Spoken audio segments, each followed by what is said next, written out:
meeting of the Common Council for November 14, 2016. If you could stand and join me in a moment of silence.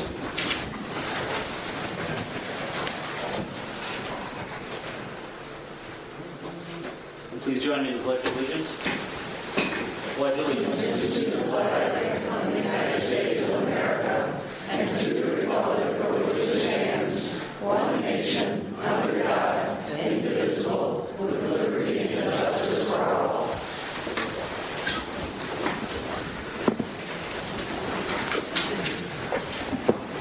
Okay, roll call. Everyone is present as listed. Were we properly listed? Yes. Approval minutes from October 31st. Second. Any discussion on it? If not, all in favor? Aye. Opposed? Carries. Opening. Comments and suggestions from citizens. You can, at this time, you can speak on any topic that is coming to mind. If, however, you would like to wait until that certain agenda item is up, you can do so at that time. But right now, if you could just come up and state your name and address and where it. No, this is for So there's always one in the crowd, right? I just thought it was very important, again, Mayor Kinzel and council members, very important, since we've got such a large gathering here, to address another issue that's going to be pressing the community in the, if not the near future, the distant future. And I'm very concerned about us not developing a cohesive plan for the ultimate removal of our dams at Cedar Creek. I think we need to be proactive on that. The dams are old, they're failing, and per the Wisconsin DNR statewide directive, along with existing site conditions and limitations, they will never be allowed to be rebuilt. So, envision the Cedar Creek waterway. Please, let's envision it, returning it and restoring it to, with natural spillways. We could use natural boulders to create those natural spillways instead of the waterfalls that we have right now, the dam. Eddies that fish can gather, fishermen can fish at, a shoreline with natural plants, accessible walkway along the river course, and possible use by kayakers, tubers, fishermen, and recently, Milwaukee Estabrook Dam was approved to be removed, joining the North Avenue Dam. It's an unbelievable, beautiful causeway right now. So let's be proactive, forward-thinking, visionary. The creek and the city will be better for it. Thank you. Could I have your name and address, please? W69 and 419. Anybody else have anything? Fox Point Avenue. What's your name? Steve Brill. Thank you. As long as it's not related to the public hearing, right? It's related to the SFB? Yeah, you want to just wait for the public hearing? Yeah, we're going to declare the public hearing open for that. Okay, so you're not ready for it? No, not yet. Anybody else? Okay, with that, public hearings. And let me just read over the procedure that we follow. We're going to declare the public hearing open, which Amy I'll declare public hearing A open at this time. Announce, John Sensky, our planner, will announce the purpose of the hearing, inform the public of the procedure to be followed. That's what we're doing now. Review your prior history. Verify with clerk that the proper legal notice was given, which it was. Yes. Correct? Petitioner, at that time, the first thing John will make a little presentation. The petitioner can then make a presentation in support of the issue. Questions can be directed to the petitioner from council members only. After that point, the general public will be invited to present testimony in support of or in opposition to the petition. Persons who wish to speak will be instructed to state their name and address for the record. Limit remarks to 2 minutes each. Not repeat marks or points already made by someone else, unless simply to state that they are opposed to or favor the issue. Limit remarks to the subject at hand alone. Questions of the opponents or proponents from council members after that. Rebuttal by the petitioner if he has any. Final comments by the public. And then at that point, there would be a motion to declare the public hearing closed. And after that, then the council would act upon the issue at hand. So, before we start, can I ask a question?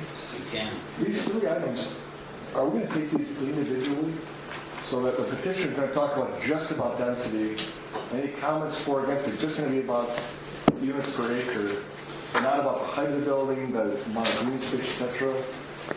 I'm curious, is there going to be one presentation? Are we doing this just all at once? I think it would be wise to let the developer give his presentation as part of his first public hearing. Right. So that everybody has an overview of what's being proposed, and then we can handle the individual public hearings separately. Yeah, my thought, I would agree with that, and my thought is that there are 3 agenda items before us. I realize the issues blend a little bit, some of them, but I think it is best to hear out the full plan. Otherwise, you're going to get three different presentations, one before each hearing item. I think it's best to just let the developer present his plan. From the public's point of view, as I say, I think the issues probably do blend a little bit. You may speak on letter A, and you may not then have to speak on letter B or C if you've made all your thoughts known. But I think from a point of procedure, we're going to open each hearing. There's going to be presentations on each hearing, both from the developer and from the public, and there can be comments from the council, and then we'll ask you to take action on each item. Separately. Thank you. Now, that being said, what you do with agenda item A may very well dictate what happens with agenda items B and C, and that's very possible, and that may dictate what happens in those hearings. 1 minute, please. But that would be my suggestion for how best to go forward. There is a valid protest petition that has been filed, which then requires a 75% vote of the council, which, as I said, if you can't do math, you go to law school. But even I know that requires 6 of you to vote together, for or against. Short of that, what I always say at these kind of meetings when there's large crowds like this, and this frankly, I'm saying something probably it doesn't need to be said, but I always say it. This is in many ways the greatest form of democracy that exists. You're going to get to sit here. You're going to get to speak. The decision maker's right in front of you. They're going to make a decision right in front of you. How many times do you get that chance? And so what I always say is, there's a good chance that what everybody says tonight, not everybody's going to agree with. But my guess is, and I say this with certainty, actually, both sides of the room, everybody wants what's best for Cedarburg. Everybody's heading in that direction, trying to head in that direction, however we get there. So I just ask everyone, we're all going to get up tomorrow and realize we're all neighbors and friends and shopping at the same shopping market. So please bear that in mind. It's a big crowd and everyone's going to want a chance to speak. Say something. Is there any way that you could be louder? You have an entire hallway back here and we can barely hear you. We'll do our best to use the mics. Does this help? Yeah. All right, sorry. I gave my big speech and nobody could hear it. It went well. All right. But please feel free to crowd in. Can everyone in the hallway hear when people use the microphones? All right. I'm getting nods. Thank you very much. My question is, so am I understanding that you're going to see the presentation, hear the citizens' input, and vote yea or nay on this project tonight? No. Tonight is basically just to change the what am I trying to say, comprehensive land use plan. It would basically, it's kind of like a first step. Okay. Let's say it gets through tonight. Mm-hmm. This plan still has to go back to the plan commission for, let's say we agreed to that, okay, yeah, the density's okay, this is okay, this is okay. Mm-hmm. Now it basically starts the process for approval of an actual plan. Good. So, no, if it passed tonight, that does not mean it's over. There's a long way, and the developer understands that, and Good. we've had that conversation. Thank you. Okay. So, for the first public hearing, it's to consider resolution number 2016-25, amending the City of Cedarburg Comprehensive Land Use Plan for properties located at North 44 west 6035, and north 43, west 6005, Hamilton Road, and the parking lot across the street from high-density residential 10.9 to 16.1 units per acre to high-density residential 26.2 units per acre, and action thereon. Now, before this rezoning or any land use change can take place, state law requires that the comprehensive land use plan and the zoning be consistent with each other.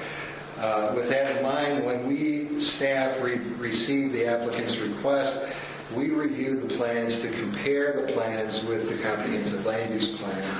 And our review indicates that while the St. Francis Borgia site is classified on the comprehensive land use plan as high-density residential, the plan establishes a maximum density of 16.1 units per acre. And that density is based on the maximum density allowed in our multifamily zoning districts. Our review of the applicant's plan indicates they're proposing a density of 26.2 units per acre. So there's a conflict between the land use plan and the applicant's proposed zoning, and that conflict needs to be addressed before we move on to the rezoning aspect of this whole request. Resolutions 2016-25 serves to increase the density on the land use plan from 16.1 units per acre to 26.2 units per acre. The intent there then is to address that conflict between zoning and land use. This resolution, if it's approved, will address that conflict, and we can then move on to the rezoning aspect under item number 2 of this agenda. Now, the Planning Commission has reviewed this on a number of occasions. They ultimately recommended these changes. That recommendation was by a vote of 5-1, and it's before you tonight for final decision on this item for a change to the land use plan. And I think with that, I'll just let the developer give his overview of his project.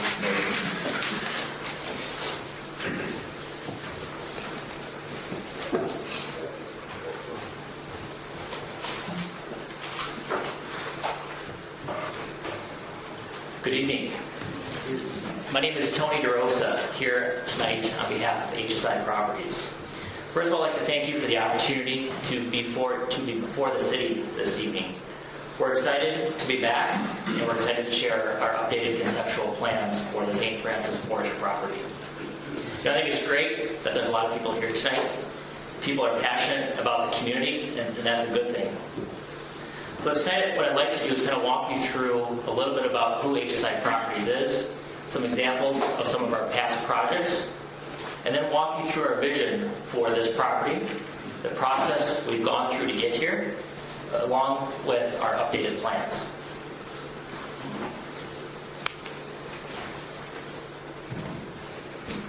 HSI Properties was started in 2006. We're a 5-person firm. We're based in Brookfield. The core focus of our business is developing in neighborhoods and adding to the vitality of communities. We're an at-risk, award-winning developer. A lot of our focus is on mixed use and multifamily, as well as commercial, as well as healthcare. Since being started 10 years ago, our experience ranges to about $250 million in development in the past 10 years. We're a very well-capitalized group. We're a long-term holder of our real estate development projects. We take a long-term approach while investing not only our own funds, but those of investors from southeastern Wisconsin. We're not a me-too type developer that builds and flips projects. What I mean by that is we're not a developer that tries to build the exact same thing that some guy down the road just built. We find an opportunity and we try to customize that opportunity to the community that we're in.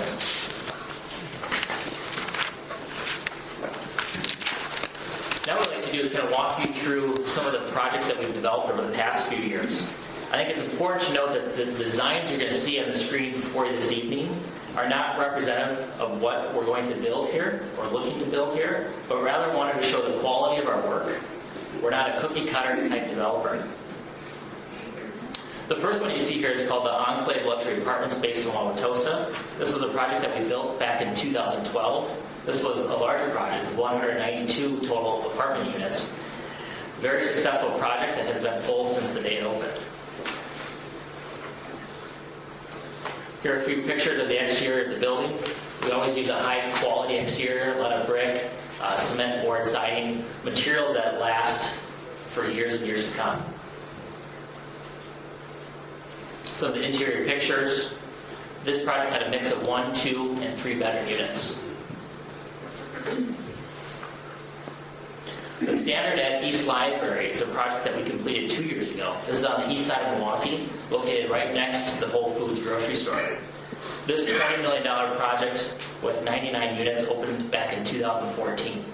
The first floor, the corner image that you see up on the screen, included a 17,000 square foot public library with the city of Milwaukee. This project has won awards for Best New Development in the residential category by the Milwaukee Business Journal, as well as recognized as top projects in 2014 by the Daily Reporter.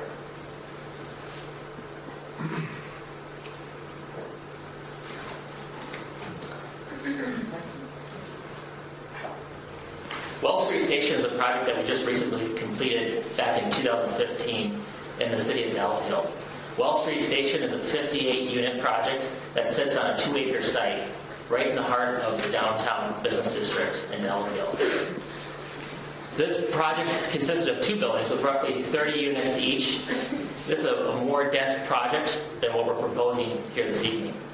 This project was recently recognized as Apartment Building of the Year in the category for under 100 apartment units in all of the state of Wisconsin. This project has done very well. It's been 100% leased. When looking at it, well, if you put cities and demographics aside, we look at, there are some parallels between our approach that we took on Wall Street Station to what we're looking to do on the St. Francis Borgia property. Prior to developing this property, this 2-acre site included 6 vacant, boarded up, single-family homes that had been sitting there for years and years and years. This is a blighted site located right in the heart of the downtown business district. It was a big eyesore. There were concerns initially regarding traffic, regarding who would live there, who would rent there, how's it going to be run. This project has been nothing but a great success, not only for us, but also for the community and our neighbors. Our demographic makeup at Wall Street Station consists of a resident base that is older, very affluent. These are people that are choosing to rent. It's been successful in attracting empty nesters, baby boomers, as well as snowbirds, as well as a handful of young professionals. It's also doing a great job of attracting people that live within the community of Delafield itself. These are people that have been looking for an alternative to home ownership, people that have lived in their homes in the community for years and years and years, that wanted to downsize or change how they live, but wanted to stay within the community. They were looking for a lifestyle change. These are 3-story buildings, each one. You notice the design has a flat roof here, different than what we're looking at for the St. Francis property. We've been able to integrate our property very successfully within the business district. We've been able to partner with local businesses, and the local businesses have embraced the additional traffic and consumer spending that has been as a result of this. This is another great example of an underserved market. There have not been a lot of very high-end alternative rental housing options in the city of Delafield prior to this project.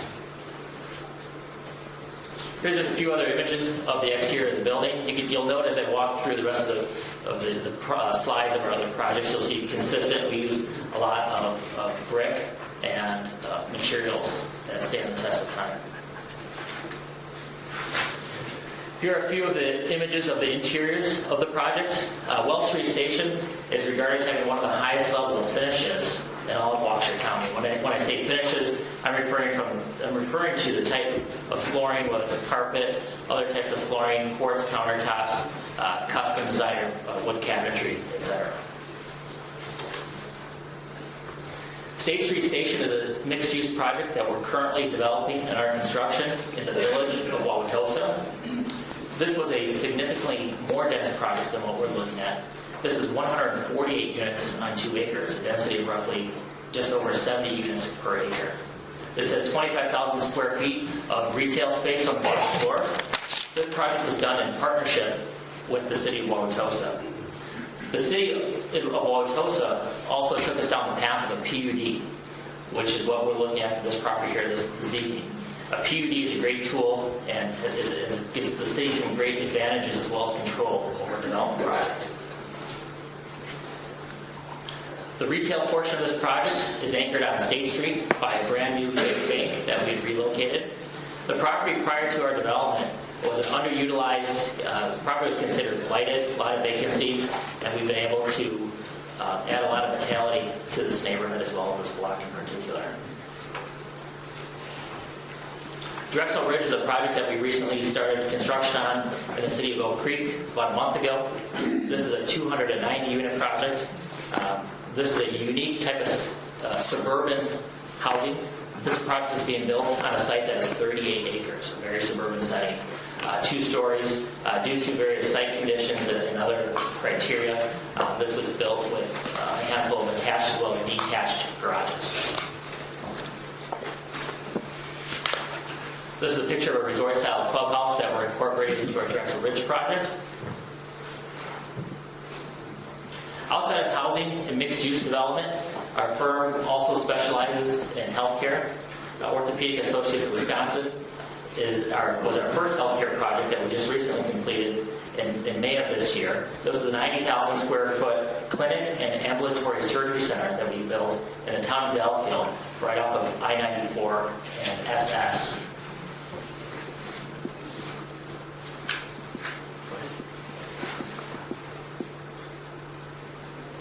Outside of healthcare, we also dabble a little bit in industrial. This is a project at Dursey headquarters facility located in the Maumee Valley. Dursey is a trade show exhibit company. This was our company's first project back in 2006. This was a 160,000 square foot facility that we built for them. Now I'd like to walk you through our vision for the St. Francis Borgia property. The city of Cedarburg, I've been coming to since I was younger. Actually, my mother's great aunt was one of the armor reserves. So I've been coming up to her store and to her house right on Washington for years and years. So I understand how special this community has been. And this is not the first time I've been to Cedarburg. So I do find it just a great community.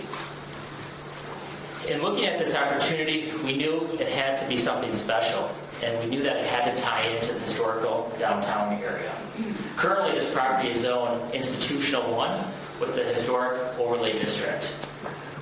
Permitted uses within the current, or under the current zoning, I should say, include schools, churches, nursing homes, clinics, public administrative offices, lodges, and hospitals, to name a few.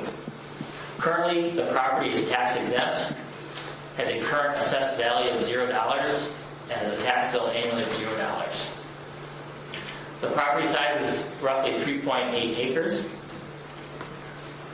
The school is at the end of its useful life. So what is the highest and best use for this property? And I know there's been some questions asked over the past few weeks about how did St. Francis Borgia go about marketing this property over the past year or two. So I've asked Dave Berry from the Berry Company, who was hired on behalf of the church and the school, to give a brief overview of the process that he's gone through. Hello, everyone.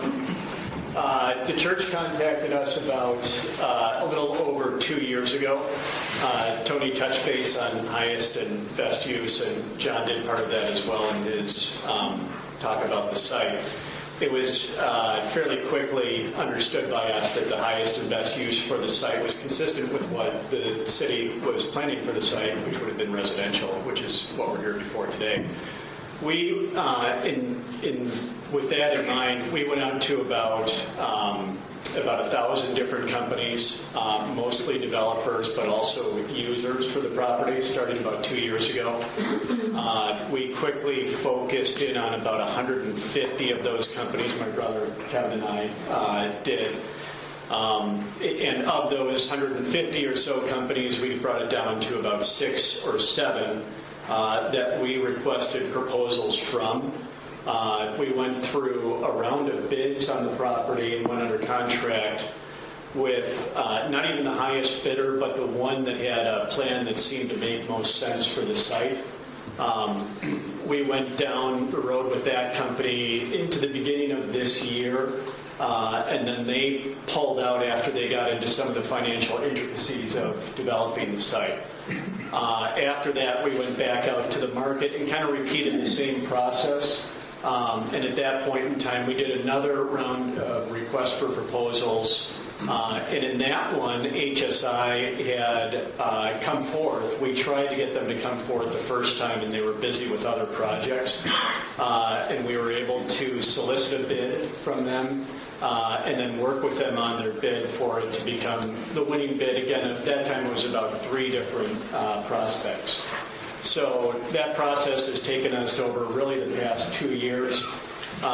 We've gone out to developers who specialize in office, in schools, in hotels, and other commercial, as well as residential, and pretty much everyone who was interested in the site was interested in it due to its residential nature.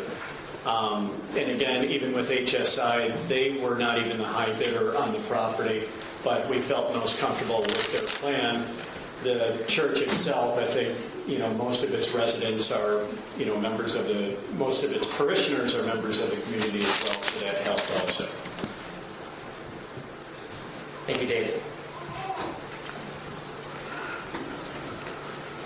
This slide just shows an outline of the rezoning area. It's in red. It's probably very difficult to see clearly from the back of the room.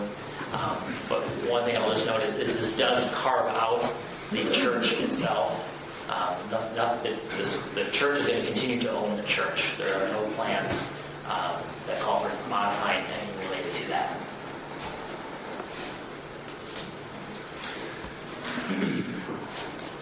These 2 photos depict what the school looks like on the inside today.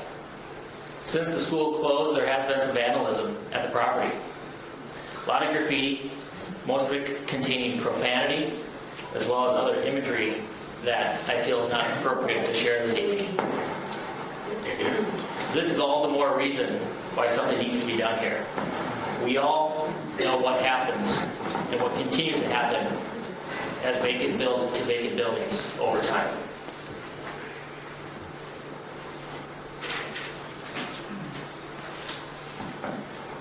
As I mentioned earlier, our firm is not a Me Too type developer. We're a unique, small-scale, highly selective group.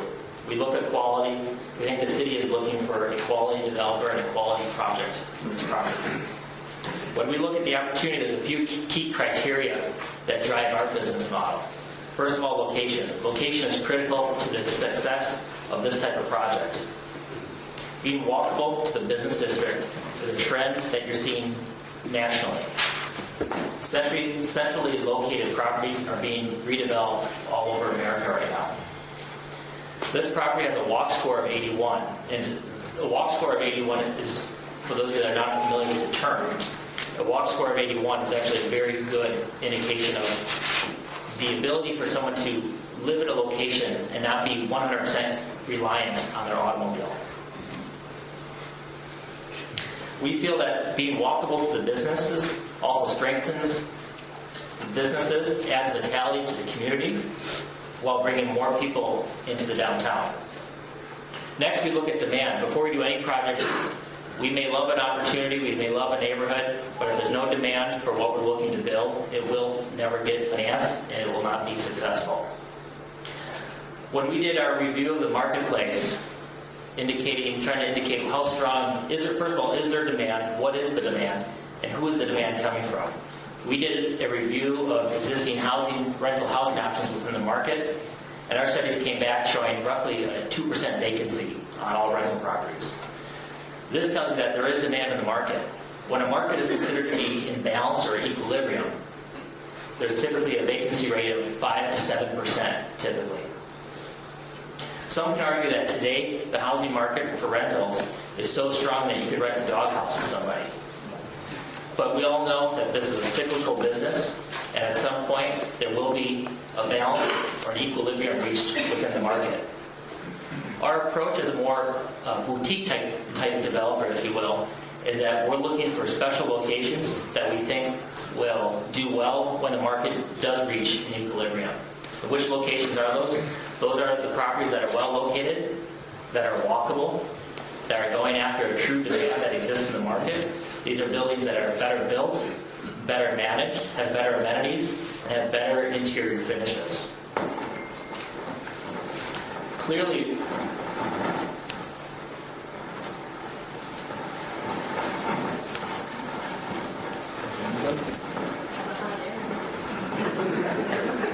that wasn't me. Clearly, the community of Cedarburg does not have anything like what we're proposing. Clearly, there's pent-up demand. As we've been working on this project for the past few months, every week I hear more and more from people in this community that they would love to have an alternative type of housing like this. I've also been asked on the demand side, why don't you build condos? This would be great if this could be condos. As mentioned earlier, there's a nationwide shift in housing preferences occurring throughout the whole country. It's happening in Cedarburg, and it's happening in communities all throughout the country. People are no longer 100% committed to owning a home. People are looking for lifestyle changes, especially empty nesters and baby boomers are looking to change how they live. Many of these people are snowbirds. Some have ties to these communities, and they don't want to worry about everything that comes with owning a home, whether it's the down payment or maintaining a roof, cleaning gutters, raking leaves. People are looking for a different lifestyle for housing. The other part, the two-pronged answer to why can you not build condos today is first, the demand side is not very strong. Second of all, the financial markets. If you go into a bank today and ask to finance a condo project, you will be shown the door pretty quickly on a project like this. While there are some condos that are being built throughout southeastern Wisconsin, they're being built at a much smaller scale where they're building 1, 2, or maybe 3 condo units at a time. The next key criteria is the demographic. Who would live here? We're targeting people that want to stay in this community. They love the community, but they no longer, as I mentioned earlier, want to take care of the yard and all that comes with it. These may be people that have sons, daughters, or other family in this community that keep them rooted here in Cedarburg. These are people that are choosing to rent, an affluent group. These are not necessarily young professionals, but people with higher incomes. I even venture to guess that there's probably a handful of people in this room this evening that at some point in the future, if this project were to be built, that would look at this as an attractive housing option at some point in the future. I mentioned the phrase earlier, highest and best use. The school is no longer viable. What are the alternative uses? Does commercial make sense here? Is this something that the city should have on the tax roll?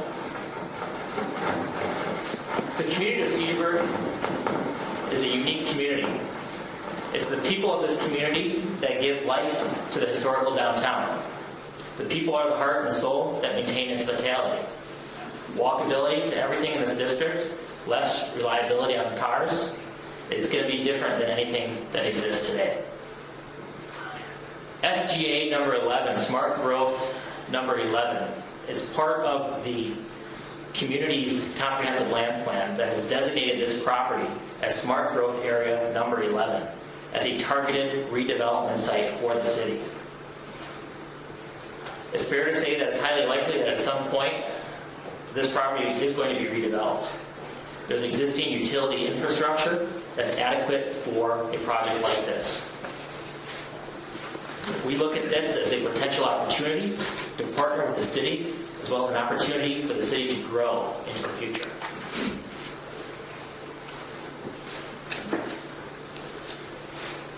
I think it's also important for the people in attendance this evening to understand the project timeline Where did this start? What have we done? Where are we at? And how do we move forward? So by way of history, we started this process with a Plan Commission consultation back on August 1st. Even before we formally came before the Plan Commission, we looked at a 4-story building concept on this property with over 135 units. One large continuous building included 90 units alone. What we ended up presenting to the Plan Commission was three-story buildings with 98 units. After the Plan Commission consultation meeting on the 1st, we revised the plan and then came back formally before the Plan Commission. At that meeting on September 5th, the Plan Commission voted to rezone the property. The rezone approval recommendation was based on a plan that did not include the rectory staying in its current form. One of the conditions of that approval was that the rectory was to be removed. As a procedural matter, it was required to go before the Landmarks Commission due to the fact that the rectory is located within the Historical Overlay District. So in a way, the Plan Commission, you could argue, had already indicated that it wanted to see the project move forward in the overall approval process without the rectory included. When we went to Landmarks Commission on September 22nd, I think it was already made clear that they would not approve removing a building before some of the members had even seen the proposed plan. The rectory is a bungalow-style building that has been added onto over the years. Its exterior includes a significant amount of stucco. The building does not have historical architectural appeal. Quite frankly, the building has become an eyesore. It's feasible to think that if the building had been located another 100 yards to the south, it would not have been included in the district in the first place. Prior to the school closing, the rectory was used as a child care facility. The rectory is not architecturally contributing to the district. The building itself is not historic, and it was only originally included due to its proximity to the church. The building is in significant disrepair. There's broken windows, the exterior facade is falling apart, gutters are overgrown with shrubbery, and the inside is crawling with bugs. One comment from someone on the Landmarks Commission was that we should build a bigger, taller, even more dense building. Some say the rectory should be a museum. I think some people forget that the city does not own this property. It's privately owned. Removal of the building will help accomplish the goals stated in the Smart Growth Comprehensive Land Use Plan and Smart Growth Area number 11 for this property. The Landmarks Commission is not tasked with taking a step back and looking at the bigger picture of what could be realized if a building is removed from the district. They're not involved nor driven on the bigger picture of economic development, tax base, or fulfilling the city's comprehensive land use plan. And that's okay, because that is not the mission that they are charged with. You could argue that it's almost in conflict when you have a historical district that includes a site that the city has identified for redevelopment. After Landmarks, we went back to the Plan Commission on October 3rd. They voted yes to the raising of the rectory and recommended rezoning approval to the council. It's important to note that the Plan Commission recommendation was related to rezoning, not architectural design. An architectural review has not formally occurred on this project yet.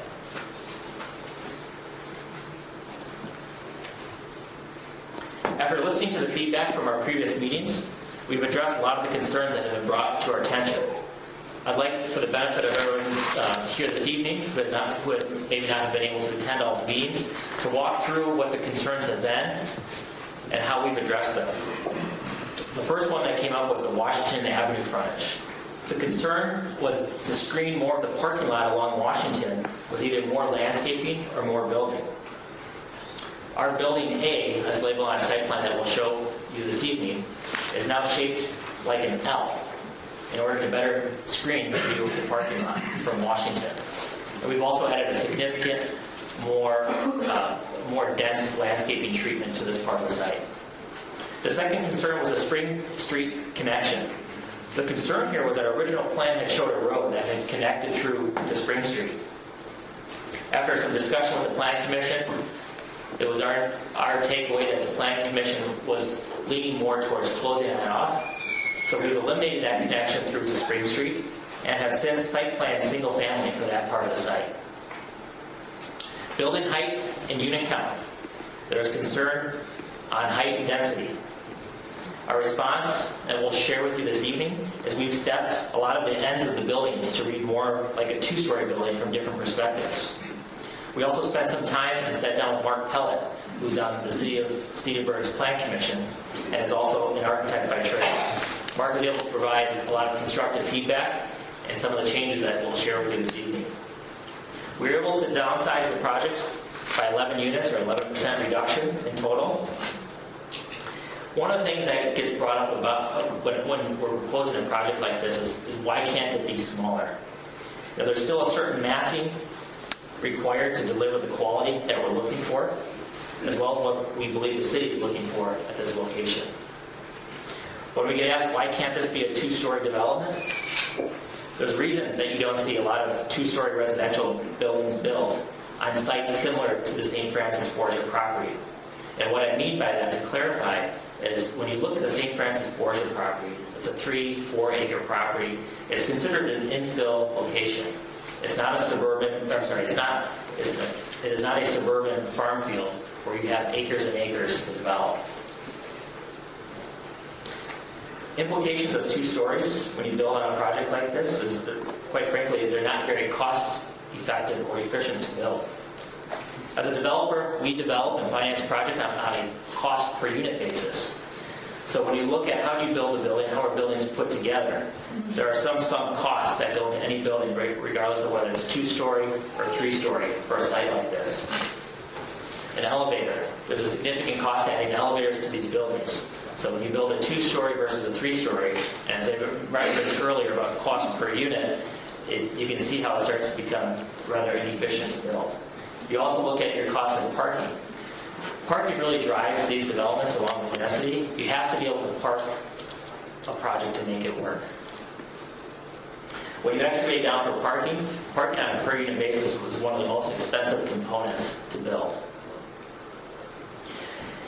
I was also asked, well, what happens if you were to go to a 2-story? Well, what happens if you're trying to maintain the overall unit count or something very close to it, is what happens is your buildings start to grow horizontally.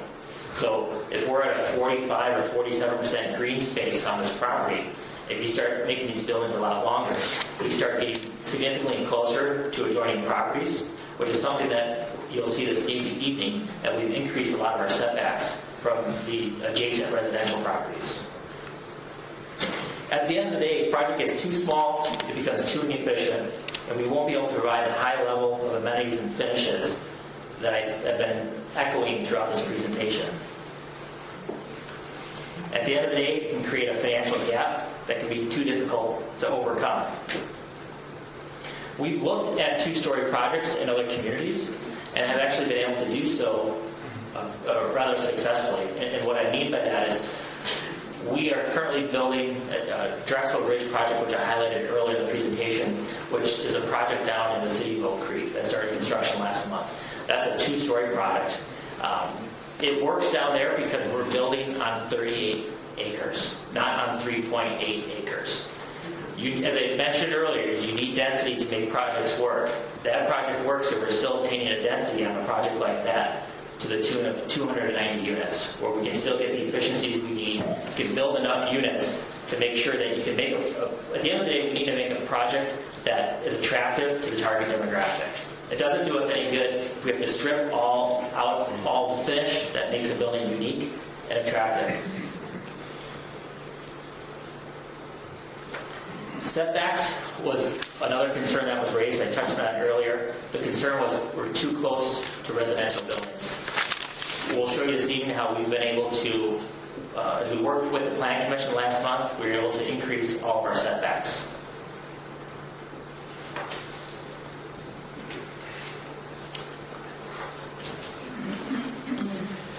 Traffic is a topic that gets talked about on all projects. That's nothing new.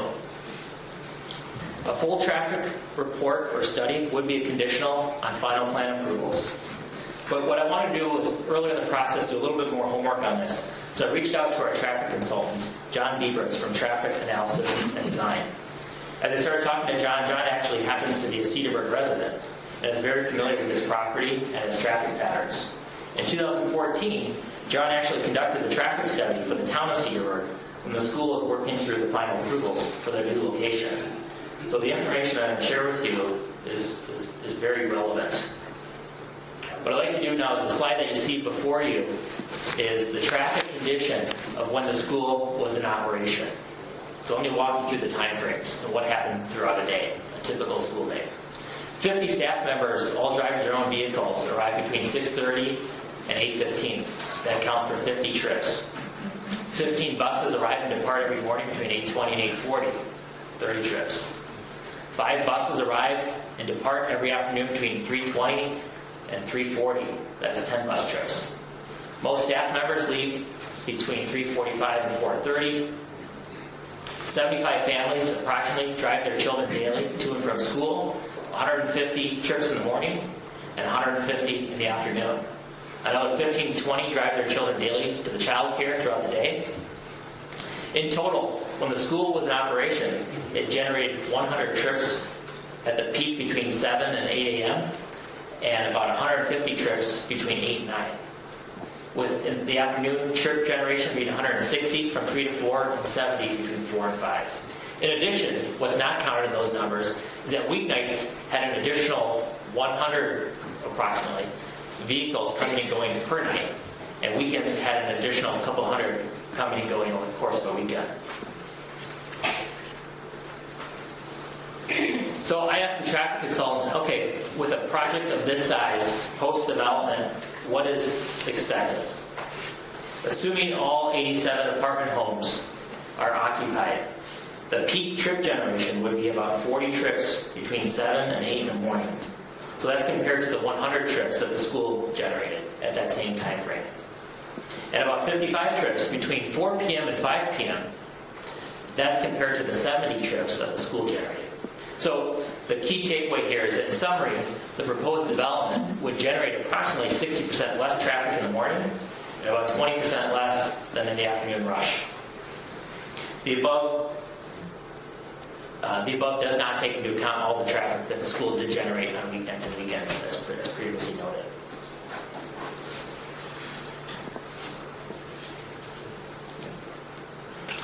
Now what I'd like to do is turn the presentation over to our architect, Eric Harmon with AG Architecture, to walk you through where we started, the changes we made, and where we are this evening.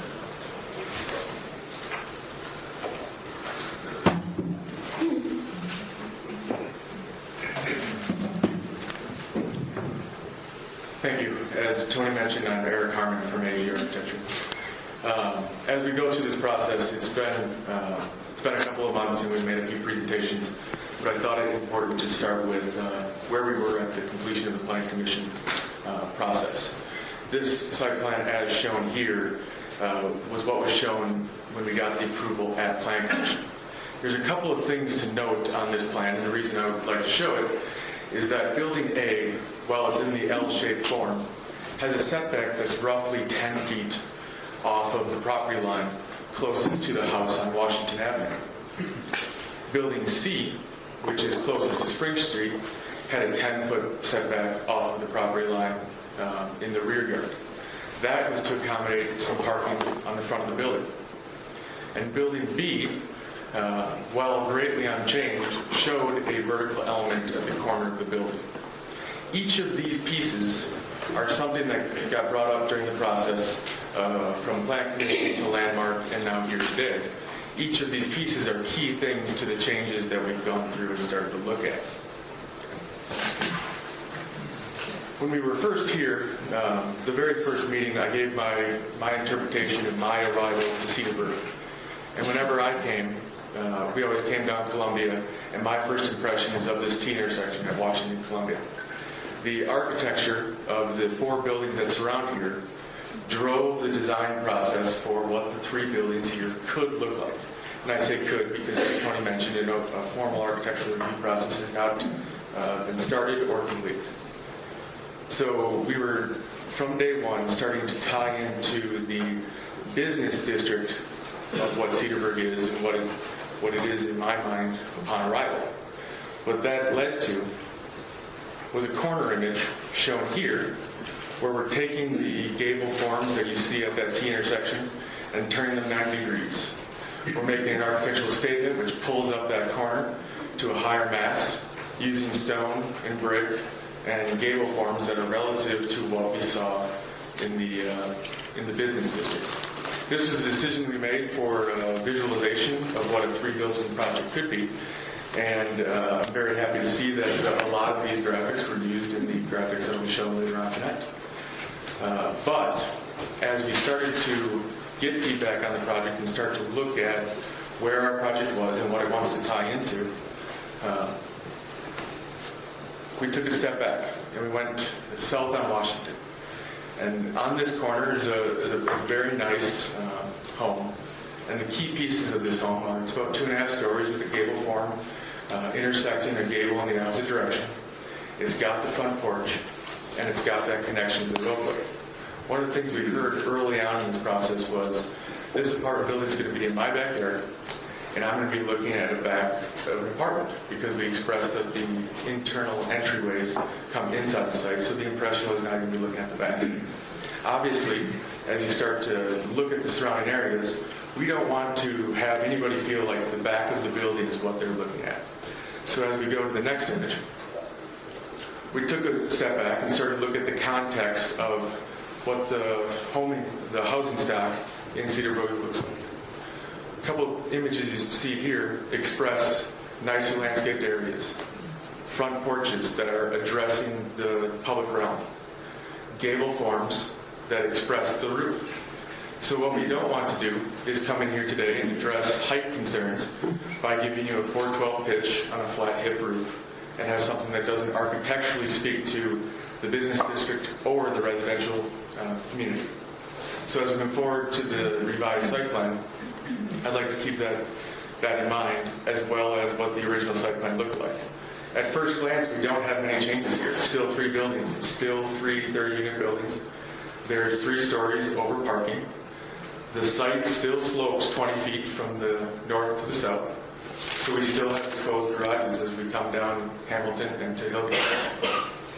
What has changed is that the setbacks on Building A now have a minimum of 25 and reach up to nearly 40 feet. The setbacks on Building C, which are closest to the Spring Street and the residential that's on Spring, has been adjusted to be 25 at the corner. Again, closer to 40 based on the dimensions of the site as you work your way south. In moving Building C, and this is a key piece, in moving Building C closer to the road and removing that parking that we had placed in front of the building, we've started to address one of the biggest concerns we heard.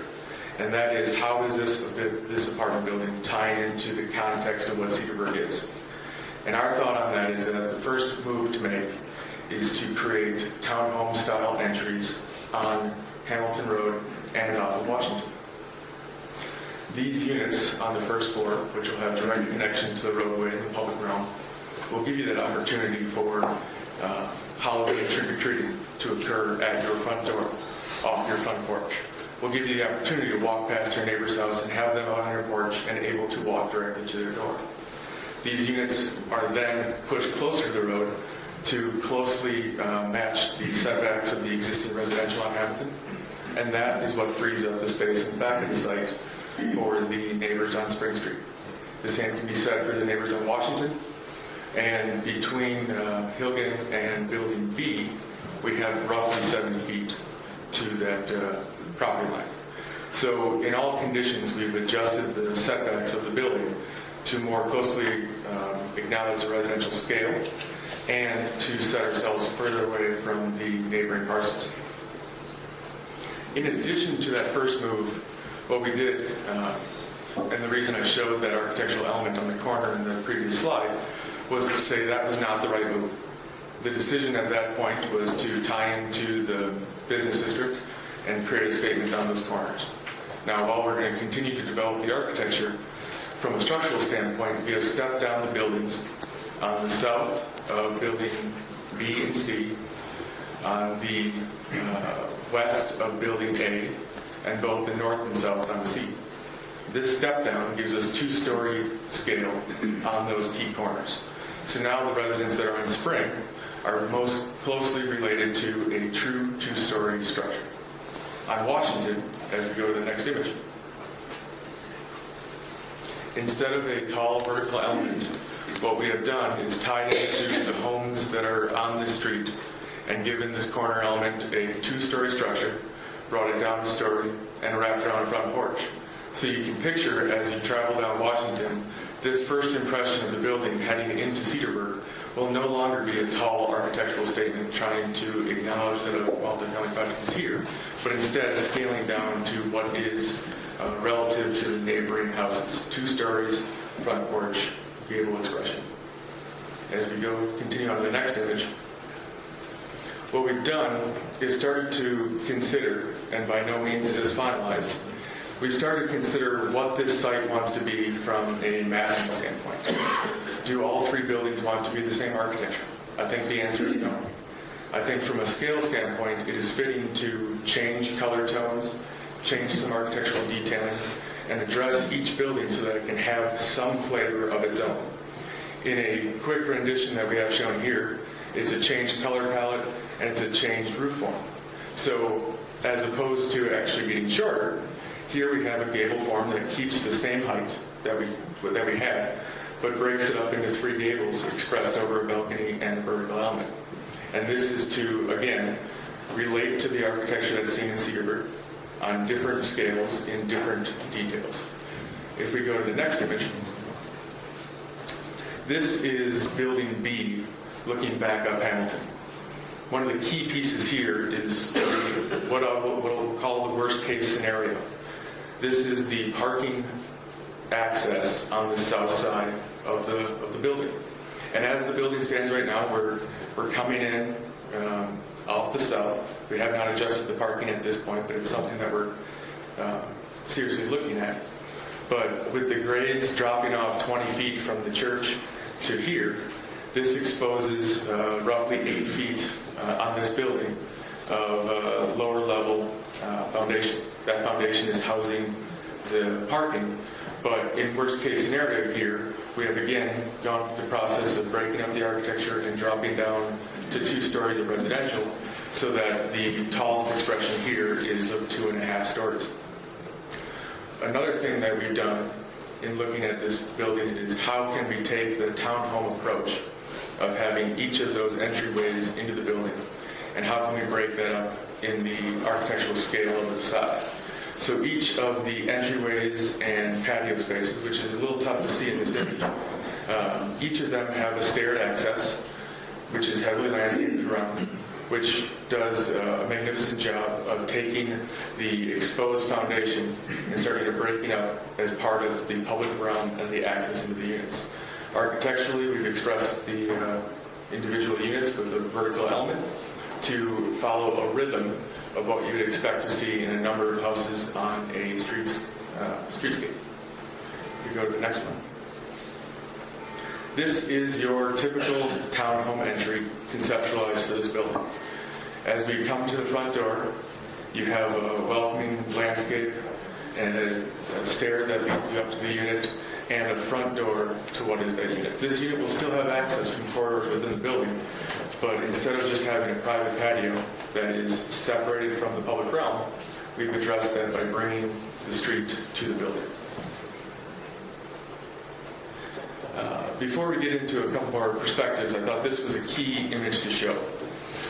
Because the site slopes 20 feet from the front of the church to the south, each of the buildings are sitting at an elevation significantly lower than the elevation of the church. The buildings are also shorter than the main roof form of the church. And I'm not going to pretend that we're shorter than the steeple. That wouldn't be a fair comparison. But I think the formal structure of the church and its gable is an important point of reference.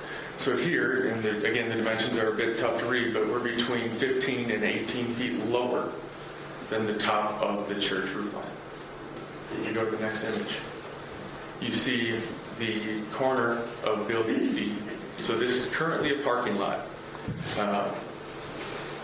And here, with the relationship of the church on the right side of this image, and the expression of the drop-down two-story corner, we start to show that we are relating better to the residential area around it in both scale and still tying in architecturally to the community. If we go to the next one, the key piece here is showing the church in all its glory coming down Washington Avenue, showing you that the buildings truly are in the background, and by site plan and architectural statements, we've not impacted the importance of this monument here on the south side of Washington.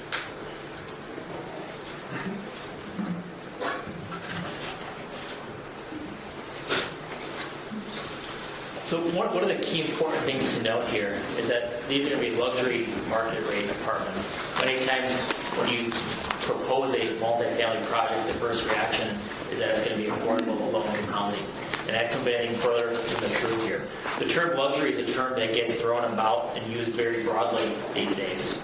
What we're planning here is true luxury, similar to other projects that we've built and have won awards based on the quality of how we put those projects together.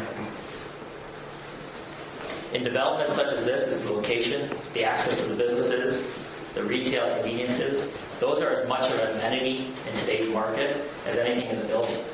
Within the apartment homes themselves, a few highlights. These will be open concept floor plans. These will have central heat and air conditioning systems similar to what you'd find in a new single-family home. Granite countertops, stainless steel appliances, large windows, private balconies, washers and dryers, heated underground parking. In terms of within the buildings and the common areas themselves, we'll have a state-of-the-art clubhouse, a first-class fitness center, on-site professional property management, and of course the walkability. In terms of next steps in the approval process, I'm going to reiterate again that this project has not undergone a formal architectural review. A lot of the changes that we've made since we last presented were changes based on last Plan Commission meeting with Mark Pellett from the Plan Commission, and then other changes that we've been making on our own, short of a formal review. So that will be a key next step that would go back before the Plan Commission. There would be a detailed plan review that would include all engineering-related stormwater issues as well. Landscaping and exterior lighting would also be included as key next steps in the approval process. In closing, I wanted to recap a few items and offer a few last thoughts. This is a project that will provide a modern, luxury housing option that's greatly needed in the community. It meets market demand, as I indicated earlier. It's a development that represents the highest and best use for this property. It fulfills your smart growth initiative for this site as a positive, or will have a positive, significant impact on downtown. In terms of economic benefits, the impact fee revenue that will be generated from this project is estimated at roughly $445,000 of revenue to the city. One of the rules of thumb that we look at is there's going to be people living here that will be spending their disposable income or discretionary income within the community itself. So we look at there's a few rules of thumb in terms of what is that impact. There's various percentages. If you take a conservative estimate of, will someone spend 5% of disposable income within the community that they live? If you multiply that out based on the number of people projected to live here over the course of a 10-year period, that's estimated to generate in upwards of $4 million of consumer spending in the community. This would be a significant increase in tax base. This project would put the property back on the tax roll. Timing is everything. At some point, the market will reach a saturation level, and multifamily growth will stop. It's a cycle just like anything else. If the city is serious about seeing the St. Francis Borgia property redeveloped, whether by us or by someone else, I encourage you to act in a timely manner. As I mentioned previously this evening, it's a pretty fair assumption to say that something will happen on this property. The questions are, what will it be? When will it happen? And who does the city want to partner with to make that a reality?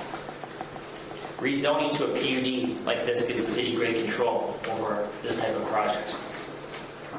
The plan that we presented truly represents what we feel is the highest and best use for this property. And we've shown through our portfolio of projects that we have the wherewithal to make it happen. Clearly, there are some people here tonight that don't want change. But don't also forget about the other thousands of people in the community that would stand to benefit from this. The slide that you see walks you through existing conditions. Obviously, it's not generating revenue. If you take a look at the right-hand column, that upon redevelopment, we've looked at a very conservative assumption of what would this property be assessed at.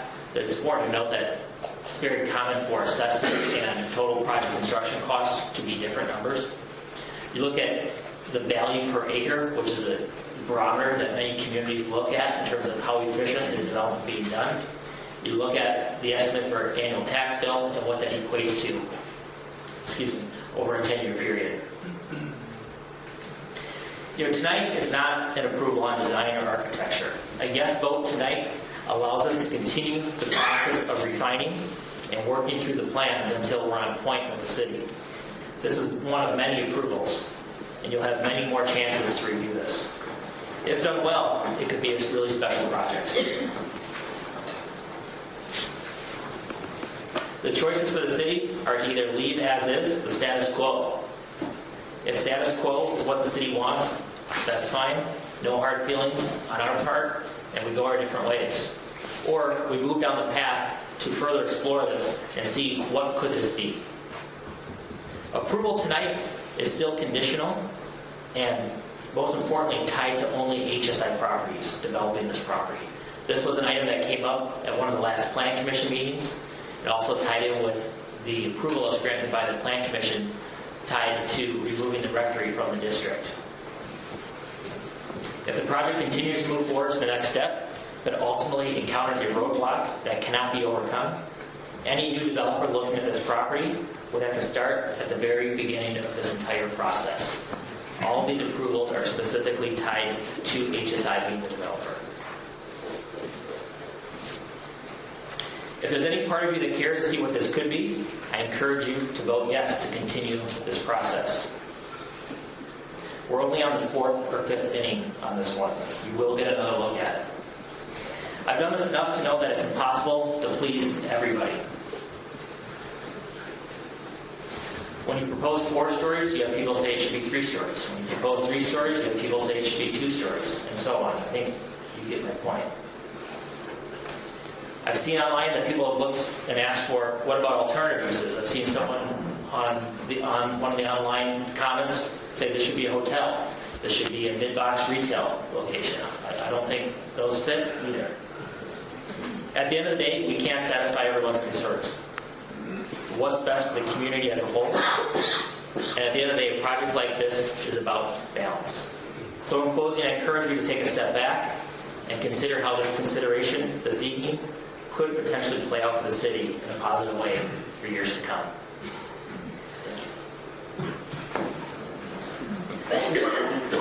Mr. Mayor, can I ask one further question? This question would be for the city attorney.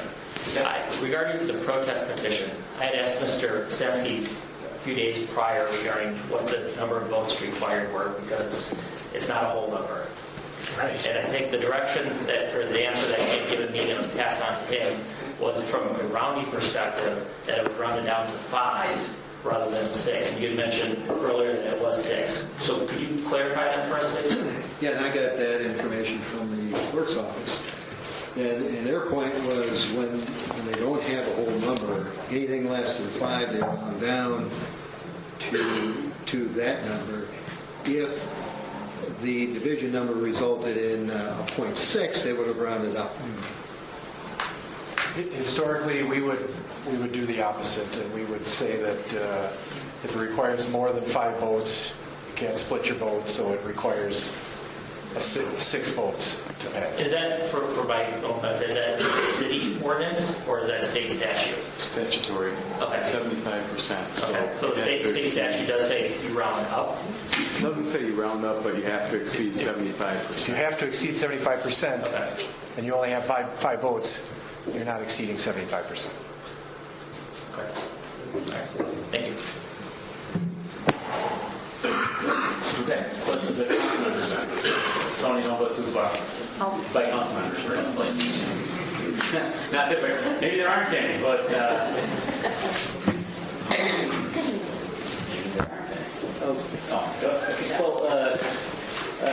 Thank you for the presentation, Tony. Is there an opportunity for us to see a model somehow? With the advent of 3D printing, I don't know how viable is it for us to see a model of what, in context, a physical model?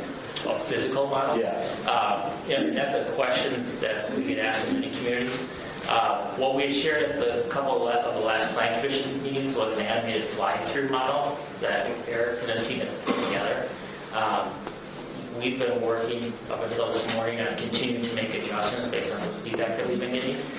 So we don't have an updated fly-through available. Does that answer your question? Well, if asked, could you prepare a 3D physical model? Yeah, if that was a requirement, sure, we could work on putting together a 3D model.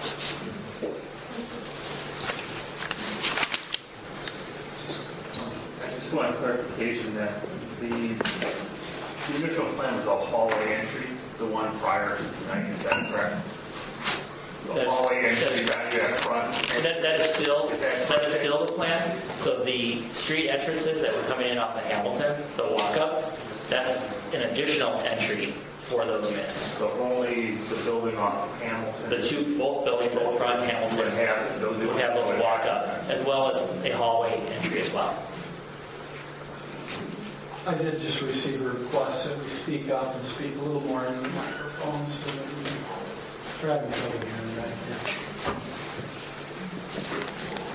So can you talk a little bit more about I know you don't have specifics, but the overall cost roughly of the project? And you gave us the tax increment, but you had mentioned an elevator and parking. Can you just give us a sense as to all the elements that go into a project of this quality and dig a little bit deeper into the units, explain why the number of units?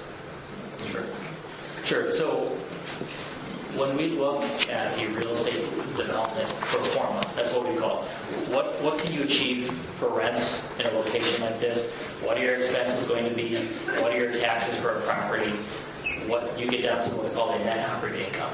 That's a very key metric in our business. So that's on the operational side. So we do our demand studies, our market studies.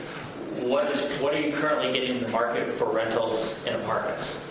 And the obvious question that comes up is, well, there's nothing like this in Cedarburg. So we look outside of Cedarburg. We look at extrapolating data from other communities, comparable or similar, or new projects like this, comparable level of finish, location, walkability. What are they getting for rents at other apartment new developments as a benchmark? It's not a perfect science, but you try and collect as much information. And at the end of the day, so it becomes more of a kind of a little bit of an art at the end of the day. You look at what is the community's tax rate.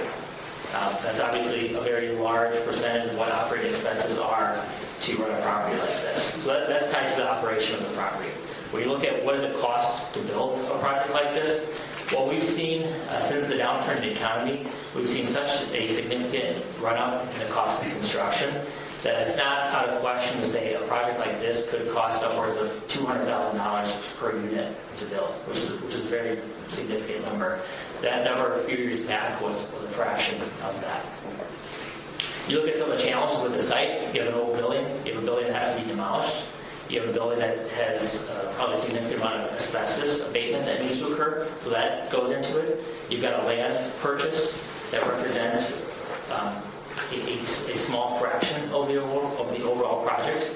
So when I reference a metric of $200,000 per unit times roughly 90 units, you're looking at somewhere in the realm of $18 million for a project like that. So what else goes into it? You're excavating down for underground parking. Underground parking is a key critical component to build a special project. So we look at this as not how do you cut all your corners so you can have such a low rent and kind of, I'm not going to say screw the market, but we're trying to deliver something that's special for the community and is attracting who we're talking about targeting for this project. So you have underground parking, which is a key amenity. You have the exterior of the building, which exterior architecture is a significant cost driver of what these projects cost to build. One of the dangers of this project not having undergone a formal architectural review is a lot of the changes that we're making in a vacuum. So we're responding to maybe a comment that came up at the Plan Commission back in September. And someone made a comment about maybe change the architecture per building. So we got on a path of let's explore that. Things like that continue to drive up costs. So from our side, it's a balance between what does the exterior skin of the building look like, what does it cost to build? Because at the end of the day, people are going to live here because they think it's one well located, looks nice, and what does it look like on the inside, where they spend all of their time. So we want to make sure that there's money set aside to have a very high level of finish inside that really sets this apart. Our target demographic is a group that's coming out of, potentially someone will be coming out of very nice single family homes, and switching over from home ownership to renting is a lifestyle change. So you got to make it nice, you got to make it feel like a home inside. Did that answer your question? Any other questions from council members? I was just wondering what type of research, kind of demographic studies you've done to kind of ensure its success. Sure. You can fill in. No, that's a great question. We get asked that question all the time. How do you know this will work? Part of the nature of our business is, as a developer, you take some risk. That's obvious. When we look at this, we're taking calculated risks. Projects get a lot of scrutiny today in today's financial markets and banking environment. There's a significant level of additional third-party market studies that are done. We do our own market study internally, where we shop a lot of the competition. We make a lot of phone calls. We collect a lot of data. We do our own demographic studies. You look at what are the incomes in the community. Typically, if someone's going to rent, they have to have a certain multiple of what their monthly rent is in the form of income. So we look at some of those key metrics. But at the end of the day, banks are requiring appraisals, additional market studies beyond our own, and we have to be comfortable because as a developer, we're providing personal guarantees that a project will be successful. So it's our bottom line to see that this project is successful. Thank you. Tony, if this, 20 years down the road, could these units be carved off and sold as condos? Could this be converted from an apartment project to a condo project in the future? That's a great question. When you look back about 10, 15 years ago, there were a lot of condo conversions, is what they were called, where people were buying up apartment buildings and converting them to condos. And that led to part of the condo boom before the downturn in the economy. When you look at, is a project, does it have potential to ever be converted at some point in the future? You got to look at, okay, what is the size of this? If we're building on the east side of Milwaukee, and these are all one bedrooms that are 600 square feet, the answer to you would be no, because I don't believe in our market research, and even if you look historically, does not support 600 square foot condominiums. What we're proposing here is significantly larger than what you're seeing built in most suburban communities around Milwaukee, where you do have, if you look at our unit mix, we skew towards a significant percentage of 2 bedrooms and larger 2 bedrooms that you typically see built. So could this be a potential condo conversion in the future? Potentially. Obviously, it's market driven. But what I can tell you is that the quality of how the project is built, what it looks like, and what it looks like on the inside will be of that level or caliber. Because I think there's some concerns about renters versus owners. I've heard that from constituents. And if the building were to go through a life cycle, 25 years or so, and someone could buy that building, spruce it up a little bit, and sell it as condos down the road. Yeah, I would say that could be a possibility. Absolutely.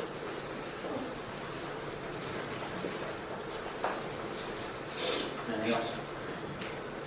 If not, we'll open it up to the public. You're going to be first. And just try to, go ahead.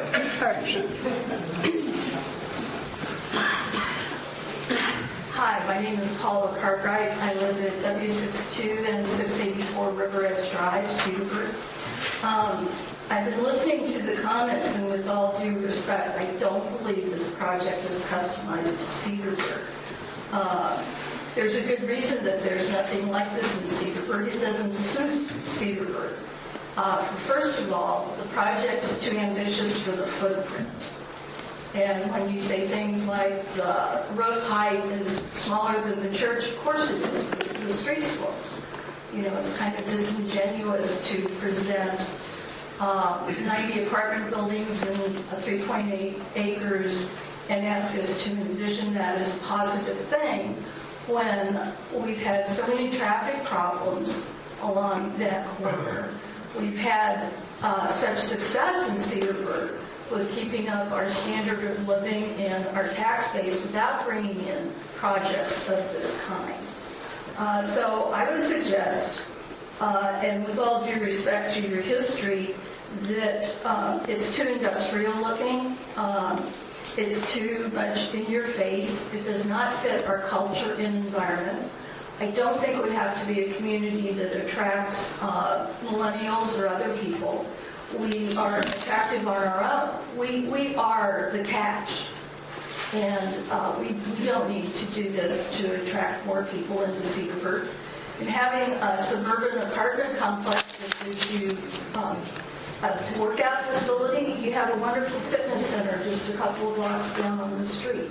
You have, wonderful library facilities. You don't need a center in an apartment complex to have people. You have the senior center, you have the community gym, you have hotels that have welcoming places to gather with people. I just see this as suburban housing, and I suggest we keep looking. We don't have to take this project. I mean, it was a common known that when St. Borgia moved out of the school, there was going to be a building left.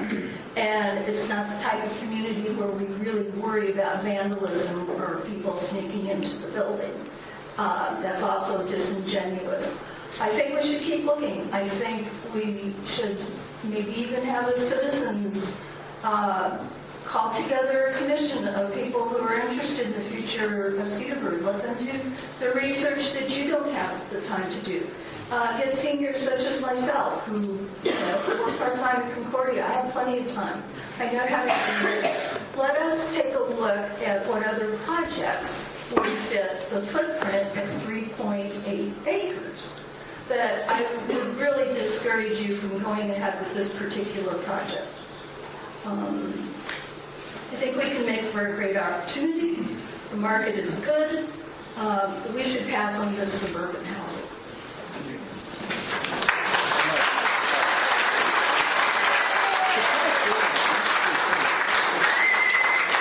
Steve Brill, W69 and 419 Fox Point Avenue. Mayor, council members, church leaders that are here representing the property, HSI, the Cary developers, and the architect.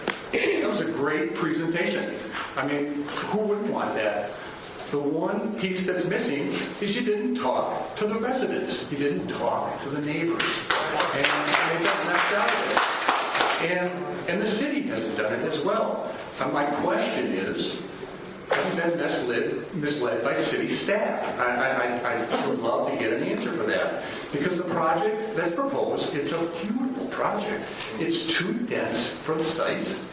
It has 8 to 10 non-conforming issues. If you've taken the time to look at your packets, you will see 3 pages. We have 8 to 10 non-conforming proposals here that are going to ask for zoning changes.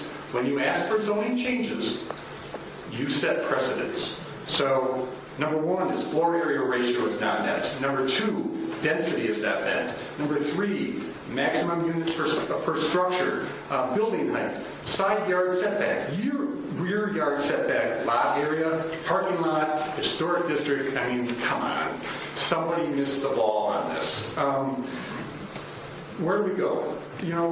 What we need to do is address the property values that would be affected by this proposal, the lifestyle changes, and we need to develop a cohesive plan with guidelines if it done correctly, would have prevented this amazing developer to spend all this time and effort to get it to this point. So prior to voting tonight, please ask yourself, did you walk this property in the neighborhood? Did you put yourself in the shoes of the immediate neighbors? And who it affects? Did you look at all the exceptions to the existing building codes that were being requested? Please listen to the neighbors, vote no on the proposal, instead direct the staff to create a cohesive plan for the property and include the neighbors. It's as simple as that. And I'd also suggest we finally get the design review board. Many of our North Shore neighbors have design review boards, and we can eliminate all of us coming together and facing and opposing each other and causing friction in the community if we can get a design review board. Thank you.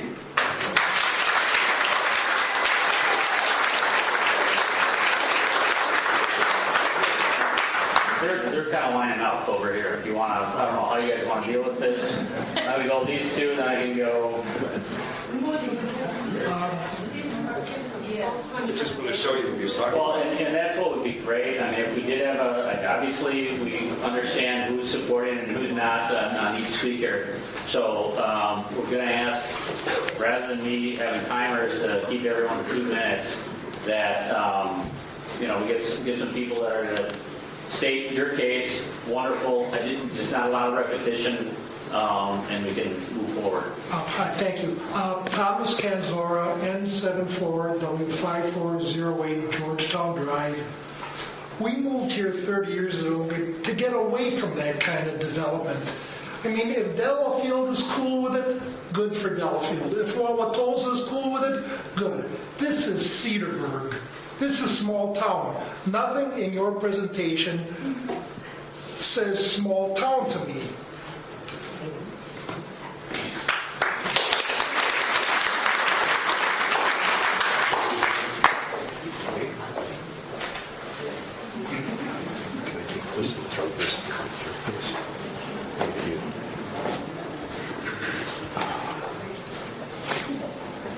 You can see that. My name is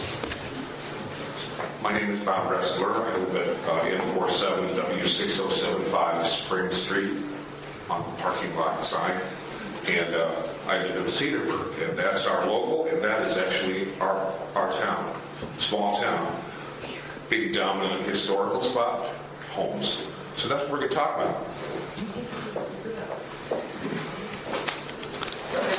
Okay, and I want to talk about 3 things. And it's very structured, but we have some structural things that we want to share with you. What I'd like to do is there's a lot of changes in the project since we last saw it. Okay, but I'd like to share our understanding of the development facts, the fit, i.e., does it fit into the community of Cedarburg from an architectural standpoint and the architectural structure standpoint, which is one of your key CTQs in the visioning statement. Number 2, what's the form factor? How high is it? How deep is it? How wide is it? What's the mass? Okay? And then finally, what's it supposed to do? And what I'd like to do is to reflect upon 3 things. The mission statements that you have drafted, which I think have not changed all that much, the spirit or the vision for this community, and then finally, the letter of the law, spirit letter. The letter of the law are the various ordinances and conformances that people have to do to build in our community. No exception. Okay? So that's what I want to do. Let's talk a little bit about the facts.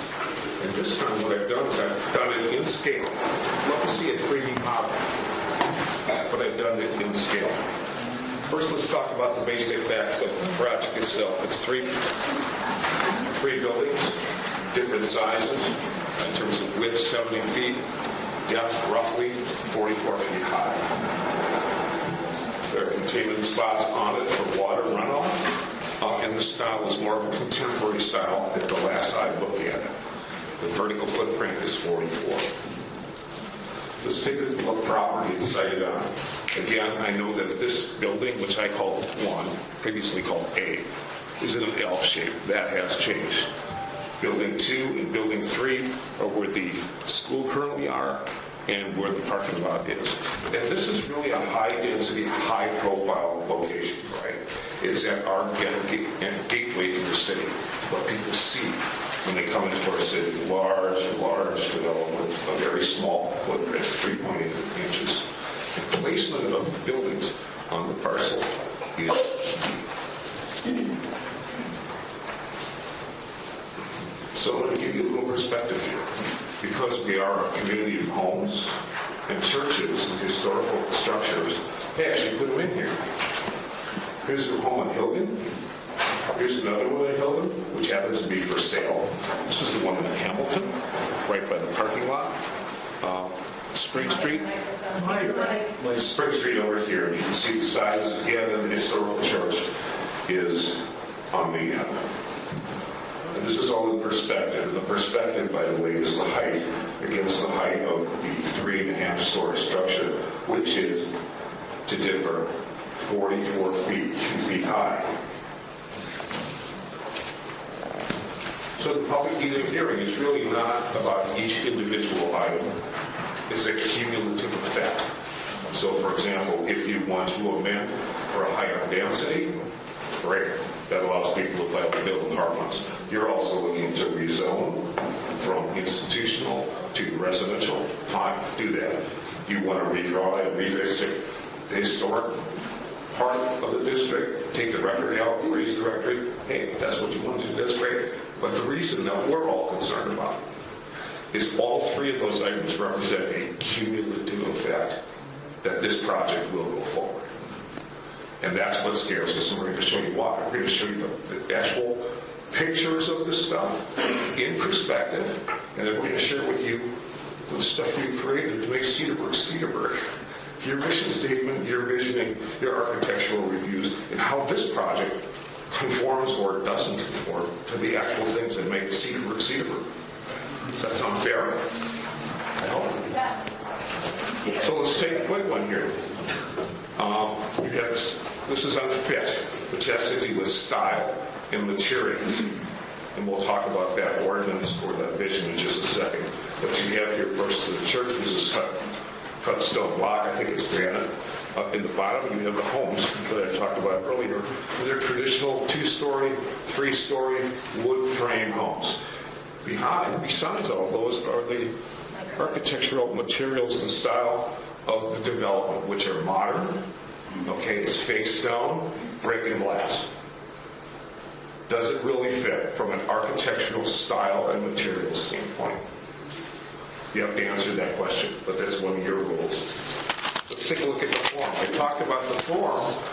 SFB being the dominant structure and actually the biggest on the parcel. So let's take a look at that. The roof line, okay, is 44 feet high, and it's 75 feet deep, or wide as I'll call it. If I were to position building 1, building 2, or building 3 next to that church, this is what it would look like.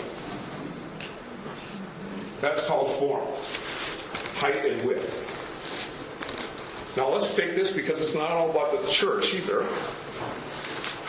Let's take that and put it, the height and width with the buildings in the location. Again, the same ones, on Gilgan and the one on Hamilton. And you'll see that they're dwarfed. Absolutely dwarfed. And this is one of your rules. But more importantly, as it comes to height and width, is this idea of mass. And I go to SFB, so we have nothing against SFB. I love SFB. I want them to pay off their school. Okay, great, okay? But the mass thing is, what is the scale of mass of the project versus the church? And here I've taken building number 2, which, if you recall, or building B, I'm sorry, the one where the school currently is, and I've taken that to scale and put it next to the church. And there's a couple of fact points on this. And I'll have to read them before I show you, because I can't see that far. If you look at this, wrong side, let me just hold it up like this. Everybody see that?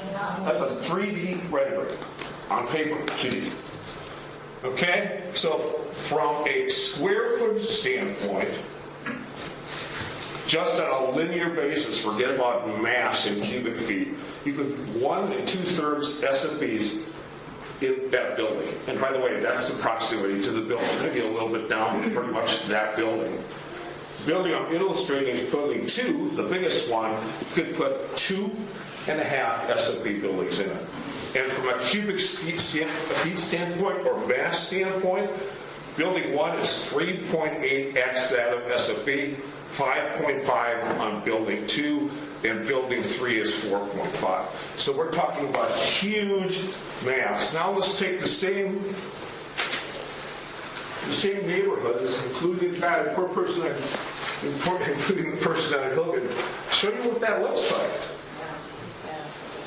And I'm not making this up. And this is why when some of the councilmen came to our house and we had conversations with them, is we'd love to see, we have issues, but we'd love to see a model. I guess the last thing I'll talk about here is a gateway. A lot of people talk about this proximity. This is what people see when they come into our town, right? It is a sort of gateway. I look at those from a material standpoint, even in perspective. In a height standpoint, this does not make a good first impression on people, especially since all the green will be removed from that location. So you take this iconic, dominant historical church and dilute it. So the question is, what we have here is differentiation. I look at this as commoditization. What do you want? Well, the function we can talk about inarguably, but I think the one. It's not. If somebody, I think Jack said, it had to be successful, and successful being that it's occupied.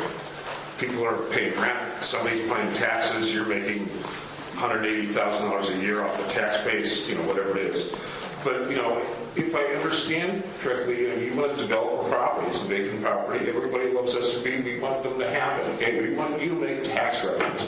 We want the developer to build something, but not this project in its current phase, even the modified. Okay? So the idea of making money and attracting people to our city is a good thing, to shop our stores and walk our streets and things like that. But the question is that whole thing about empty nesters and 55 plus, does that really hold water? I've done some work on it. Not going to take your time right now, but I have some concerns about that. And will that make the project a success or failure? Don't know, but that's still an unanswered question. So that's it. Last thing I'm going to talk about is 2 things, and I'll just let this go.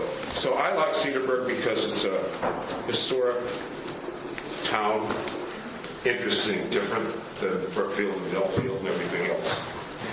So I wanted to just show you that we did our homework. And I'm not going to read this to you. The first one is what the mission and spirit of Cedarburg is to preserve the small-town atmosphere. Quality of life issues. Everybody loves living here.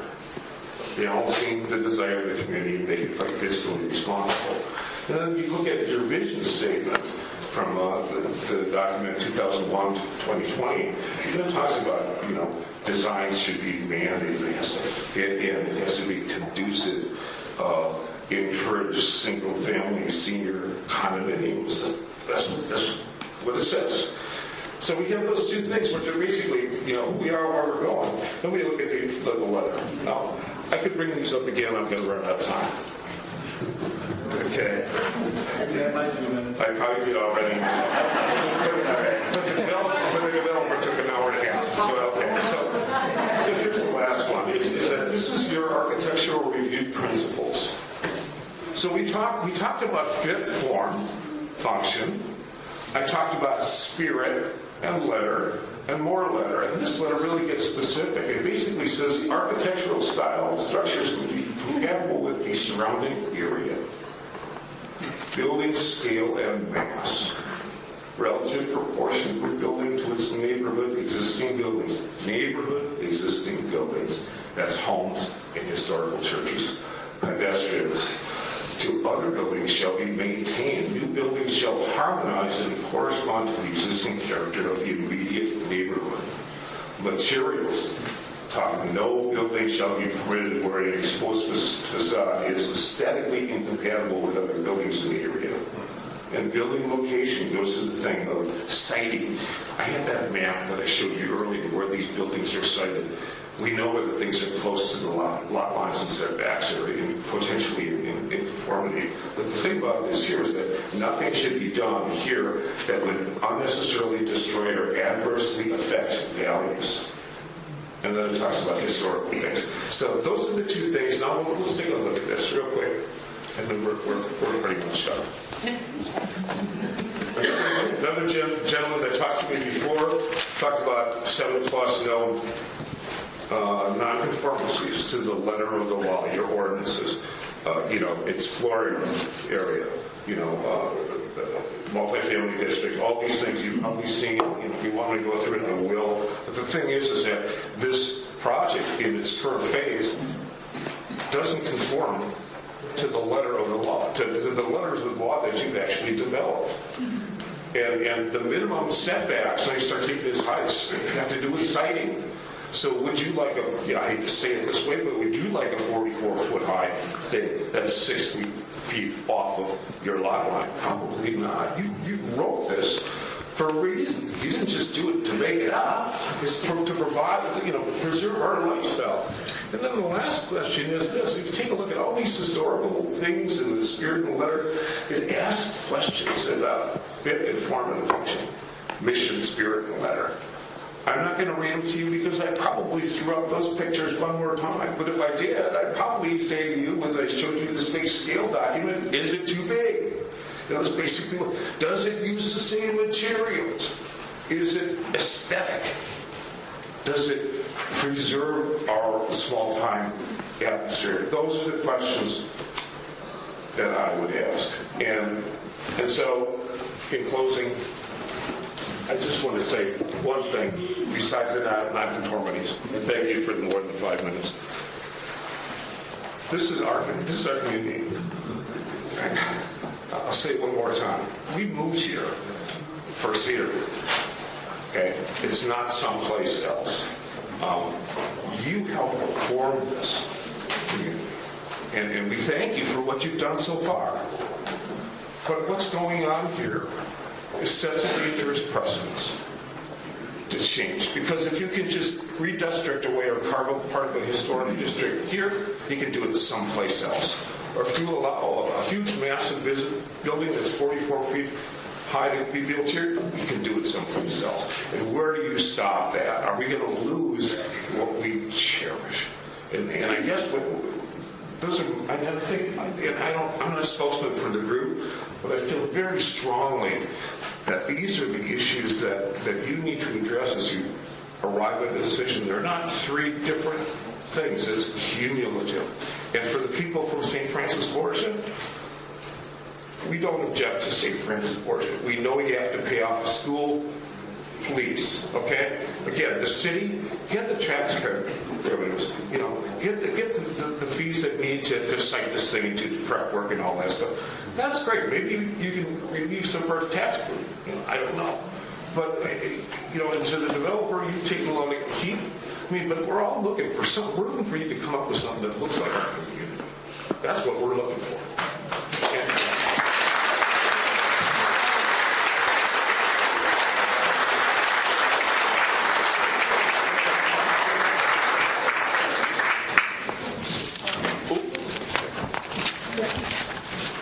If I could, I'll speak next. My name is Chris Ressler. I live in Edinburgh, 7W6075 Spring Street. In addition to the general questions of whether or not the proposed development is the right fit for the city and for the neighborhood, I'd like to address the day-to-day quality of life issues that will negatively impact the neighboring homes if this development is approved. The first one is obstruction of natural light.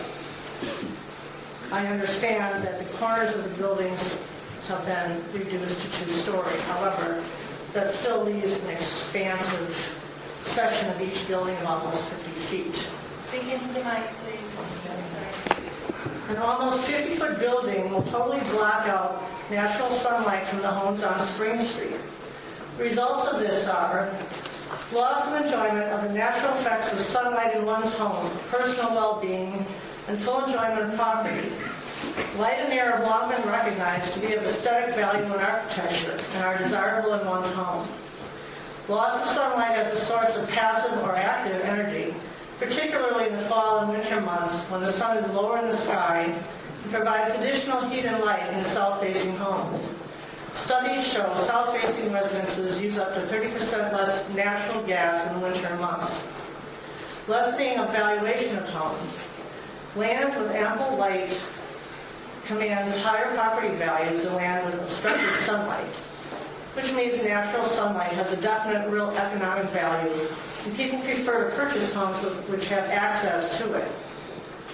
Regarding Building 3, at its current height and size, not even a 20 or 30 or 25-foot setback, or reattempted positioning of the building on the site, currently the St. Francis Borgia parking lot, will ultimately alleviate the blockage of sunlight caused by this building relative to the homes behind it.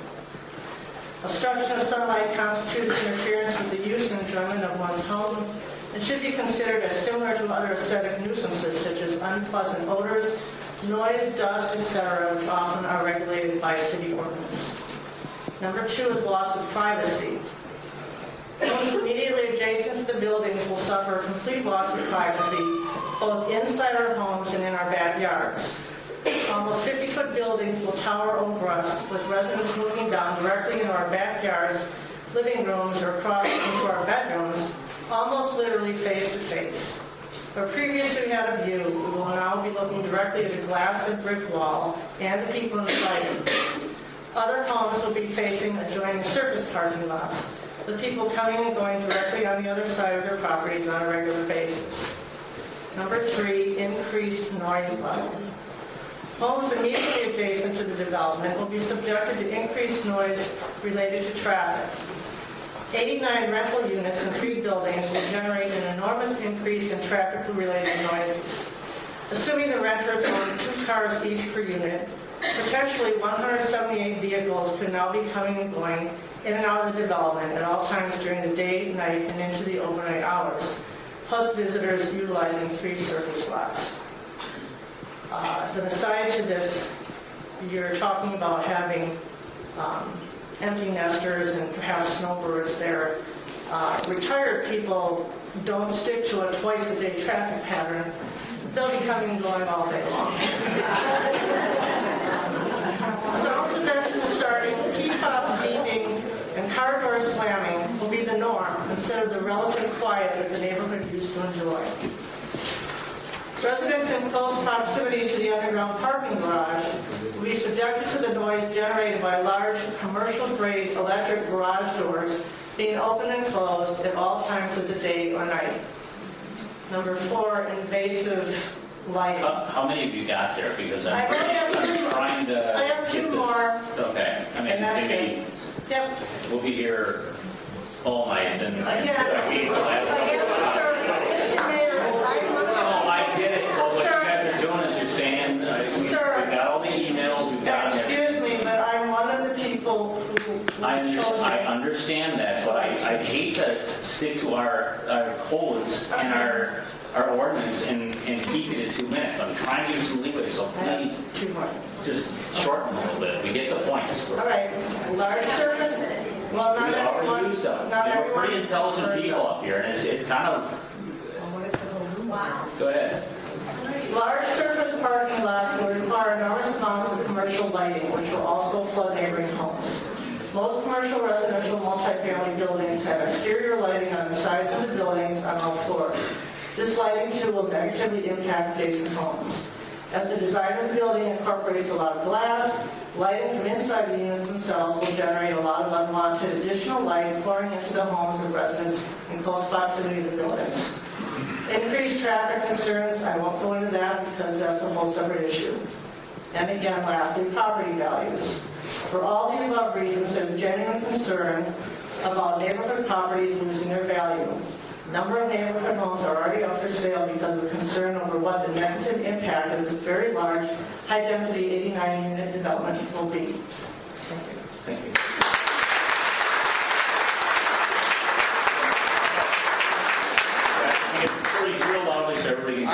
I think the people that are against this project have made their point. I think maybe some people that are for the project should have an opportunity to make their point. And they will. That's agreed. Can I say real quick? My name is Aaron Schultz. I live on W59 and 370 Gilbert Avenue. You guys all probably know me. If you check your emails, I can send you a number of things throughout the day. My purpose in doing that was hopefully give you some time to think about it and not have to listen and follow along. About November 1st, we put up an online petition on the subject of this project. And really the intent was in talking to neighbors. A lot of people said, how do I get heard on this? It seems like it's going very quickly. We started by the timeline that HSI presented on August 1st, and here we are, not even 100 days later, taking a very significant step to approve density that is very far outside the outlines of what's being presented in the smart growth plan and what everybody knows and is able to understand from reading the City of Cedarburg ordinance. Right now we have 492 signatures, electronic signatures, but they are verified people using addresses from the city of Cedarburg, Wisconsin. We have additional almost 300 more from people outside the region, actually in Milwaukee. People that come here to spend time here, to relax here, people with family ties. They're all saying they don't like this project, they don't want it to move forward. Really brief summary of the other things I sent you earlier today. One of the notions that people in the community says they don't even understand what smart growth is about. Fundamentally on this site, there's 7 principles, and I'm not going to go down the list because some of them may or may not apply. One of the main principles is respect, though, for the community, for the scale of the neighborhood, for the historical neighborhood. Where possible, it asks you to look for people that are willing to rehab those older properties. Now, we can argue all night long whether or not the rectory is truly spectacular. I think we all agree that to a large degree it's not the greatest thing in town. But that said, one of the big advantages of taking a smart growth approach with this site is we're taking advantage of existing infrastructure. I know HSI has said that they can't achieve the same kind of smaller 2-story development on this site because of that need to spend a lot of money on infrastructure. But that's not the same as an Oak Creek project or Menominee Falls project. If you go and look at the development briefs for the Menominee Falls project, they're talking about high bedrock and other things where they can't even excavate on that site. There are significant challenges, more so than bringing in some guys to take asbestos off the site. The reality is this is a very strong site from the infill position. Storm sewer is there, water is there, utilities are there, road infrastructure is there. It's a great site. And by their own admission, by everybody's admission here earlier in the evening, there's been multiple people interested to the point where HSI was picked versus other people that were bidding on the property. Really looking very quickly at the rationale for this, and I promise to make it quick, and I will. The Menominee Falls project, and the Oak Creek project, and the Cedarburg project, I pulled the project narrative from each of them, from each of the communities. All the rationale is the same. There's people that want to move out of their homes and stay in the community. There's empty nesters. There's snowbirds that want to come. There's all these people that want to live in some sort of dense project like this. Fine, I'm not going to argue that. I think we all realize that this will be something that is denser than the surrounding neighborhoods. The very key difference, though, between the Oak Creek, the Menominee Falls, and Cedarburg project is the density. Menominee Falls is 5.77 units per acre. Cedarburg is 26.2. Oak Creek is 10.9 units per acre. It also includes 63% open space, green space. And why is that important? Because HSI's own project narratives, which I sent you earlier today, Lynn, and you obviously had the Cedarburg one, says that the reason why people want to move to these is that their research says that this demographic is not looking to live in the typical 3 or 4-story building with common corridors, but rather a smaller scale building type with private, direct entrances, creating more of a condo or townhome type feel. They're looking for an abundance of green space, walkability, we've heard all about the walkability score, but also they listed a series of amenities that are not present in the Cedarburg project. And this As far as I can tell, the majority of what's being presented here is not, there's a fitness center, a couple exercise bikes. I have one in my basement. I think half of us probably do. A lot of the amenities that are available in these properties are a park-like setting and other things on property. There's nothing here that says people are going to be congregating, and I think contrary to the presentation, there's nothing here that says private entrance or townhome. This is very different. This is a complex. It's an apartment complex. And I just think that the very extreme departure from what's laid out in our smart growth plan, again, I gave you that checklist for it, and some of these are great, some of these, we're never going to have bus lines here. Some things we'll never score points on. The very real point is that these folks are willing to build this high density, in some cases 2.5 or almost 4.5 times what they've been able to build in other communities, while citing the very same market research that says that people don't want this type of thing, that they want, they don't want to live in a home, they want to mow the lawn, they want to live in something that's very close to home. This is not very close to home. My wife and I spent a very long time hoping that someday we'd be able to live in Cedarburg. And through a lot of good fortune, we were able to save up, and we lived in Milwaukee, and we lived near things like this. And we said, good grief, we don't want to be by this. And, I sent you that note about the paradox of smart growth. It really is. It's a philosophy that says, people are going to kind of live and work near home and do these things. The walkability is a great score, but, I ask people in the neighborhood who are there right now and are enjoying that walkability score, when was the last time you went downtown and went on a shopping spree? Well, we go to Grafton, we go to Costco. We go to Grafton, we go to Target. We go out to Milwaukee, we spend time in the Ward. We go out to Utah. Not to interrupt, but that's really too bad, because No. What makes Cedarburg, as everybody keeps saying, is a big part of this downtown that we need to support. No. I'm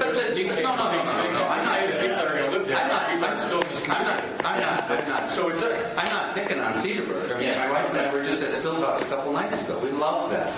We'd love if we could get a Bloody Mary there. That's a different issue that's not on the agenda. I wasn't trying to get you upset. No. I'm the gentleman behind this. You're complaining they might not spend the money in their own community. But the reality is, it's the same. You're saying the same people are going to be living there. So what's the? The reality is, we're not going to fill this with 89 units of people eating dinner at the Stillhouse area. It's overstated. Really, if we went through and we wanted to say what is the impact of that, the best way is survey 89 homes that are the same distance from downtown and say, how often did you go get a slice of Sal's Pizza? How often did you go buy a gift at Weeds or whatever it might be? We patronize all those things, but if you look at the petition and you look at the comments also, there's a whole bunch of downtown business owners who say, we don't want this. We benefit from the historic benefits of Cedarburg.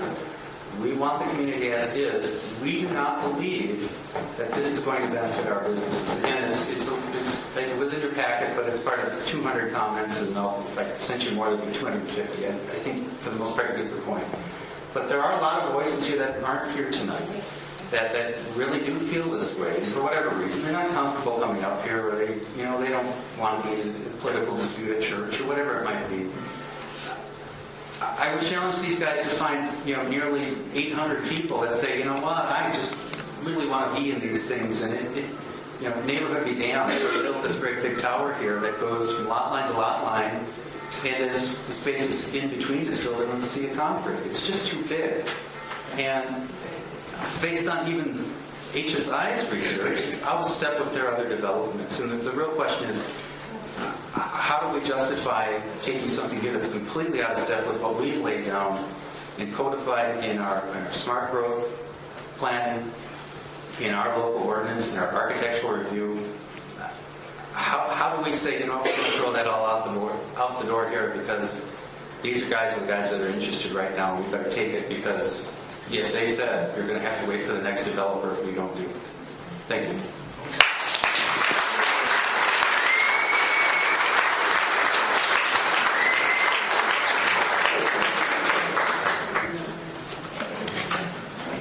My name is Ellen Weil. Riley. I live at 865 and 527 St. John Avenue. I've prepared copies of everything that I'm going to talk about tonight. Copy of my email to myself so that you do have my email as well as my professional address. I've been a real estate broker in Ozaukee County for more than 25 years. Although I appreciate the information that HSI has provided tonight, I've been to each of the meetings and questioned just how quickly we need to move on this particular project. I asked at that point, and I would like to point out that my few comments tonight have nothing to do with what other people are going to speak to. What I want to know is if anybody has come forward with the idea of cottage housing. Mr. Sansky and I briefly discussed it. He is familiar with the concept. I provided each one of you with a copy of one such plan. There are a lot of them out there. Cedarburg isn't the West Coast. We all appreciate that. However, I've been involved in other high-density, high-quality projects in the metro area. I would contend that HSI's project is very appropriate for Wauwatosa, for Delafield. You might note that Delafield's downtown area was basically torn down and redeveloped. There's nothing much left of the original downtown Delafield. We're not like that. We're not Wauwatosa. We aren't downtown State Street. We are Cedarburg. Based on my very rudimentary, very basic calculations, using the numbers that are in the concept plan that I've given to you, I propose this alternative for this 3.8 acre, I have 3.5 acre site. It's about 156,000 square feet. To consider building cottage housing, which requires about 3,500 square feet per unit. That includes the green space around it. If you take the basic math and you divide that square footage by 3,500 square feet, you end up with about 44 units. Each of those units is about 1,000 square feet of living space. I don't think we've heard what the square footage is that HSI is proposing per unit. I know we've heard 1 bedroom, 2 bedroom, but I don't know how big each one of those units is. Cottage housing is strictly usable square footage. Doesn't have a formal living room or dining room, like the traditional homes in Cedarburg that were necessary to the larger families in years past.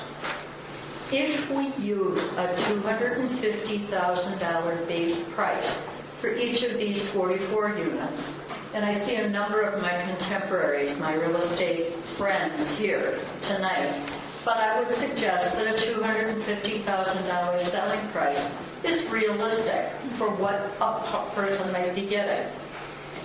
That might yield a tax amount of about $5,000 per year in real estate taxes for the city. Or extrapolating that, that works out to about $220,000 annually in tax revenue for the city. Cottage housing is often targeted to empty nesters, like my husband and myself and many of the other people who are here. We had 20 acres in the town of Cedarburg. We chose to move into the city as we became empty nesters. Oh, and I might point out, both of our children have now moved back into Cedarburg also. They want to live here. We have lots of young families that want to be here. Cedarburg is more than a historic small town.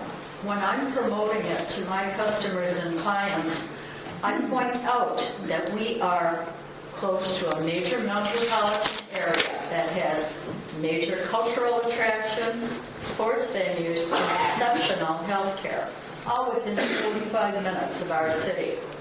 I'm not sure many of us really appreciate how unique that combination is. I believe we're rushing this project. let's use this space that we're talking about, this SFB space, let's use this as an example to future development.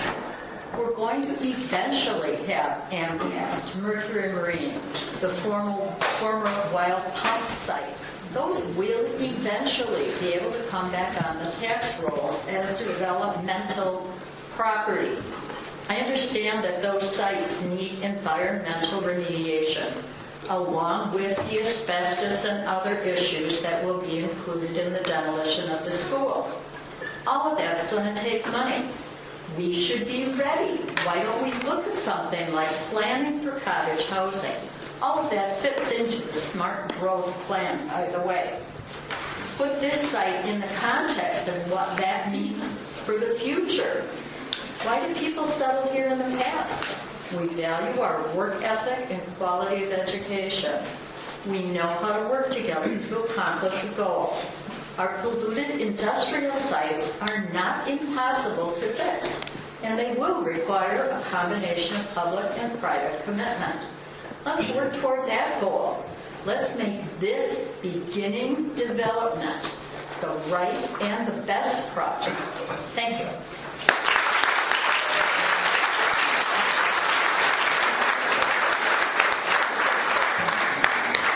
I'm Linda Smith. I live at M32W7367 Lincoln Boulevard.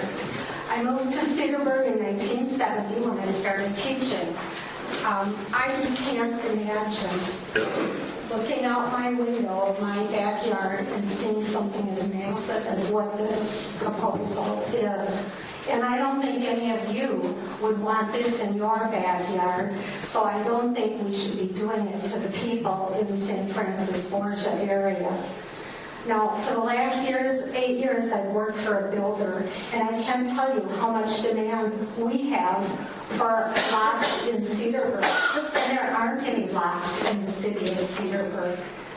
People want to live here. I think what we should be doing with this land, tear down the school, take care of all the issues that need to be addressed, and sell this land as single-family home sites.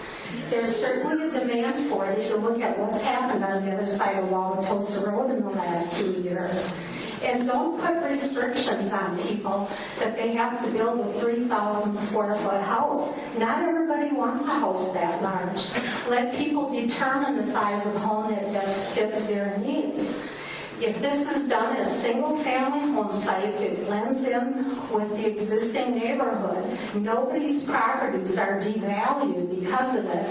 And I think you're going to find that these homes will sell quickly. The lots will sell quickly. You'll have individual builders coming in to build homes, and each home will be unique, like the homes that are currently in the area. And you'll make your money back very quickly because of all the property taxes. Either do it as a TIF district where the city takes control of tearing down the building and doing all the remediation that needs to be done, or split it with St. Francis Borgia and see if they're willing to share part of the expense of the initial tear down and get paid back once the TIF is paid off.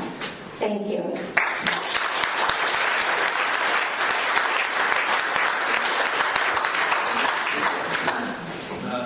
I'm Bob Shibalewski, W60 and 860 Sheboygan Road. Linda Smith taught my two daughters. A wonderful person.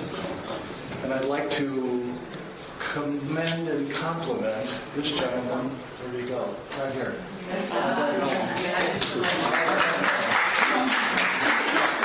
I'm on the opposite side, but I wanted to compliment you on your research, your passion about the city, and also Linda.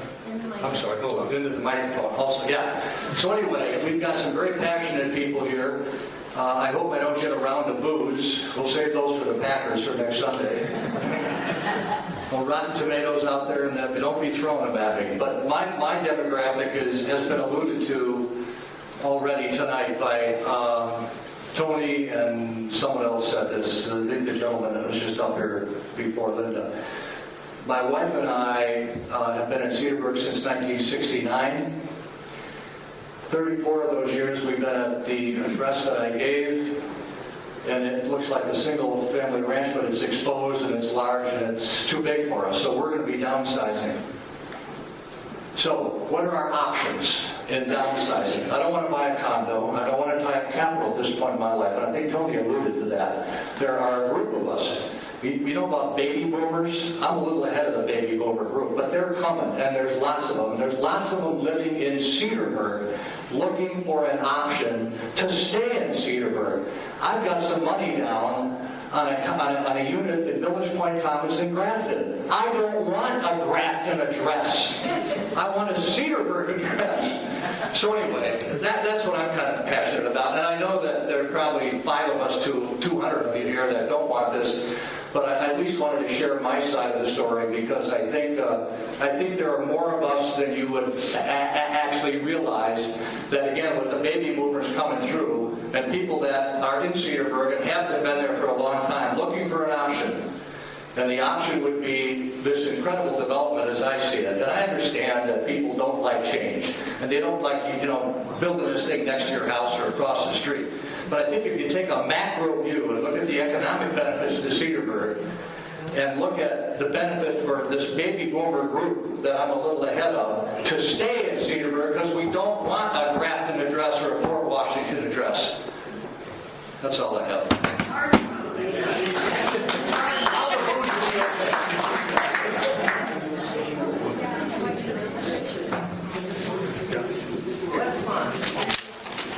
At the risk of having some of these charts thrown at me, I'm going to also stand up here and say, my name is Jim Myers. I live on North 59, West 5542, Edgewater Drive, and I've lived at that address in Cedarburg for about 19 years. I think HSI and your Planning Commission have done a great job getting us to this point and asking for your approval of the project. I support it. I think getting that property on the tax rolls and getting those impact fees are good for the city's financial situation. And unlike somebody mentioned about not walking, I live on Edgewater Drive. I walk to the Pig. I can walk to Byers. I can walk to Walgreens. I can walk downtown for coffee, and I'm sure people in this complex would be in a position to do the same. And lastly, I hate to see another AMCAS situation where you've got aging, empty buildings, boarded up, sitting there waiting for trespassing, vandalism, etc. So thanks for listening, and don't throw your charts at me. All right, thank you.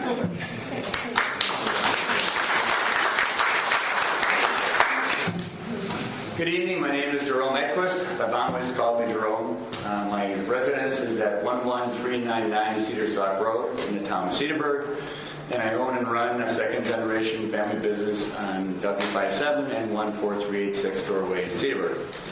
So I'm 48 years old. I've been in this community my whole life. I didn't move away. I've got a business here. I didn't move away. I'm here because I love the community. Lots of people in this room that I'm friends with, and neighbors with, acquaintances with, and we probably disagree on this issue, and that's fine. Some gentleman said democracy is about expressing your opinion. I've heard a lot of opinions expressed tonight. We're all entitled to an opinion. My opinion happens to disagree with some of the points here. I won't go on forever except to say that something's going to happen on this property. We need to do something about it. And it's a very desirable place to be. We all love the community. It's not going to be ruined by a project like this. I think we're fortunate to have a team, this developer and the architect who listens to the community. This is not about the building amenities tonight, but they've shown a willingness to work with the community and the council, and they will going forward. I think the consideration from the council tonight is, do we approve a higher density use for the property? That's what I'm in favor of, and work out the differences in the architectural view going forward. So thank you, and I hope we can work this together as a community to support a good project. Thank you.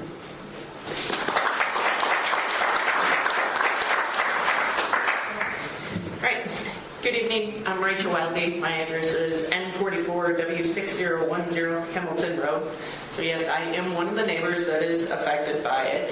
Can't remember that picture right there, will be the view out of my front door. So yes, I am affected by that. But what I wanted to make sure that everyone is remembering is the mission statement of the county council. I know you guys all know it by heart. It's what you live by. But just so that we're all on the same page, you seek to preserve its historic, small-town atmosphere and quality of life while balancing desires of community by delivering high-quality programs and services in fiscally responsible ways. So I want to break that down. I'm not going to do it in lots of detail. Most of my colleagues have already talked to the specific points, but when we talk about preserving the historic, I agree the rectory isn't the best looking building, but by starting to tear down those buildings, it does not help us. We need to look for the opportunities to rebuild those. It's terrible inside. I haven't seen it. It doesn't look that bad from the outside. But how did it get that way? It got that way because somebody didn't care to keep it maintained. I don't know who it is, and I don't care to place blame, but we have to have owners who have an expectation of keeping their properties in line with the neighborhood. So that's one of the points I would like to see that we continue to maintain and that this group continues to maintain. So the second point was maintaining the small town atmosphere. So I think, as Bob mentioned, as did another gentleman early on, there's 8 non-compliances. All those non-compliances have to do with the size of this development in that small acreage. Why are we trying to force something so large into that we're going to start rewriting our codes? They're there for a reason, I assume. I don't know. I was not part of it. The third piece is balancing the desires of the community. So I am most definitely part of the community. I bought here a year and a half ago. I'm the opposite of the generation that others have talked about, and I'm bringing in new, younger families to pay for the taxes that are going to maintain the city moving forward. We need to look at some of those people as well and understand that we are the ones who are going to be driving it. I have taken my house. It's a historic house. It's not deemed as historic, but it was built in 1880. I've spent significant money on it to maintain it, bring it back to its historic charm. Now, do I expect any of you care about that? No, but I hope that you noticed when it happened that, oh, hey, it's actually starting to look nicer in the neighborhood, right? Some of these houses are getting older and we want to keep maintaining them. Getting older is part of some of these developments. What happens when it gets old? So we're talking about right now, yeah, it's going to be luxury. 10 years from now, apartments are no longer going to be luxury. Who's in charge of maintaining that level of finish? So I'd really like you guys to keep that in consideration. Fiscally responsible, I know you guys are going to do what's right. It's right for us to develop this site, all of us in this room. It needs to be developed. It needs to be developed right. It needs to be the right size. It needs to be the right building. It needs to be the right project. I think there have been some great suggestions as to what projects it could be. So I won't go over those either. Cottage-style condos, some of the townhouses, I really like what they have done. It's still a little bit too large. So my recommendation, if I were queen for a day, which I'm not, you guys can probably all count your blessings for that, but I would like to see a height and mass that doesn't dominate the neighborhood. It's a big part of what makes this community what it is we don't have those overriding structures. Let's keep it that way. I'd also like to see it complement the historic neighborhood, maintaining that charm. So I know we're not to the architectural piece of it yet, but we've seen a lot of renderings. We've seen what else they do. There's a style theme there. I think the architect's done a fantastic job, but we see what it's going to be, and it's not going to fit the 1,800 houses that are right around it. So my concern is we're not going to maintain that charm. So I would like to see the city pull together the landowners, SFB, the developers, HSI, and the neighborhood so that we can all meet in the middle. This is a project that needs to go forward. A project has to go forward here. I'm not saying this project. I don't think this project is right. So please keep in mind what the mission statement is of this group, and that's keeping the small town alive historic preservation, and balancing the desires of the community. Fiscally, you guys are going to do what's right.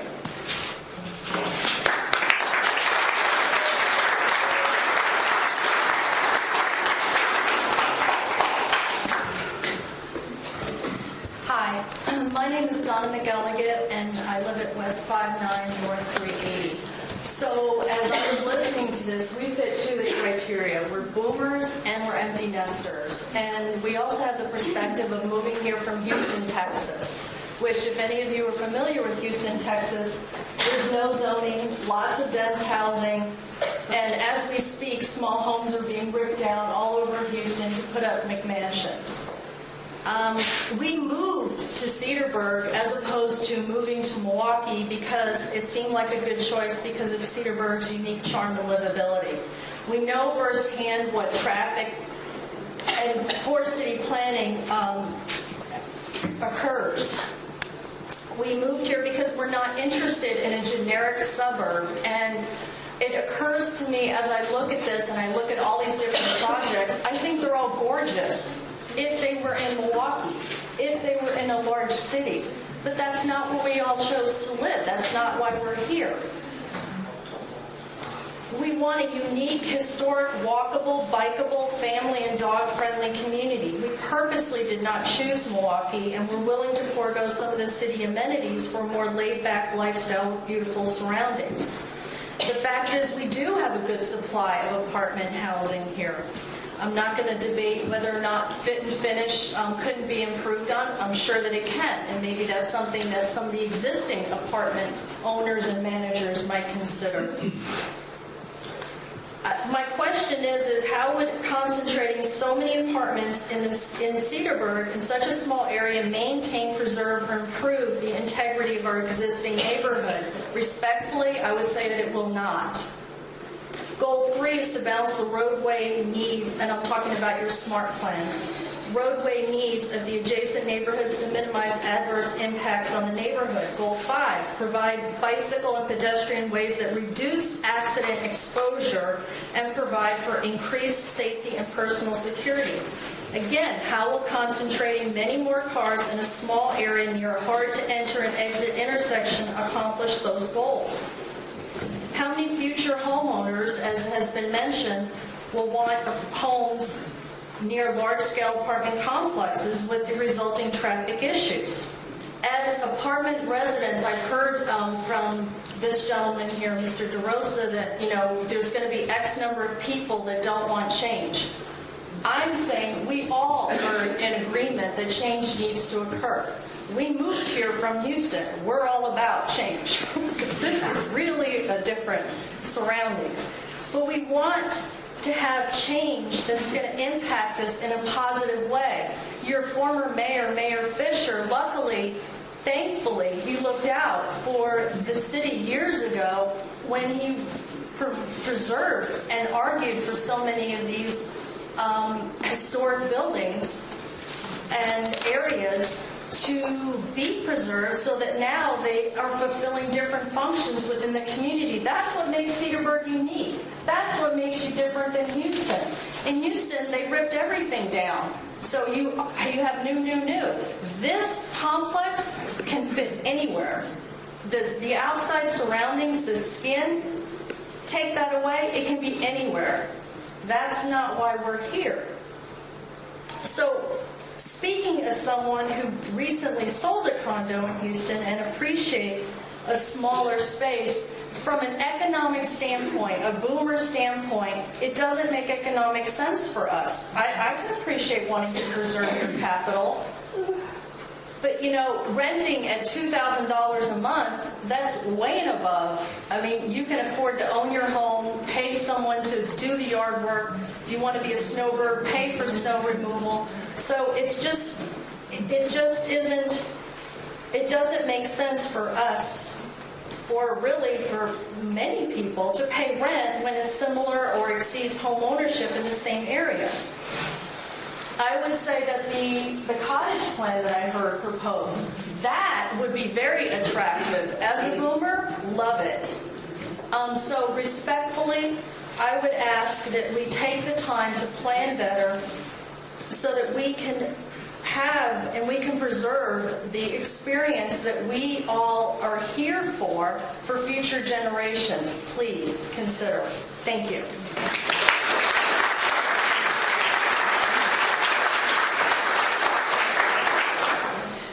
Good evening, Mayor, Councilman, distinguished guests. My name is Aaron Olenichek. I'm a Cedarburg resident at W74 and 304 Cedar Point Avenue.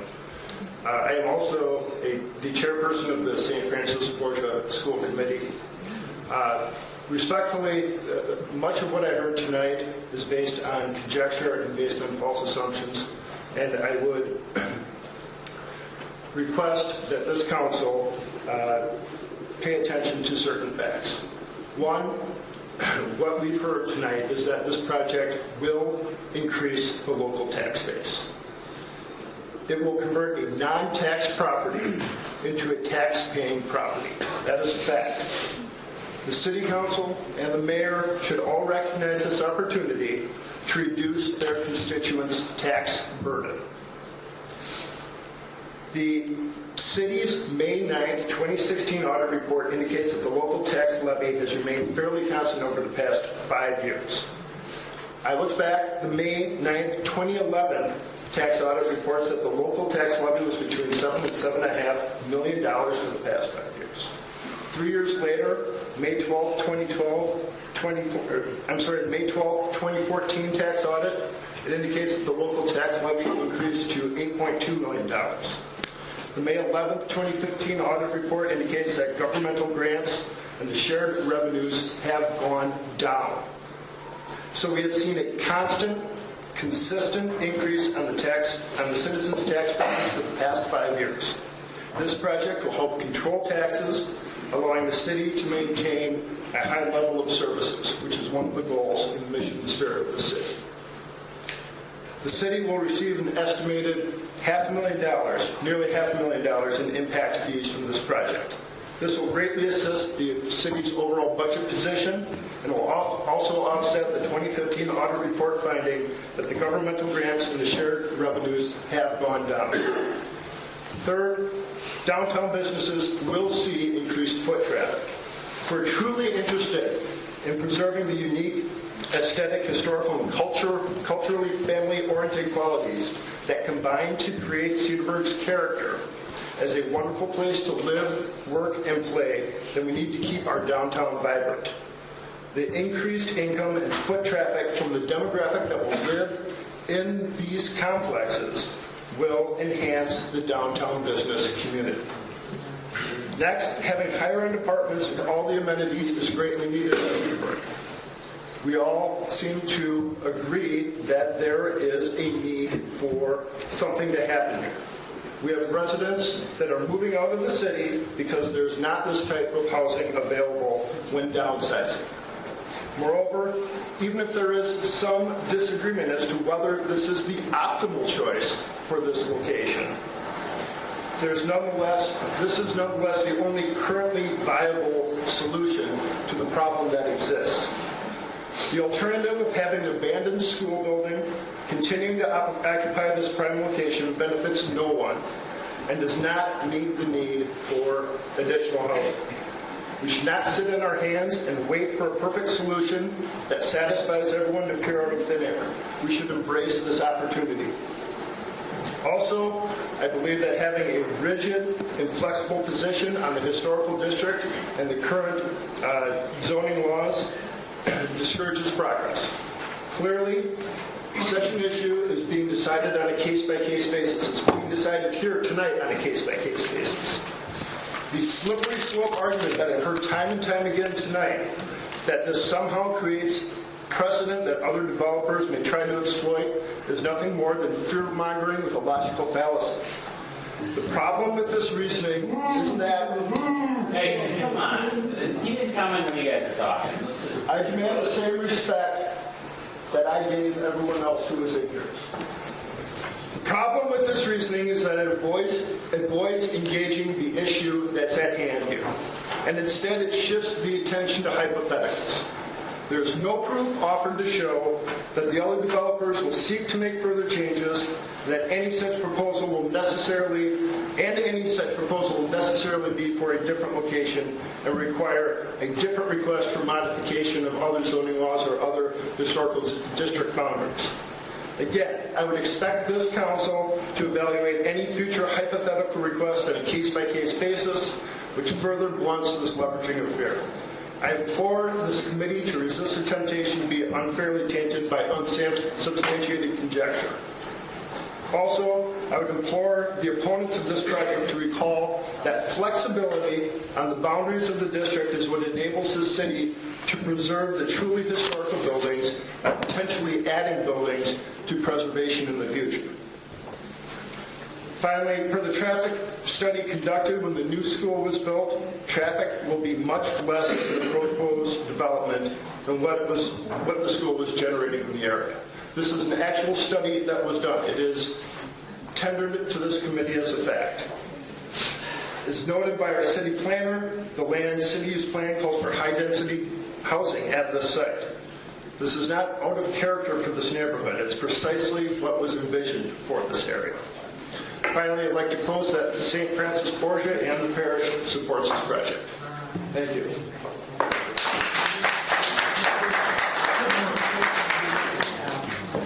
Well, I don't know that guy, but when he was talking about taxes, I agreed wholeheartedly with him. Then he lost me. My name is Richard C. Wildy, and I'm a dual property owner in our city. One is at North 44 West 6010 Hamilton Road, and I reside at West 65 N527 St. John Avenue. I'm opposed to the size and scope of the HSI proposal as presented and to the rezoning to the higher density they are seeking. As proposed, this project is not harmonious with that quiet little residential single-family neighborhood. And according to the city zoning codes, page 162, it clearly mandates that to justify rezoning to higher density, they must be in harmony with the surrounding neighborhood. HSI put a lot of spin tonight on the height comparison to the church, but 44 feet is still 44 feet, no matter if there's a hill or not. Okay? The streets in this neighborhood are narrow and at times very crowded and dangerous. Adding a few hundred vehicles each day will adversely affect pedestrian safety and motor traffic safety. And for a borrowed traffic study, don't buy that. Make them do their own traffic study.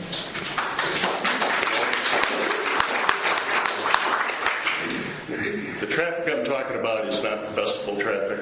We're all used to that. And we all expect it, and we've learned to live with it.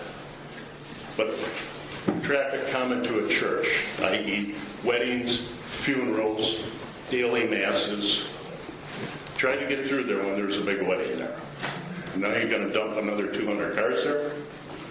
That's going to be a problem. A couple of years, or several years back in recent history, 2 pedestrians were killed at that intersection trying to cross Washington near Hamilton.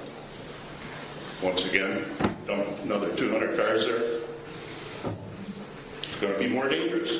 As stated on page 163 of the city zoning, staff review will involve all city departments in an assessment of the feasibility and potential impacts of the project on city infrastructure and resources, as well as its conformity with the city zoning code.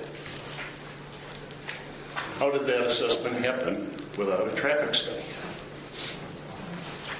How could the planning commission make that assessment?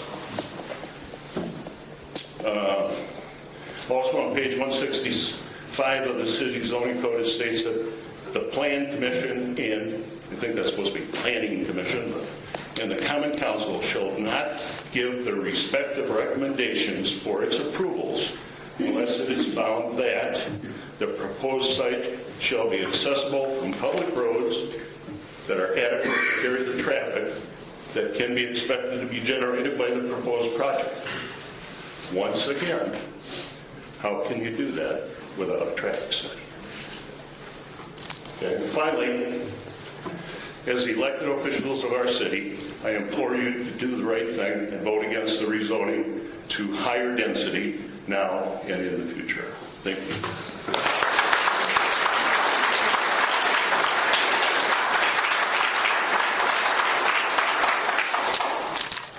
Hi, my name is Kira Karagatsky. I live at W55 and 737 Cedar Ridge Drive. I grew up in Milwaukee, Glendale to be specific, and for the last 4 years, my husband and I have lived all over the country. We just got out of the military a little while ago. We spent the last 3 years in San Diego. We've been in Virginia and around Chicago. We chose to come back here. Out of all, we could have stayed in San Diego, but we chose to come back here for a reason. We wanted to live somewhere that had a small town feel, that had character, and that felt like it had a really good sense of community. We lived with my parents for a year before, with my 2 small children, before we bought our house. And we just bought our house in June, so we've only been in Cedarburg for a few months. It took us a long time to find the perfect place, and we looked at Mequon, we looked at Grafton, we looked at, all of these surrounding suburbs. My husband works downtown. He commutes to and from downtown. Granted, it's nothing like Chicago or San Diego, but it's still, a lengthy commute. And he did that, because, he does it willingly, just so we could live here. In the last couple of months, I've run into 2 of my classmates from my high school, Nicolay High School, who also now live in Cedarburg with their young families. We are moving outwards. Milwaukee is growing. There's tons of construction down there, 3rd Ward, 5th Ward, even the suburbs. Grafton is exploding. Cedarburg's kind of exploding too. We want to live in this kind of community, and it's important to us, and part of it is the aesthetic part of it. That is important. And I just wanted to, mention that, we're here too. And we love it the way it is, but I understand that it has to grow. And I would like to see development there. I don't want it to stay as is. I just don't know. Such a big building. When I think of Cedarburg, this is not what I picture, and this is not something that comes to mind. But I would like to say that I would like to see something there that would retain like the older generations, because I think that's something that makes Cedarburg really special. And that would be great. The cottage thing sounds really great. I could live there when I grow up. So that would be good. Thank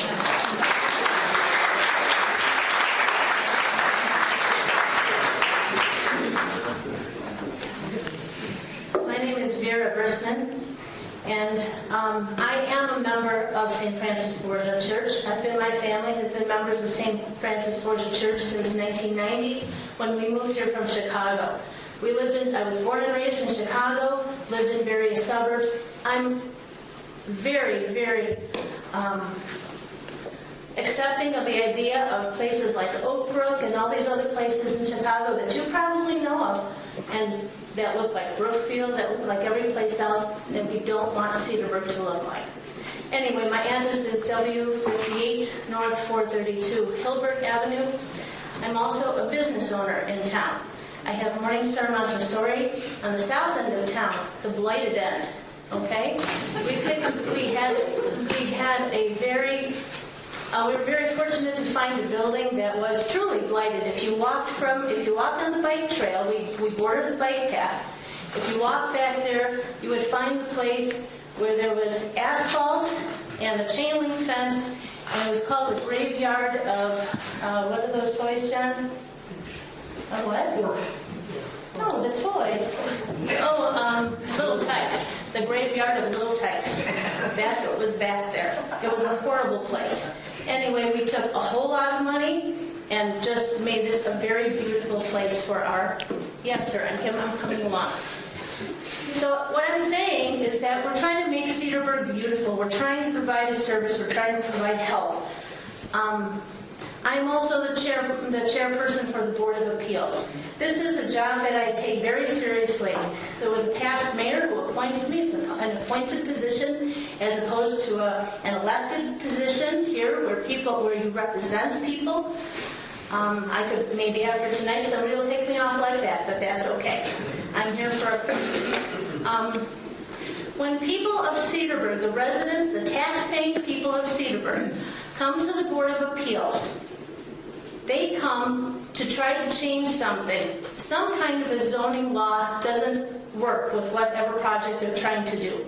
So they try to come to the Board of Appeals. They have to pay a fee.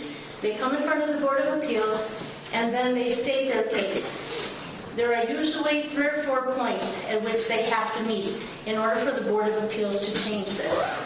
The big one that they have to try to overcome is something called hardship. There is almost never a single case where they can prove hardship, that whatever project they want will be able to be voted for, that they can do this, that we can allow them to go through.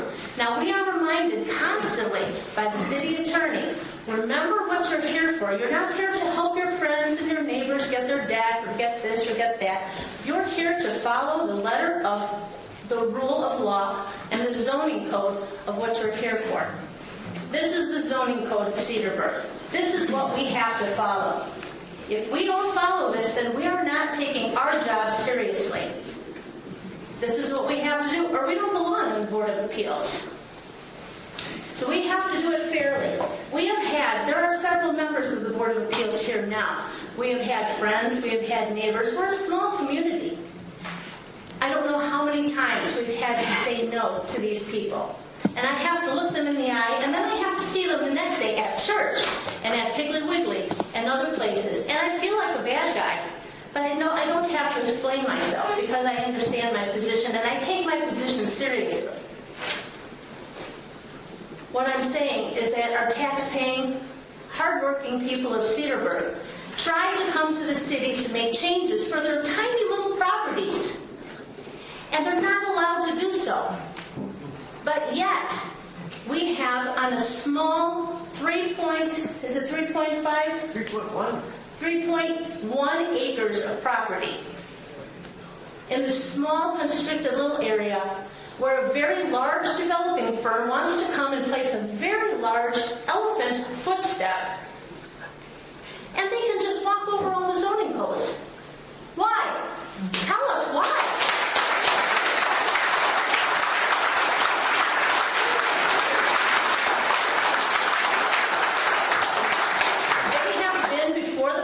Commission, and it just sailed through.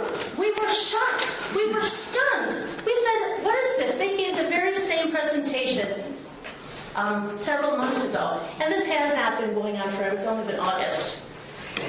It's still the same weather, if you notice. But anyway, these people should not be allowed to just walk in and tell you, the city of Cedarburg, you are the people who represent us.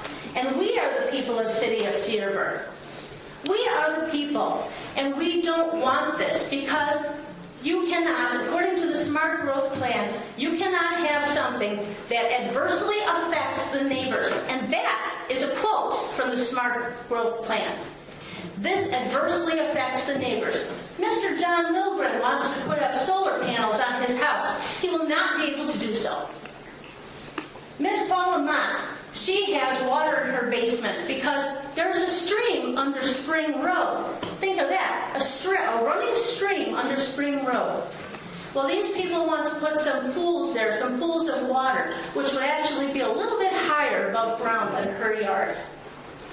How will that affect her basement and all the other neighbors?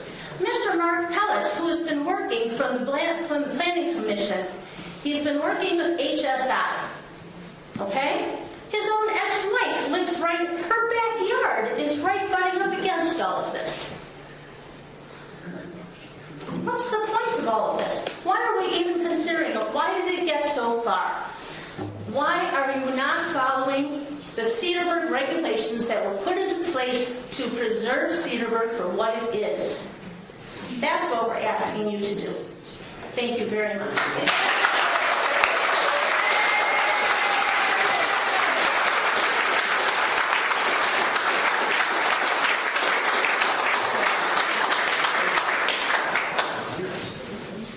My name is Tom Kabala. I'm at N67W5475 Columbia Road. I have to read it because I can never remember those numbers.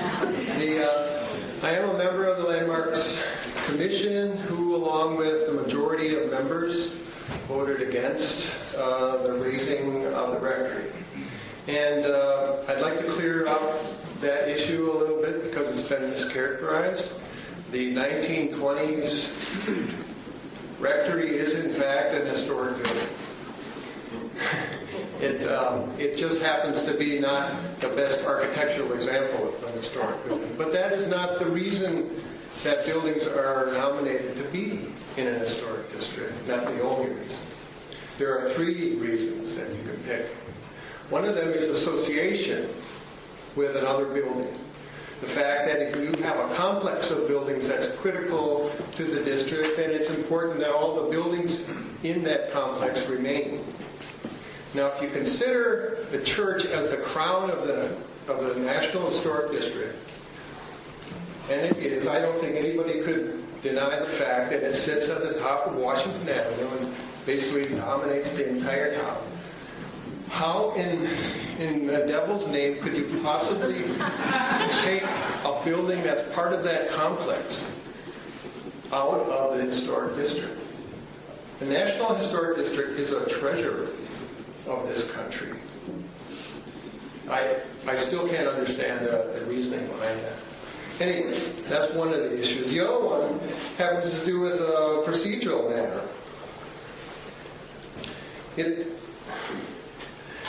If you approve these three features that are for the public hearing here, you are basically going to bake in the density and the massing of those buildings. Once you make that decision, you can't go backwards from it because you'll be held to that decision by the developers. So the order of decisions is wrong. Because all I have to do is read you this part of the architectural review ordinance. It says, in approving infill projects, the FAR, the floor area ratio, standard for the zoning district in which the building is located shall not govern the building size, but rather the building size will be established on a case-by-case basis to reflect the existing character of the neighborhood. That's in the ordinance. Now, if you vote in favor of these three elements tonight, you have discounted this fact.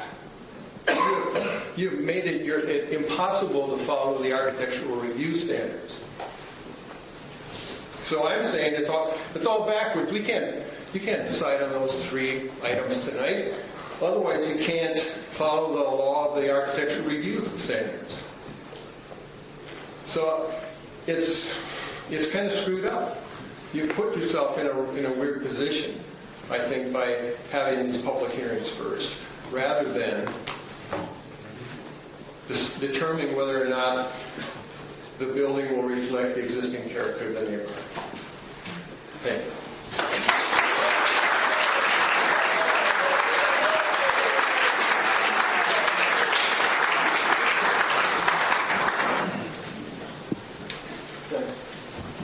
You can beat them up there. I don't see the split right there. I'm going to be very brief. My name is Phil Bale. My wife and I moved to Cedarburg in 1993. And I just want to make a comment. Mr. Kabbalah mentioned the rectory. Since 1993, many friends of ours and acquaintances have come to Cedarburg. Not a single one of them has ever come to Cedarburg to see the rectory. I'd like to make that clear. And I follow plein air art each summer, and I've never seen anyone paint a picture of the rectory. So to stand on some kind of technicality to say that because this building, quote, meets the definition of a famous old building and it should be maintained in the historical district is just stupid. And whether this project with HSI goes forward or not, for someone to stand up and to try to put the rectory in the way of some project that may have great benefit to the city of Cedarburg is just ridiculous. Thank you.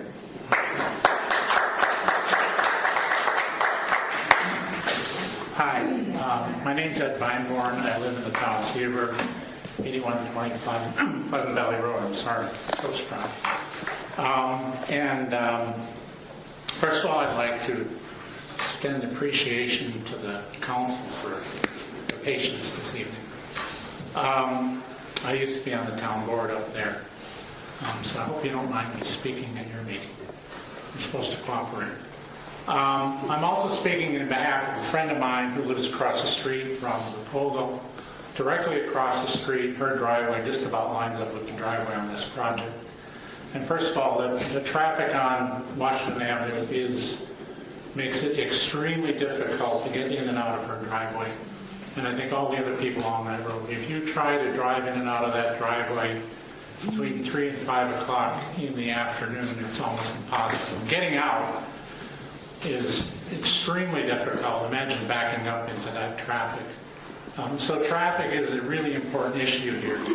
And I think, the logical thing is that the council requires an independent traffic impact analysis. By independent, I mean that the council finds somebody to do the analysis. They do a proper professional analysis, and the developer pays for it. And that analysis should include looking at all the impacts of this project and also how to mitigate them, what to do to deal with these traffic impacts. It's a pretty standard procedure, and they mentioned John Bieberitz, a good friend of mine.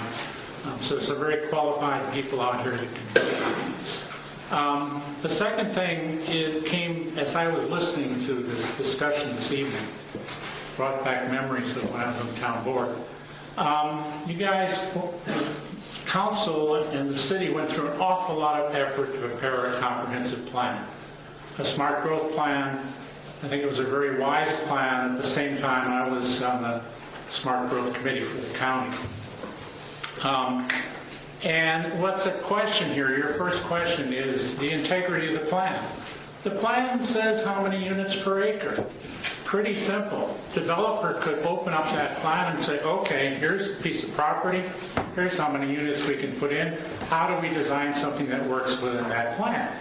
I mean, it's kind of weird to me that they didn't do that, because apparently they had the expectation that they could come and Cedarburg would change it. So if you have a plan, you have to stay with the integrity of that plan. Listening tonight, I don't see any compelling reasons to do that, and your mission statement, your planning documents, everything else you have kind of points you in a certain direction.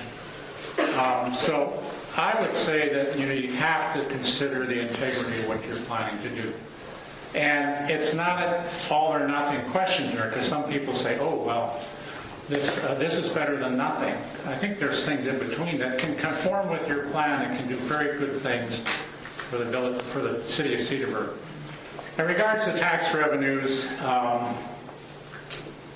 if you multiply a number by 10, it's 10 times bigger than if you multiply it by 1. The tax revenues, of course, as you know very well, go to the city, go to the school district, go to the county, go to the vocational district. So a portion of that goes to the city. The revenues look good, but you also got to look at what the costs are going to be. How many more kids are going to be going to the school? What kind of police protection, fire protection are you going to, what increment of that are you going to require to go along with this project? It isn't all free. It isn't all free tax revenue, because there are costs you will incur. The impact fees have very specific requirements on what they can be used for. You can't just throw them in your budget and cut down on your levy every year. So don't only look at the benefits of the project, but look at the costs. Okay, thank you.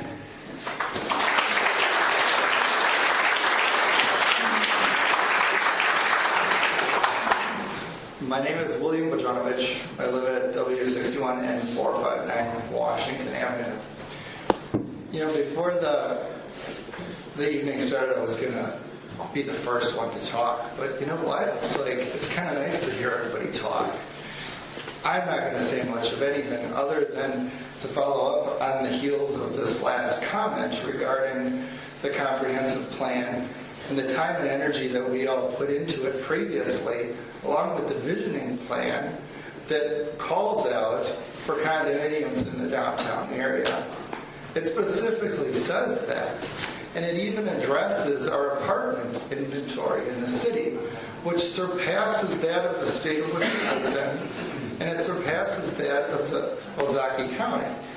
I've looked at some recent estimates, and I forget the American study estimate from 2010 to 2014, but in 4 of the 6 different categories of multifamily housing, Cedarburg is still estimated to have more than the state of Wisconsin. So apartments I really don't think are the answer here. I think we should go back and really look at that visioning survey. And we heard it from Ellen. She spoke about a cottage type plan. That's in that visioning survey. It says specifically that Cedarburg needs smaller single family homes from 1,200 to 1,500 square feet. Apartments are the answer.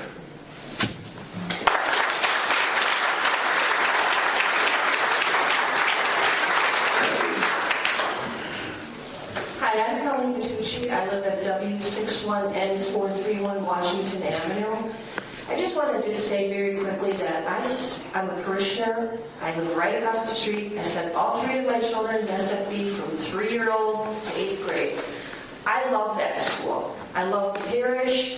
The neighbors are not the enemies. We want to work with SFB. We know they have to sell that property. We want to work with the city. It's just too big. That's the bottom line. Can you just do something that's a little bit smaller? We just can't take that as a community that large. Thank you.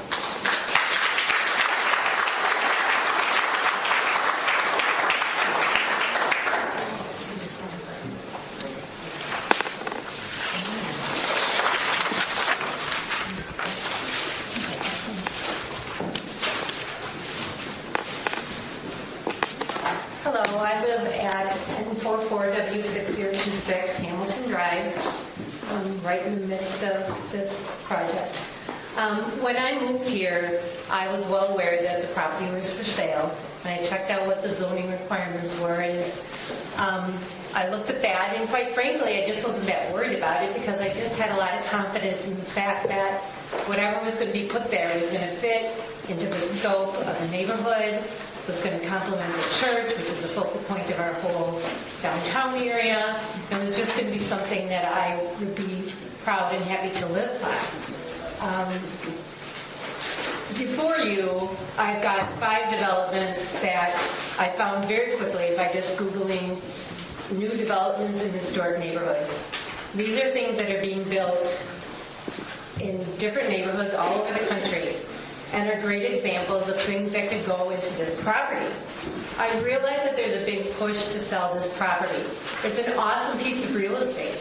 It's right by the focal point of downtown. It's right by the main drag. And it's a great opportunity to put something really neat there. Something that will enhance the neighborhoods, something that will make everyone in Cedarburg proud to see this. These are just a few examples of things that could go there that would complement the neighborhood, would complement the church, and would fit in with the historical and neighborhood feel of our community, which is what we all want to preserve. So I would just ask that if we approve these 3 huge zoning changes, thank you, you're opening the door for big box projects to go into our community. And I don't think that that's what the majority of the people here want. What is your name, please? I didn't get your name. Brenda Gordon.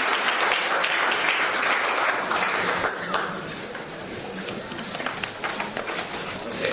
Anybody have anything new, or are we? Can I just ask a question without getting, because I'm waiting for knee surgery. It'll take me longer to get off this. You don't get talk real loud. Okay, my name is Pat Sotella. I live at W72N1059 Hampton Avenue. We lived on Spring Street for about 15 years. But I'm wondering, who's going to own those buildings? HSI. The developer? Yes. Okay, is that then part of, forgive my, I don't know if I have the right terminology, the tax increment differential, that some developers don't have to pay taxes for a certain amount of time? Does that have anything that reflects the tax base because of that? No? It is not part of it. It is not part of a TIF. You asked me what a TIF. There's that and that stuff. It is not currently part of a tax incremental district, so the taxes will immediately go on the tax roll payable to all the taxing entities, city, county, state, MATC, or technical college. Thank you. Okay, so taxes are payable immediately. Okay, thank you. I have a question.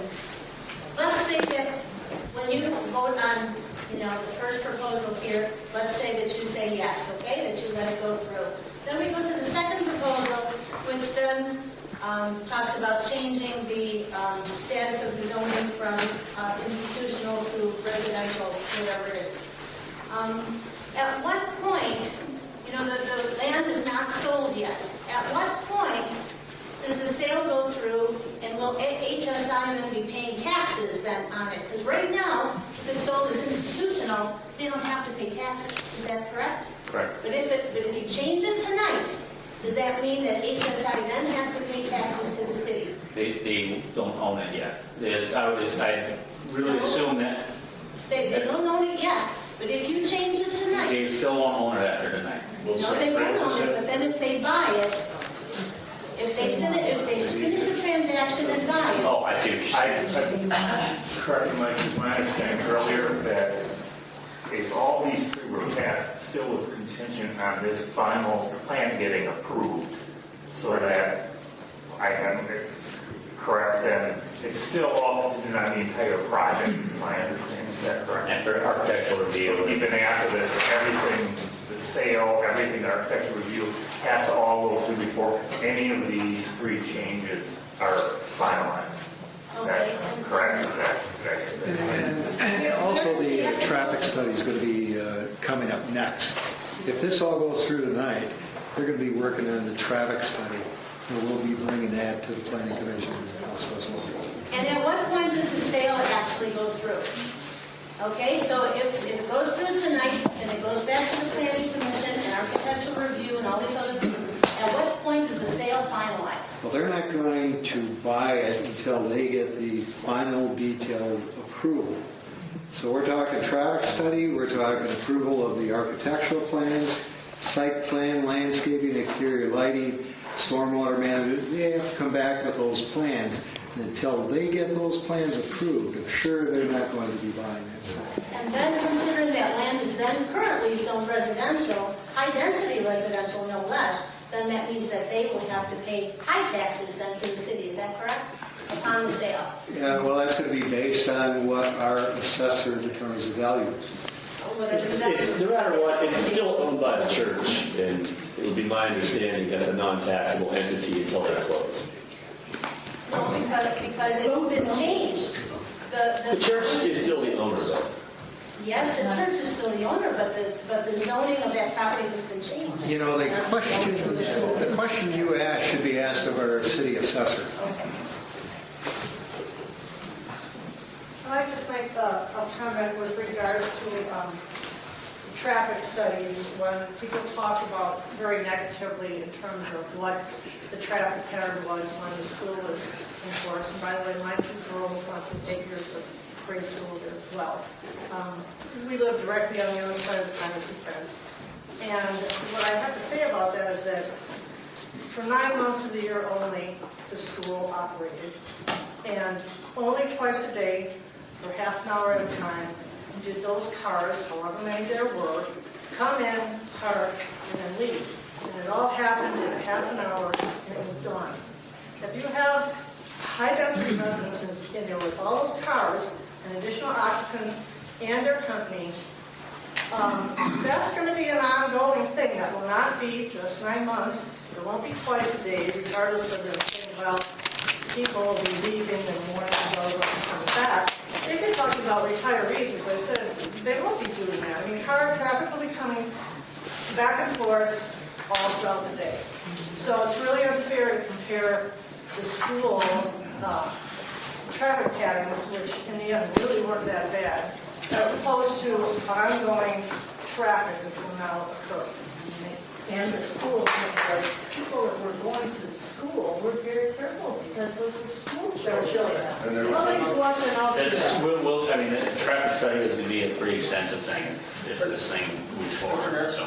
Question for you. Yeah. Will the traffic study compare the impact of the development of the traffic as it is today, or as it was 2 years ago when the school was in operation? That's what we'll have to kind of compare the numbers. This is what the traffic study, I'm going to assume, and correct me if I'm wrong, I haven't looked at a whole lot of them, but it'll show the use that's going to be, whatever that development may be.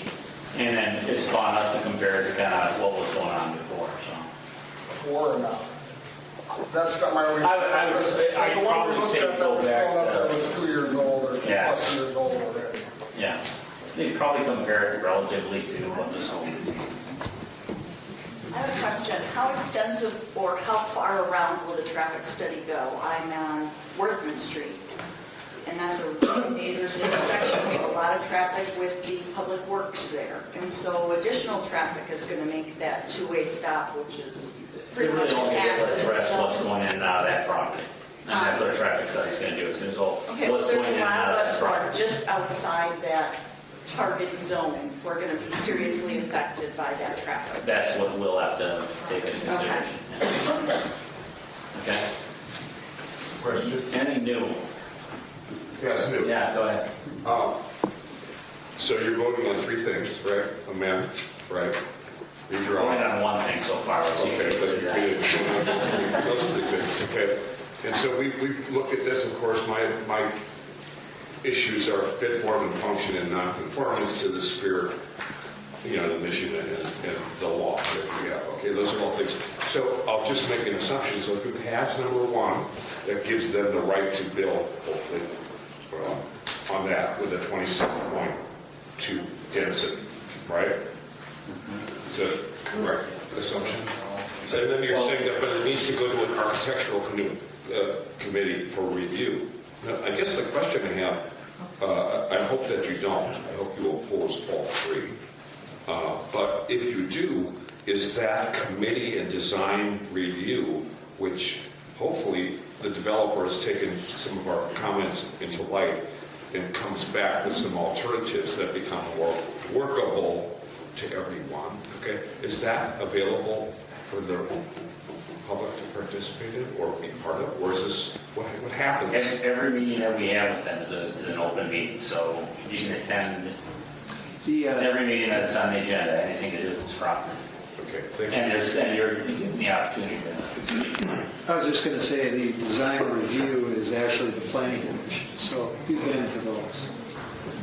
John, it's a good question though, as far as, let's say we approve A as is, that specifically states high density residential, 26.2 units per acre.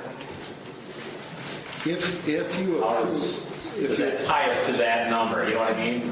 Yeah, if you approve Resolution 2016-25, that establishes that higher density, 26.2 units, for that area of the land use plan.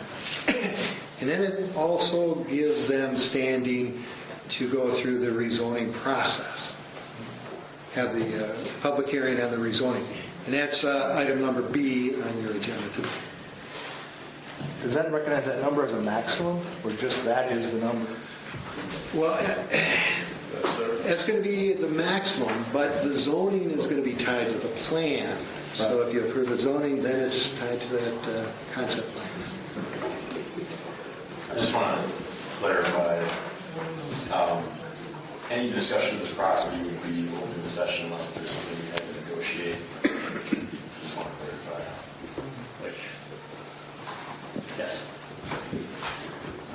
Kevin, can I ask you a question, or just for clarification, maybe I didn't hear it from being way in the back, but if these ordinances, and the unlikelihood you would go against all of the current ordinances, et cetera, that are written, if they are changed, are they reversible if this does not go through? Yes.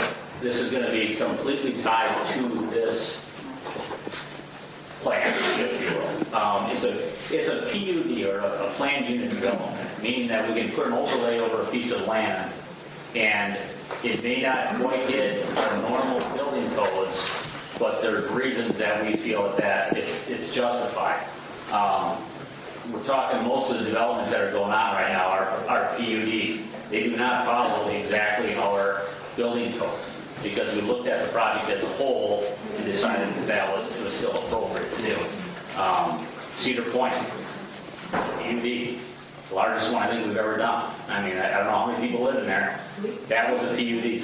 And honestly, it was... What's that? Legal non-conforming lot size. Correct, yeah, and then we found out that, and we had to change our ordinances to help that neighborhood out.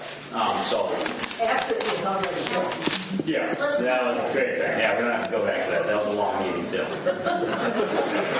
Don't do it again. But yeah, no, to get back to more specifically to your point, if, say this all passed tonight and their plan eventually failed, but we could not come to terms, then it's going to revert back to the institution. Yeah, Mr. Mayor, our suggestion would be that if there is an inclination to move in favor, that you condition that action upon the approval of the project with HSI. This HSI that project alleviates a lot of the concerns of, hey, we're changing the zoning, and now what we got here, if it's all tied to the project with HSI, if the project with HSI terminates, so it's not still 26 point. Right.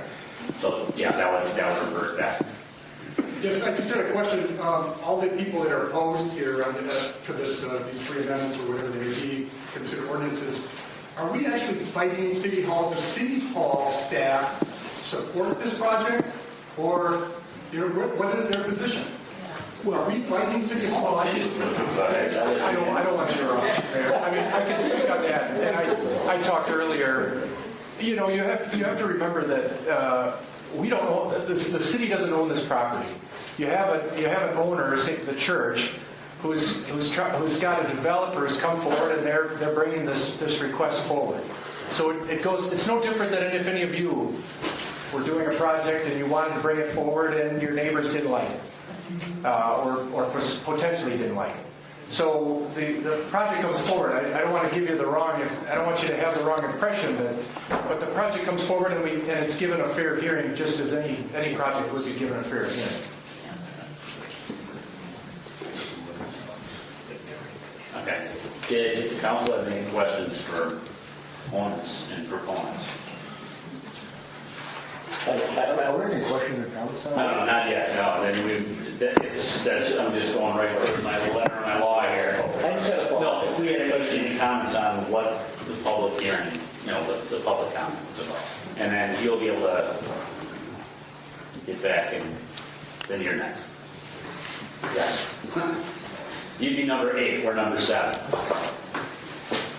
Oh, yeah. All right. Well, I'd just like to thank everyone for being so involved in this process, and I was just thinking what an intelligent, great group of people we have on both sides of the issue here. And I've gotten a lot of emails, a lot of phone calls, and I just want you to know I've read every one of them. I've attended a few of the meetings that have not been held with respect to the city council. But thanks for coming out, and we appreciate all your comments. I think we're all in that situation, the same situation as Jeff, and you know that. And I appreciate it. We are taking this very seriously. We've all given it a lot of thought. I've given it a lot of thought. I can't speak for these guys. Do you vote tonight in open session, or does your Yes, vote? there's nothing going in the closed session. What we kind of have to realize is we've been looking at this for several months. It's just become kind of, except for those of you who live right in the immediate area, I think many don't realize that it's been, I've heard people say, oh, you're trying to ram something through or anything. That's really not the case. We've been looking at this for quite a while, and actually the proposal before that didn't work through. But just a couple things. I've been writing down pros and cons as we've been going, and I would also like to thank everyone for your emails, your phone calls, a lot of people that are just talked to personally, and everyone here tonight is in favor of Cedarburg. The passion, it's really, it's pretty astounding, and it's a great city. Could I just see a show of hands? How many people actually live in the city of Cedarburg? Okay. Your taxes are going up. All right? You might want to take pictures, Tom, because you don't see a politician say that. Okay? But we built a library. We built a very much needed and critically needed DPW building. A building that's going to serve us for 50 to 60 years. I don't know if I'm trying to justify this. None of us are happy up here or proud about that fact, but we are going to have to increase taxes for those of you who don't really pay. Oh, and by the way, we lock the doors. You're sticking around to make a budget meeting. So we are obviously looking for every opportunity we can to increase our tax revenues without putting it on the backs of the taxpayers, the residents. Again, I've spoken to a lot of people about this project, and they seem to, even people not involved with the project, feel that a lesser project can't really work, that the numbers just don't work. Now, is that true or is that not true? Hard part about with a guy like me is I don't know. I don't know something lesser. I know that it's going to cost a very significant amount of money to raise that school, to take the school down and the rectory if needed. I'm being told that if it's not at a certain structure, it's not a certain increment, it can't pay off. It doesn't make sense from a business standpoint. But you know what? It's really big. I mean, it's... Before we start giving all our comments on exactly what we want to do, I'm not trying to cut you off, but kind of following the process. We're going to try to close up the public end of it, and then we'll have a discussion. I'm sorry. Sorry, I'm not usually one to follow procedure, but I might have to just need to. Can I say something, please? Sure, something new and fresh, right? I've been listening to this meeting, and I'm Could I have your name and address? Sorry. I'm coming from a different direction. My name is Irene Clausen, and I live at North 13, West 6866 Pheasant Court. I moved here 3 years ago. I visited here 27 years, and I saw and I have seen changes. But what I see now, I don't like it. That one little square where it shows the steeple in the church has to go. I moved from the legendary Mayberry, North Carolina. Beautiful. Those people would kill for a piece of land to build, to have young families move in, have young children grow up, and build the community. We have to pay for everything. We do. There's no other way around it. But to build a big monstrosity like that is ridiculous. It's like me fitting into a size 2 dress.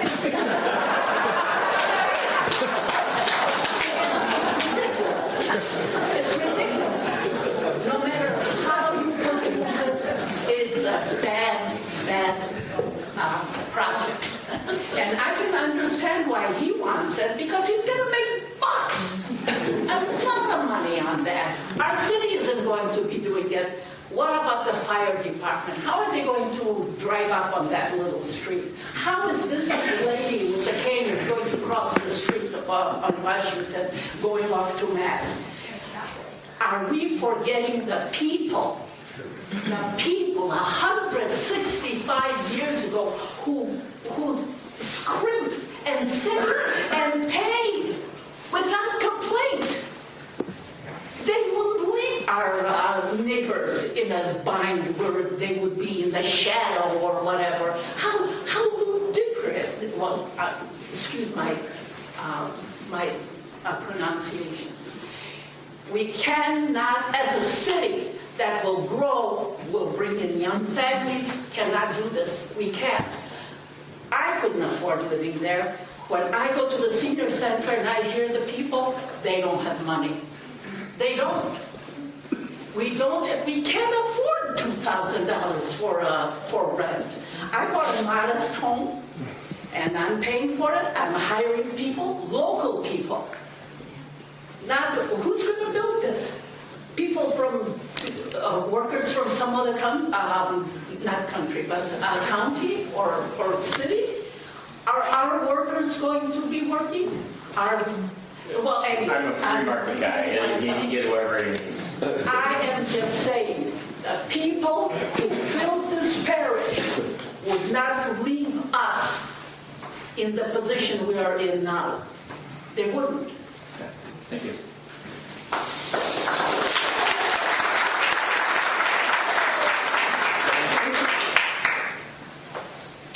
Go ahead. Thank you. What I'd like to do is just sitting here listening to all the comments, I'd just like to highlight just a handful of items that I want to point out whether incorrect or other thoughts that come to my mind.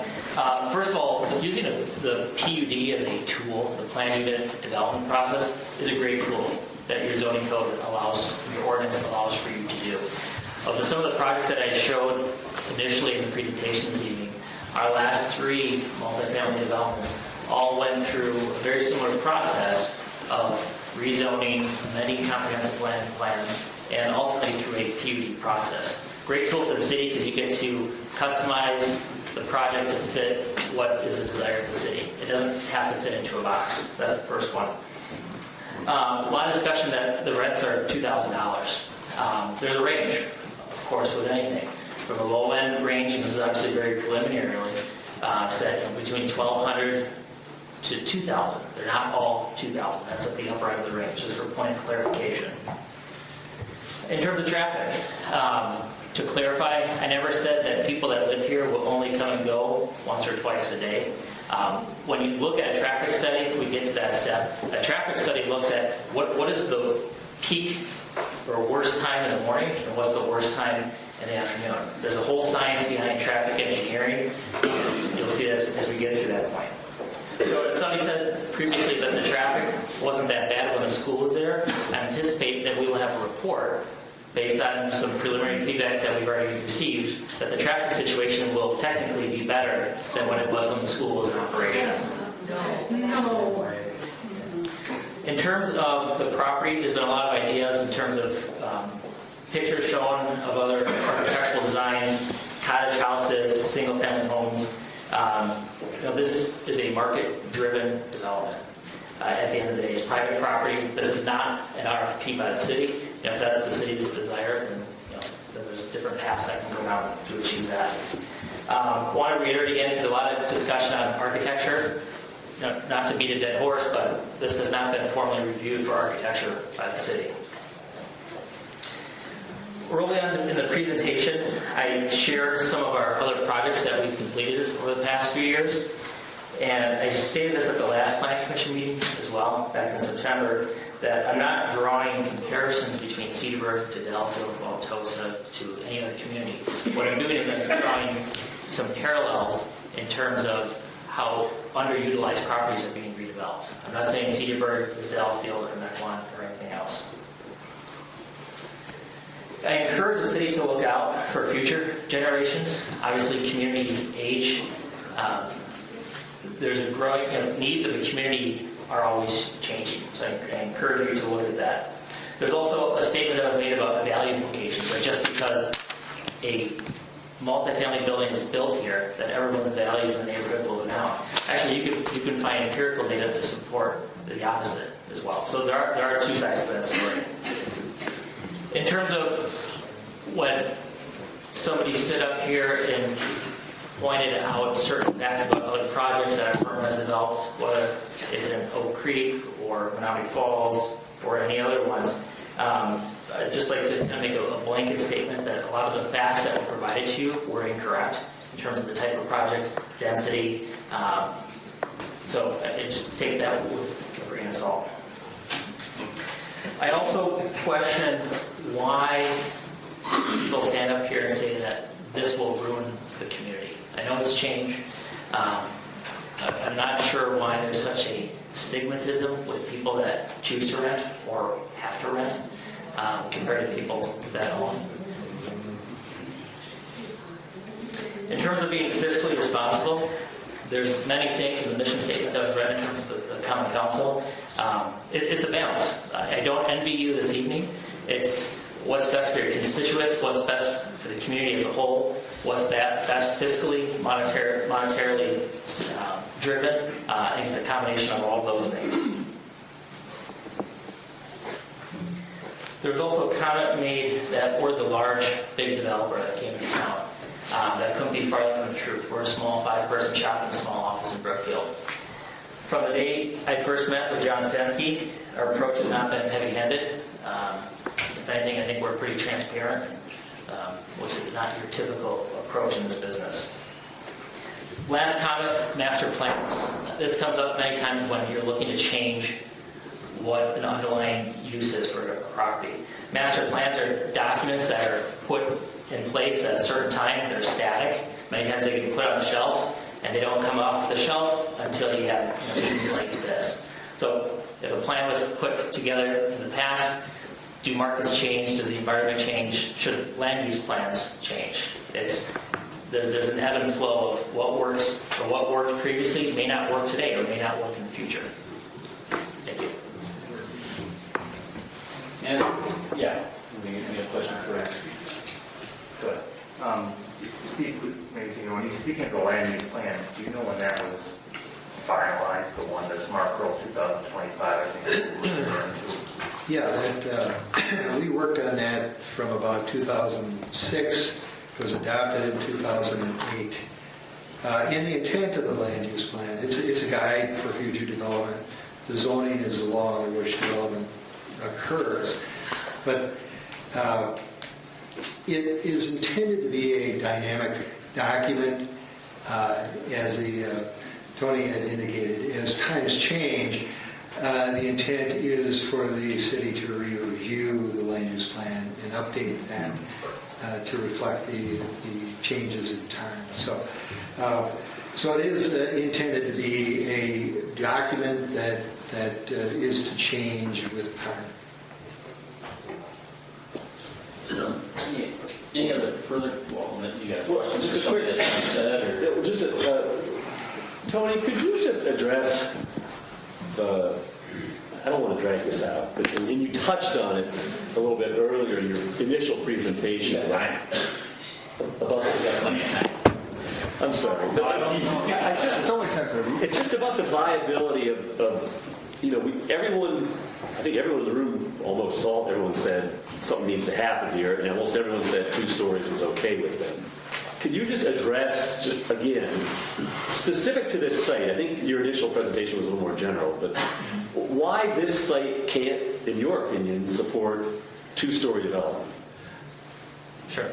So, 2-story development, as I mentioned in the presentation, when you reduce a floor, if you took a floor out of this project, and you start expanding the project horizontally, there's going to be some give and take. What's going to happen is you'll bring height down, but what you're giving up is you're going to start pushing these buildings out.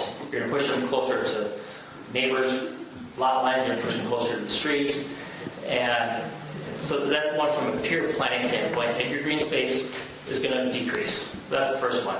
Number 2, it creates, from a developer standpoint, our economic feasibility goes down considerably. It puts a significant financial gap in a project. I can't stand up here today and say, okay, if this whole thing, if we lobbed off the 3rd floor, the gap is $6 million. I'm not prepared to provide that information. But for the reasons I was talking about, 2-story buildings in an urban infill type location, when you're building with elevators, your cost of your infrastructure on a per unit basis is out of whack. Your building elevators that are only servicing 2 floors rather than 3 floors. Your parking footprint is providing parking for a less number of cars. So if we said 2 stories, you'd say, I can't do it. Correct, I can't do 2 stories. All right. You say though, Tony, that it was spread out. Get it on the shot. But You said that it'll spread out because you need like basically a minimum number of units to make this viable. Right, so I assume Commissioner Arnett's question was if the 3rd floor was gone. Right. There's also the other question of if you reduce the 3rd floor but kept your density, your project will grow this way. I don't even know if that's physically possible on the site. It may not be large enough, is my guess. Because you're saying you can't reduce the number of units. You'd probably be covering the entire site. Right, that is correct. Reducing the number of units. If you took that 3rd floor off and it went from, 89 to 62. Yeah. Right, if you took a 3rd out of it, roughly, the economics, quite frankly, don't work for me. Anyway. May I make one comment? Yeah, you can. I just wanted to make sure we're done, and then the public's going to get a final comment. I just want to make sure we're done. It relates to what you're talking about right now. Yeah, is everybody done? Good? All right, final comments by the public. In my business, one of the most difficult things that I have to do is compare what the market will bear with what someone wants to sell something for. If those 2 things don't meld, one or the other has to change. I respectfully submit that Tony's in business to make money.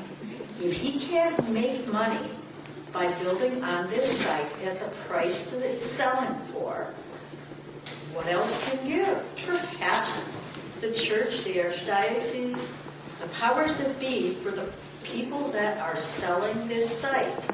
Has anybody considered maybe the price needs to go down, which would then offer up perhaps more options for development? He needs to make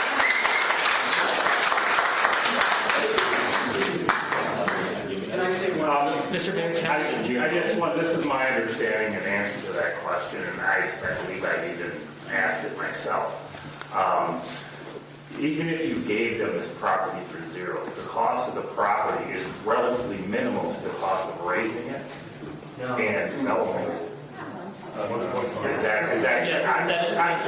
not trying to argue that. I'm just saying what this is my impression of what I've been told. Right. Is that correct or not correct? I'd be happy to address that. First thing is, I will concur that we are not a non-profit business enterprise. I'm not going to stand up here and say we are.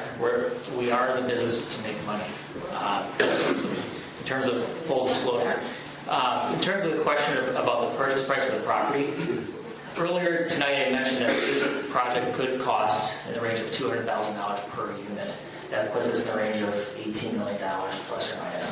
When you look at the purchase price of the property, which I am subject to certain confidentialities on in terms of full disclosure, the amount of the purchase price as a percent to the overall cost of $18 million is a relatively small percent. You know, like when you're in business development, your property that you purchase, it has to appraise out. As it is, it has to appraise out, and as completed, it has to be appraised high enough for a bank to give you a loan. Would it help if the church lowered its price, Tony? Mr. Mayor, you want me to answer that? Sure. Would it help? I don't know what kind of simple question. Well, I think that an obvious... Just answer, yes or no. The answer is obvious. My gosh, don't even ask the question.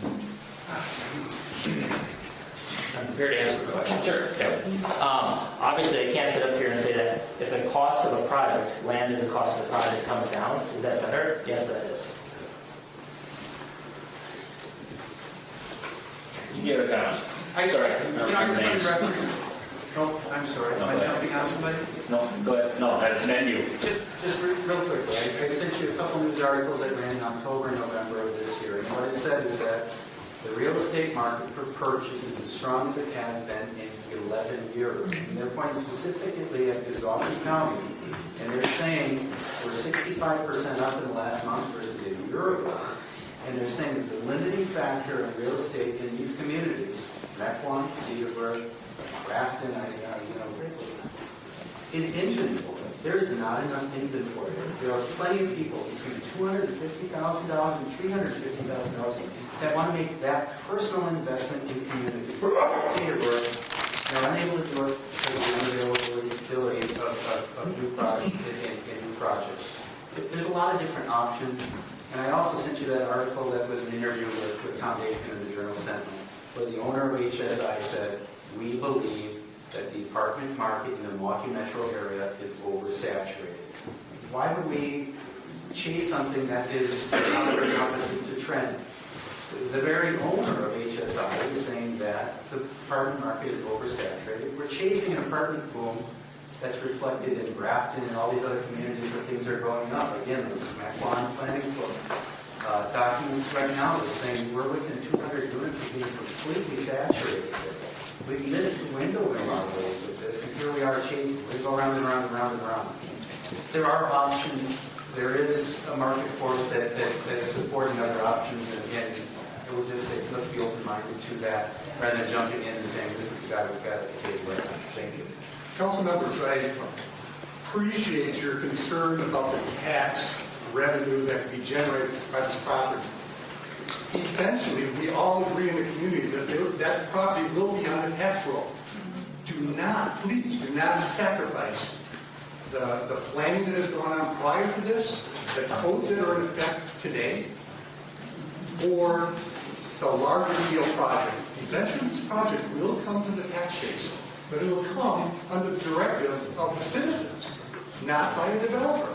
We're going to need to step back, do not change our codes and ordinances, reevaluate, retrench, and get more citizen involvement. Mr. Wachako, one of the most respected architectural firms in Southeast, Wisconsin, Midwest probably.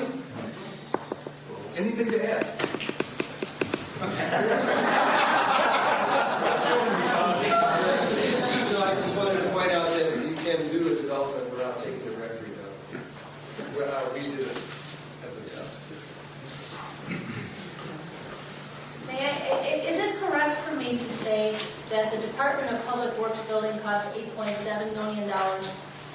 Well, not quite 8.3. $8.3 million that the city of Cedarburg resident taxpayers all paid for the big garage. Anyway, there's somebody in the city who told me that the reason that passed is because nobody was here to oppose. We are here. We oppose this very large thing to happen. Please listen to your constituents.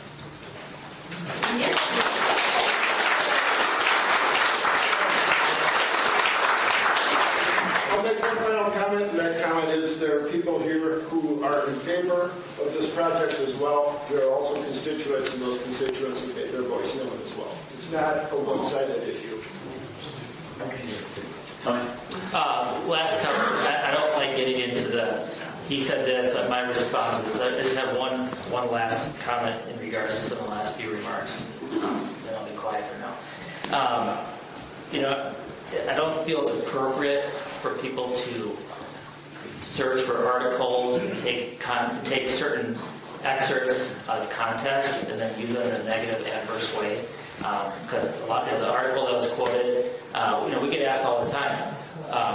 You read the newspaper, apartments are overbuilt. Our bankers who lend money to build these projects ask that question all the time.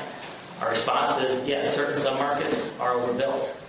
If you look at where we're building currently, we're avoiding markets that we feel oversaturated. That's why we're in Cedarburg tonight, because Cedarburg is an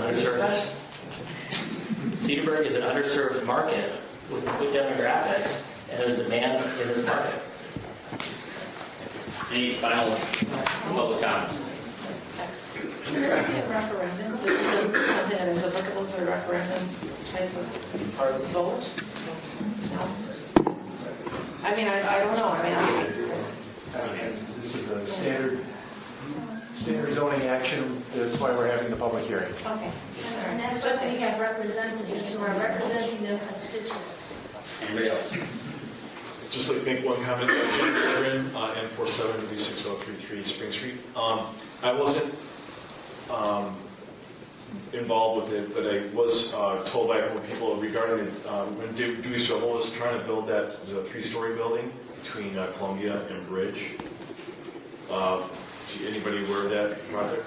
Oh, I love it. I live next to it.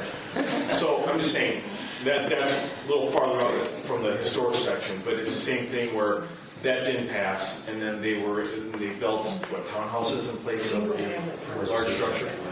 So I don't know if the council members all are aware or remember that, but I just feel that's very similar to, or even not as similar, but very close to what we're talking about today. And look what the city did there.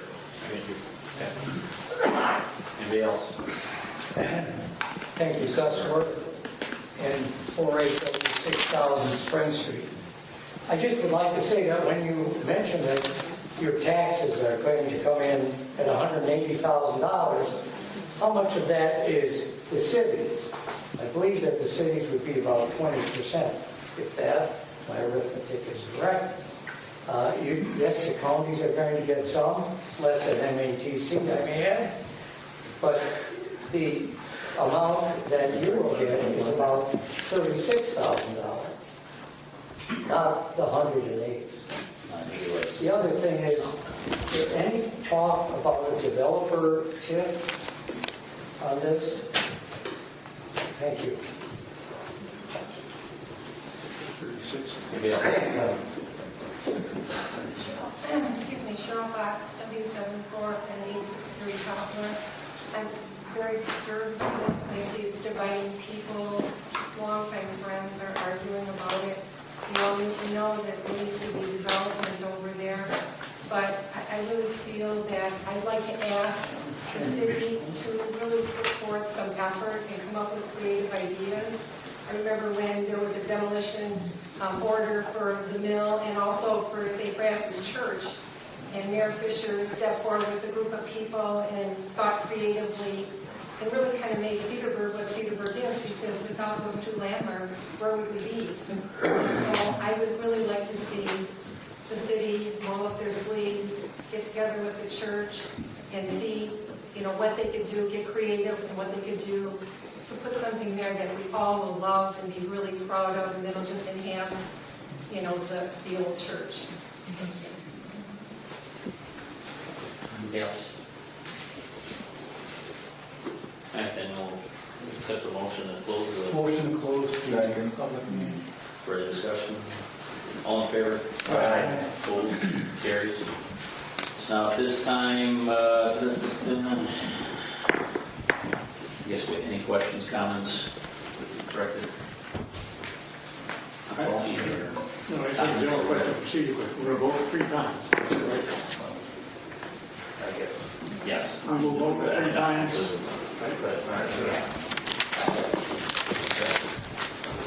It counts like a college, it counts in general. Counts in general. Now we're done, right?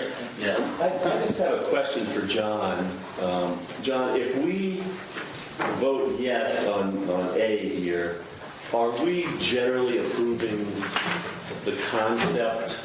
I mean, I know we're not approving the brick or the, No, right.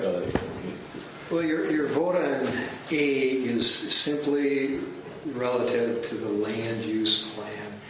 But in this instance, it's paved the way for the rezoning of the site. And the rezoning then ties the plan to a zoning district.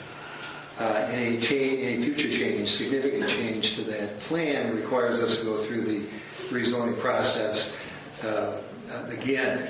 But your first vote is just to change the density requirements on the land use plan so that they can then come back under item number B and request the rezoning. Okay, but if we approved all 3, we're generally approving this concept. Oh, yes.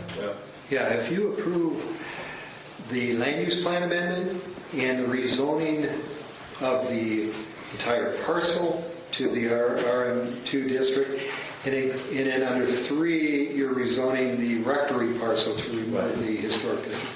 You're approving the concept plan with the understanding that they have to come back with their detailed traffic study. That has to be approved, and then come back with their detailed plans. And that too has to go through this process. And just to clarify, and Tony, correct me if I'm wrong, but I mean, that is going to kind of get us to, I mean, you stated that, I mean, let's say it was 87 units to get that density.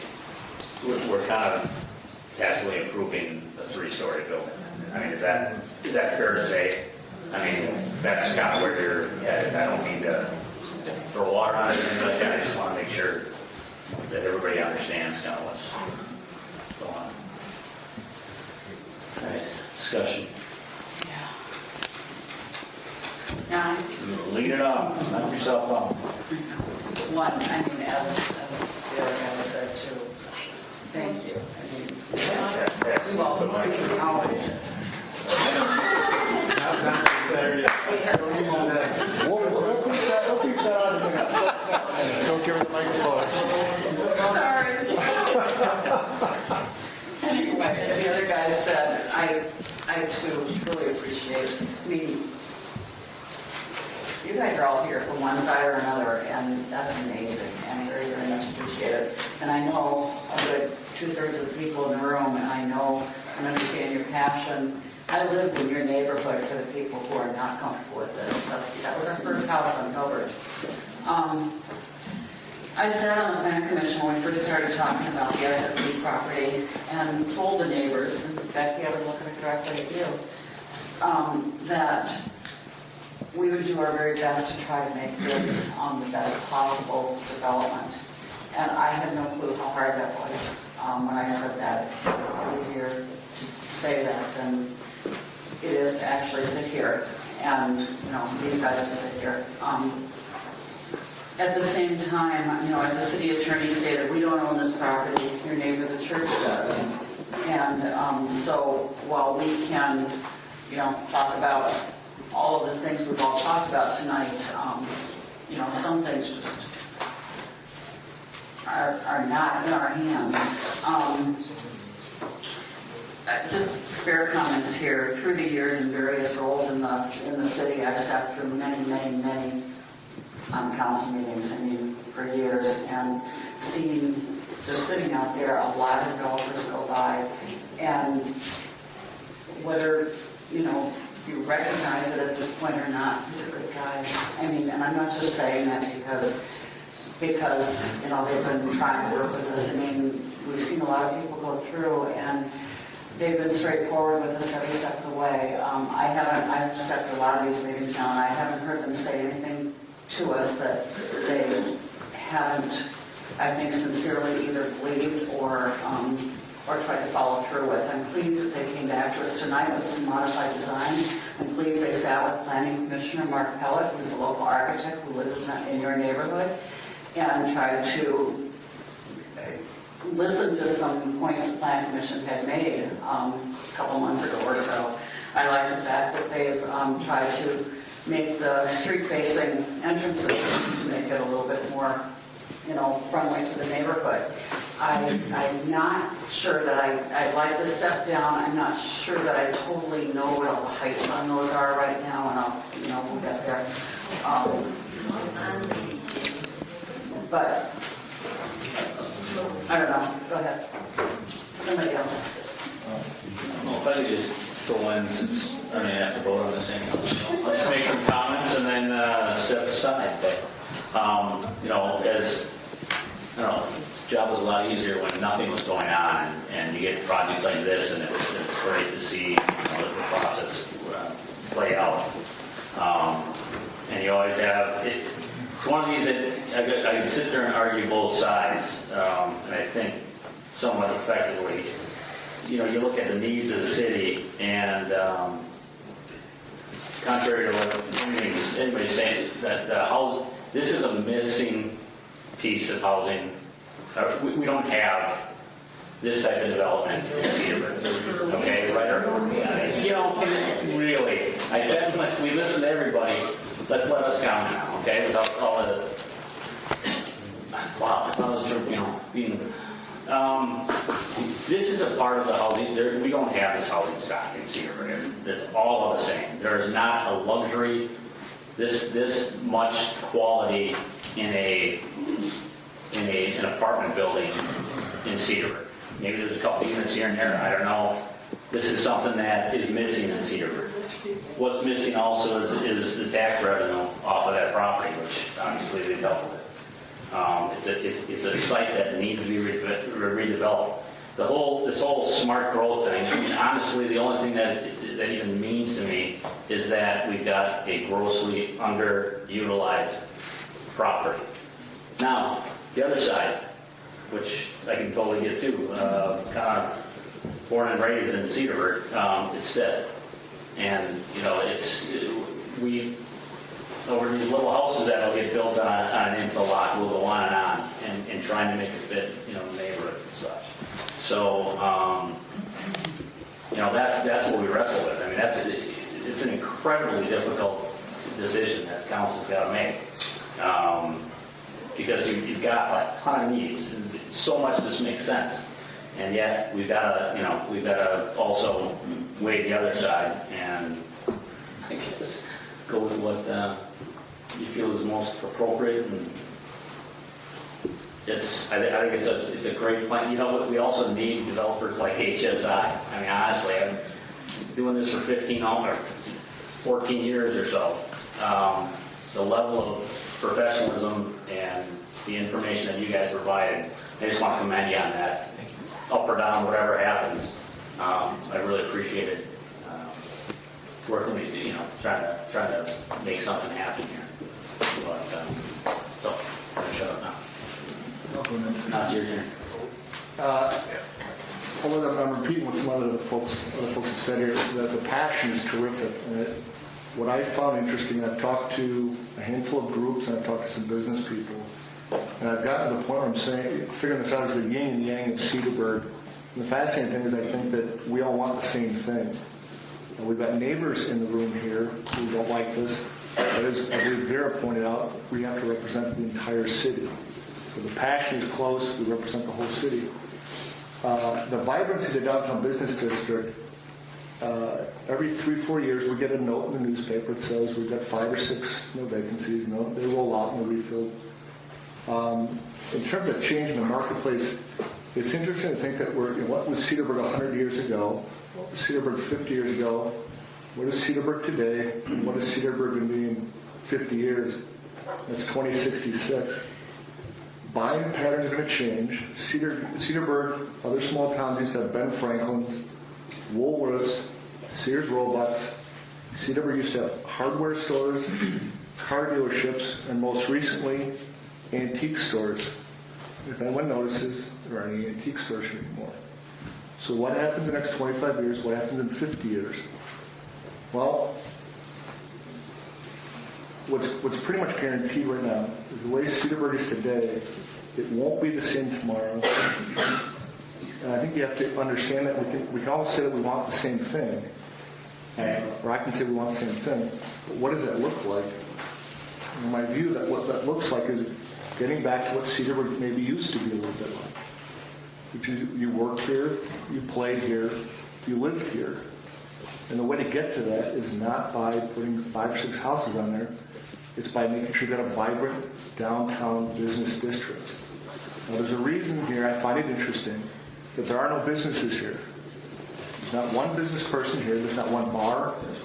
I'm sorry. There are. That's spoken. I'm sorry. Let me just keep on. Not everybody, not all the businesses are here. And I've spoken to some of those people, and the reason they're not here is because they come out and say something in favor of this project. The people in the room won't want to, frequent their business. This might be a bar, a salon, a bar, or a small shop. So in order to keep the Cedarburg downtown area, business area vibrant, as buying patterns change, and what I'm thinking here is the tourists that started coming to Cedarburg the last 20, 30 years, what happens to the people that are now 20 and 30 years old when it's their time to maybe start coming here and visiting and staying overnight? Are the buying patterns the same? Amazon wasn't around 15, 20 years ago. It wasn't around 30 years ago, it was around 50 years ago. So what happens to these businesses? Right now, there's a large reliance on the tourism and the festivals. And as these buying patterns change and things change, where are these people going? So my concern here is that we're talking with and getting a lot of passion from the local neighbors, and I get that. But I'm also concerned that the reason I'm here, and a lot of us are here, is a vibrant downtown area. It's got very attractive properties, and they're very interesting. That's what, it's what's kind of brought this along. And I'm just going to roll into another aspect here, which is the rectory. I wasn't here when this was passed. And again, I think a lot of the vibrancy and fun of Cedarburg, it's not just the building, it's the people. When it gets to the rectory, and I was on landmarks when the school first came to us and asked about the aspect of the rectory. And I thought it was interesting at the time, why was the school not a part of the historic district? And I didn't ask that question, we were just listening. And they talked about the rectory as it was in relation to the church. Its nearness to the church, its use with the church. And what I find interesting, this is where Tom will very much disagree with me, is that the average person in Cedarburg looks at that and goes, it's not architecturally significant by design. And in fact, it's not an attractive building at all. And what I thought was interesting is this came up in the newspaper and was talking to people, I won't say my wife, but talked to my wife. And she said, well, I didn't know it's not even a historic building, is it? I said, well, it's in the district. So if citizens don't recognize it, and I'm talking a lot about myself here, if citizens don't recognize it as architecturally significant, and residents don't describe it as significant, I just can't get that excited or that passionate about the relation of the church to the small building next to it. And that concludes my comments. And thanks again for everyone for coming. This is good stuff.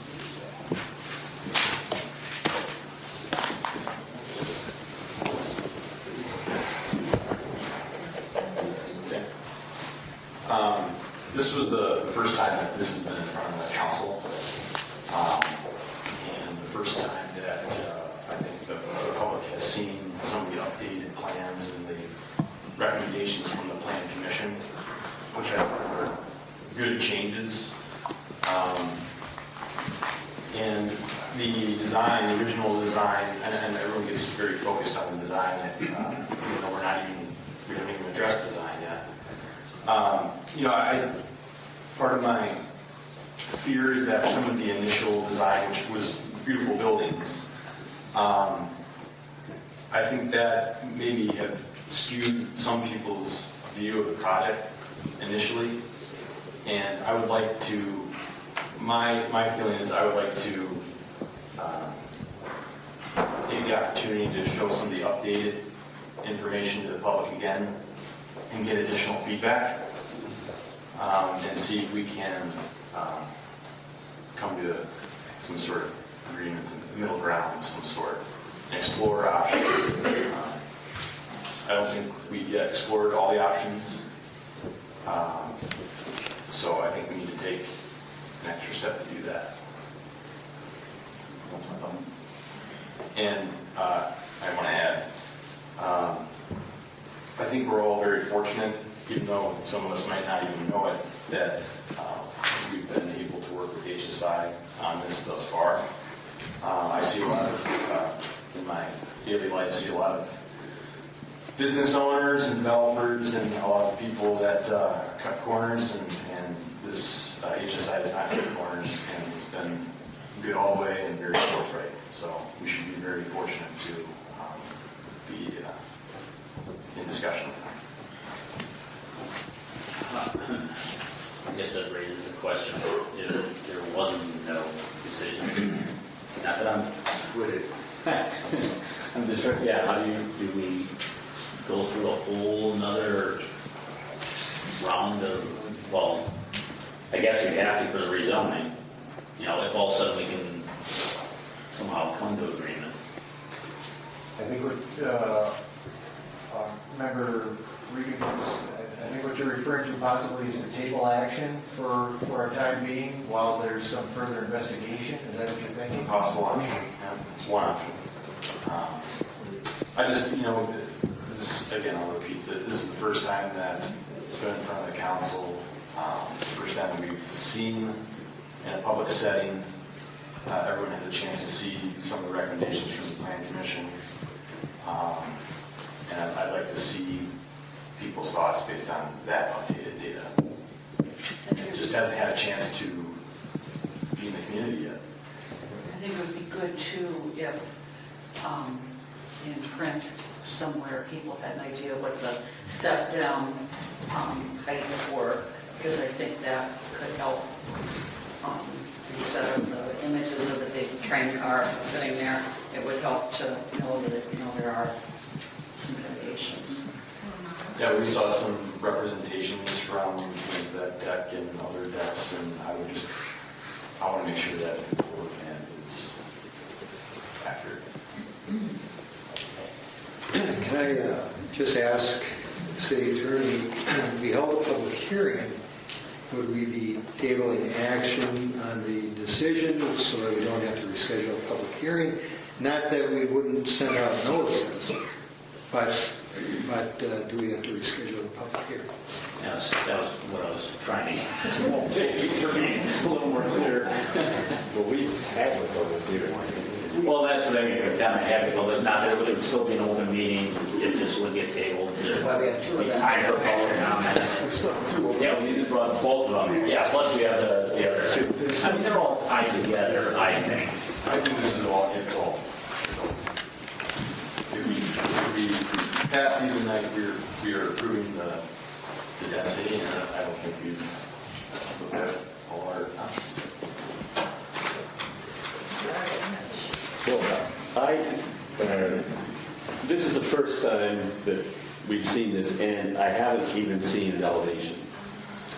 We've seen the site plan. And I'd like to see a couple of renderings, Tony, that show what it looks like from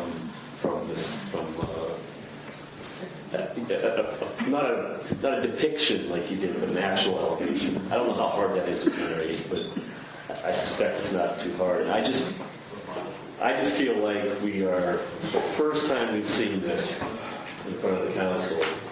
And if we go through all three of these and say yes, we've said yes to this project. At the first time we've seen it in front of the council. I'd like to see a few more drawings, specifically elevation, probably show maybe a house next to it, just a couple of the major ones where it affects the neighboring properties. And I guess I would support tabling this if I don't want to make a motion yet, but if we get to a consensus where we could bring this up in 2 weeks. We've had the public hearing, but then I guess it gets into the issue of do we need further public hearings, but we'll just have to grind through that at some other time if we have to. I think most people feel as if they've said their piece. But, what's the difference between a public hearing and a normal meeting? I mean, we could go through the public hearing. Well, Exactly. in fact, we sort of have to. Public hearing is designed solely to notices are sent and people are asked to make comments, more so than your normal council meetings where public isn't necessarily mandated. Now, we were just talking, you could table the first item and open the next public hearing and allow people to comment and close them and move it on. The only question would be is if the project comes back in some different form, we want to hear from the public. I guess my comment is even the densities change slightly, just slightly. Just now we're sitting here, do we have to have a public hearing? Well, probably not. I mean, if you open these up and close them, you perhaps aren't mandated to have another public hearing. And I asked that question to John. He said that the maximum. If we're even considering tabling, we have to all be, not all of us, but we have to be kind of in agreement and giving these guys some direction as they walk out of here, so they really, really know what we want to see. And that's a fair point, yes. And I expressed what I was I guess I would like to say something, and that is I would be totally disappointed if we don't do our job in voting with issues that everybody came in to hear. I don't know if that's not doing our job. We're asking for some additional information. This is the first time everyone has seen these drawings. And it's because they've been working at a breakneck pace, really trying to get as much input as they could from community members to try to get to the point we're at tonight. Yeah, I mean, someone in the audience asked if you walked it, and yeah, I have. I've stood on those corners and looked at the houses, and I'd like to do that again with the new plan. And I want the heights in front of me too, as I'm doing that. And I mean, you guys know I have been out there. So.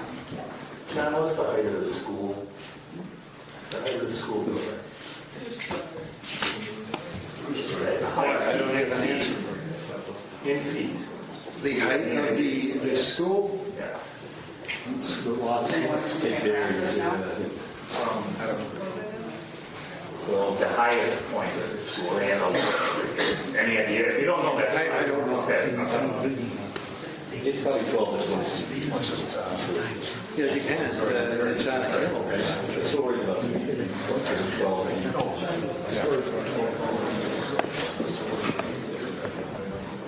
Is there, I mean, I'd be glad to make a motion, but is there a consensus that we need to table this? I'd rather get you guys about, And before, I mean, obviously that pertains to A. Yeah. Can we, there's still an opportunity to check out B and C. I mean. Well, I think we have to have the public hearing that's noticed. Right. That's what I mean. We could actually act on whether or not you want the rectory removed from the historic preservation overlay to C. You've gotten to that one yet. And then, yeah, that's what I'm saying. I mean, I just want to make sure that if we've had a public hearing on this one, maybe we can avoid a lot of future work.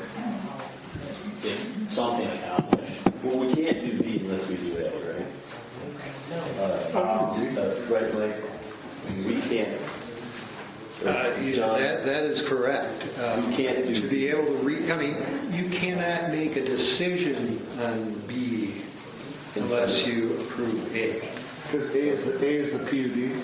So if I want more time, we should table A and B. I mean, we could go through the public hearing. Right. Yeah. Table both. Table your decision. And then move on to C. Right. I don't know. What do you guys think? It's nothing that I care one way. Why couldn't we do B? Because we're just talking about rezoning it. PUD was off.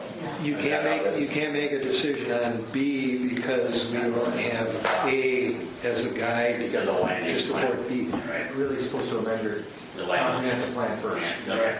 Yeah, you're right. I forgot about that. What points do we want them to come back with if we do this? That's exactly what I was going to say. If that's the desire of the council to table it, what I want to make sure we avoid is that if the council wants to continue to hear from us, if that's the case, we need direction. I don't want it just to say, table it, let's talk about it in the community, we'll come back next time. I don't want to have a repeat, drawn out meeting for, not just my own benefit, for everybody. I want this, if it's a desire of the council to see if this could happen, I'd like to be given constructive feedback so that I can either come back and say, yes, I can, or no, I can't, I'm sorry. I mean, it's my understanding that anything but 3 stories isn't going to work. It's my impression from the opposition here is that 3 stories is always going to be opposed. Right? I think we're correct in that assumption.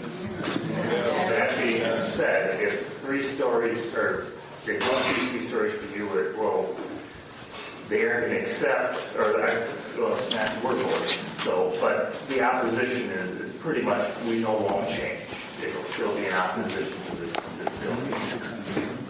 I don't think it's going to change that much. Really, that There are pieces that are 2 stories, so I want a better handle on that.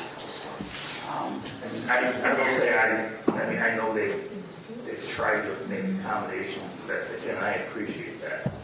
I think they're not, you've been, I think, very forthcoming with that. I don't think you try to hide anything. And I think you've been very good at working with too. No, going to a completely 2-story just puts a huge financial gap in burden on the project. That's the reality of that.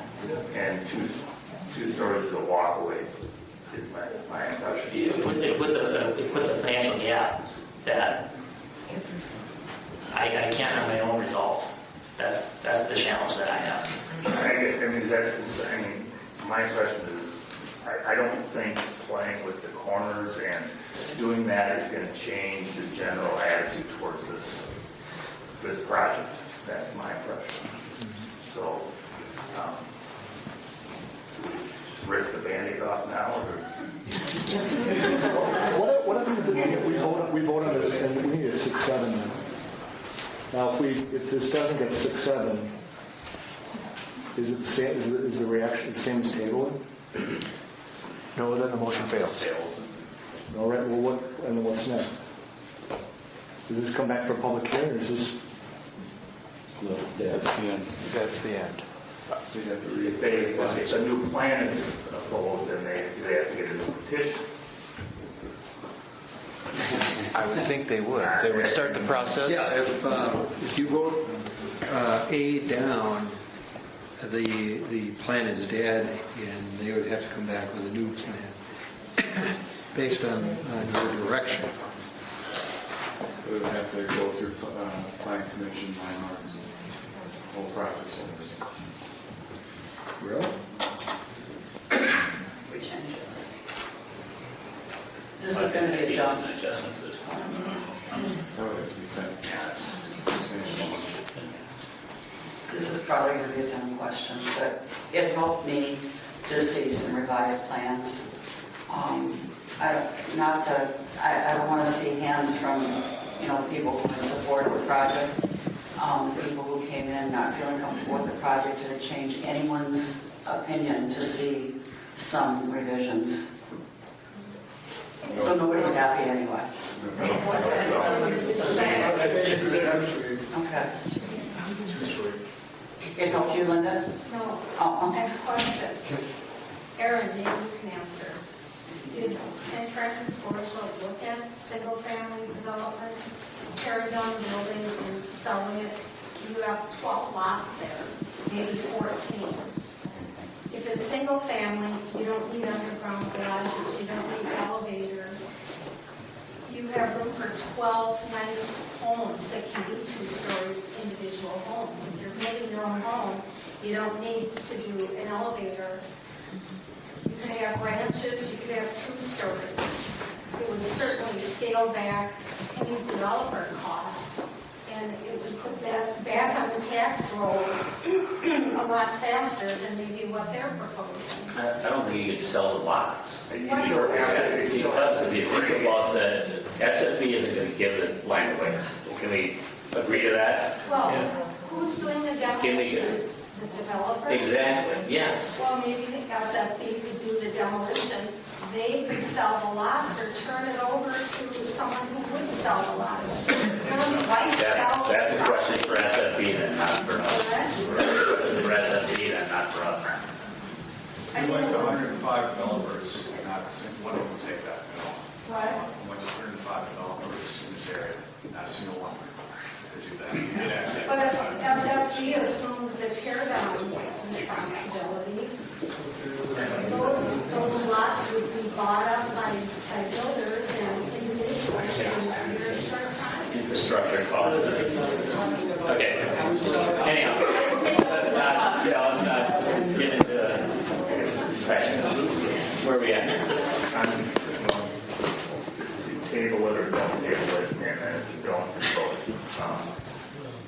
Well, if they don't get 6, then they get started. Is it 6 for the table too? I don't know if tabling's going to help me, but I don't think it's going to help the neighbors. So maybe we should just vote. If I'm forced to vote, I would hate to say that. I don't want to force anyone to vote on something they're not comfortable with doing, but I don't know what's going to change. well, I don't want to kill it. But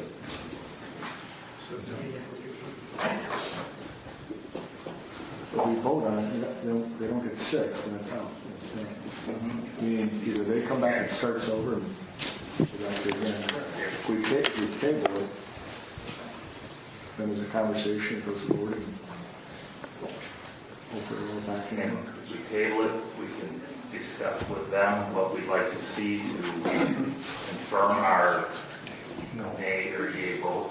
Yeah, I think the point was that you should give the developer, considering tabling or what we would call postponing, really, give the developer some direction on what you're looking for them to come back with. And then we can talk about postponing either to a date certain or something like that.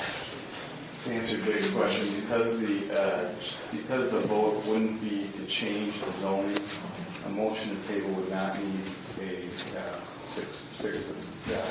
Thank you. That's a simple majority for a motion to postpone. I would hate to see the process start over, but I would like to see if there's some middle ground on less units that would be possible, and maybe it's not. But we haven't explored that. And maybe one of the buildings is 3-story, the other 2, or whatever, something. But we haven't even looked at that. So I think that's the. Do you have a reply? Yeah, we've come. I know that the process started in August. A lot of people have put a lot of energy, not just ourselves, but you politically doing your job in the city, the people that are here, their efforts. That one thing that I did hear is that people acknowledge that they want to see something happen here. I don't know if that. I don't think that's up for debate. I don't think status quo is what the audience wants, nor what you want as leaders of the city. So I guess what I would encourage you is, I don't know what the appetite for people would be to start this whole thing over. I mean, it's taken a lot out of everybody to get to where we are today, and this is only zoning. So my perspective on this would be, if you think it's appropriate to table, you table it, give me some direction, and let me go back to work. And further the dialogue. That's if you want to see if this could be something that you will ultimately be behind. If you think, you know what, you're never going to like the direction we're going or could go, then I would say to rip the Band-Aid off. But if you think there's any chance that this could work out well for everybody, then I'd encourage you to table it and let us keep working. With direction. I'd rather see it keep working. oh yeah, I don't want to kill it. I don't either. Can I make that comment? Just let me finish real quick. I think we'll be very quick. Mr. DeRosa said if it's 3 stories, it's a go for them. If it's not 3 stories, they're walking away from it. Let's get the vote. It's a hard one, but vote. I think that when people vote, they're not sure of it. Yeah, I'm just not sure that that's representative of the best interest of the whole city to not at least take a look at options. Do that. Looking for more. Is there a sense, if I could interrupt, is there a sense from Mr. DeRosa about how much time you might, if you were tasked with going back for some new drawings, how much time you might need to do that? Sure. One question for you is, if it is tabled, what are the procedural requirements to appear before the council again? To be here this evening, there were certain public notices that had to be issued. If I understand that process, and that was roughly, call it 4 weeks, 30 days. Well, yeah, the 4 weeks was to change the land use plan. to change the zoning, it's a matter of getting the notices in the paper. That could cut it down to 2.5, 3 weeks. But really, the 4-week notice requirement was specific to the land use plan, and we just held that public hearing. But so you're probably looking at 3 to 4 weeks, Yeah, right. reasonably, Yeah. and that's what you're thinking? So procedurally, it sounds like that's what probably be the soonest we'd be able to come back. If I understood that correctly? So 4 weeks from now. Yeah, and 4 weeks probably gives us some time to work through. Okay, not that you want to do quicker, I mean, there's, Well, I don't know if we can procedurally because of notice requirements. why is this, I mean, we've had the We had the public Public hearing hearing. on the land use plan. We still need the public hearing on the rezoning of the property and the Can rezoning. we not do that and table that? I mean, just, let's, I mean, the issues don't change. We could have the public hearing, can we? Am I wrong? You have to. You can have the public hearing now. You can have the public hearing now. You can't take action on those. So, yeah, you could open it up. Open table.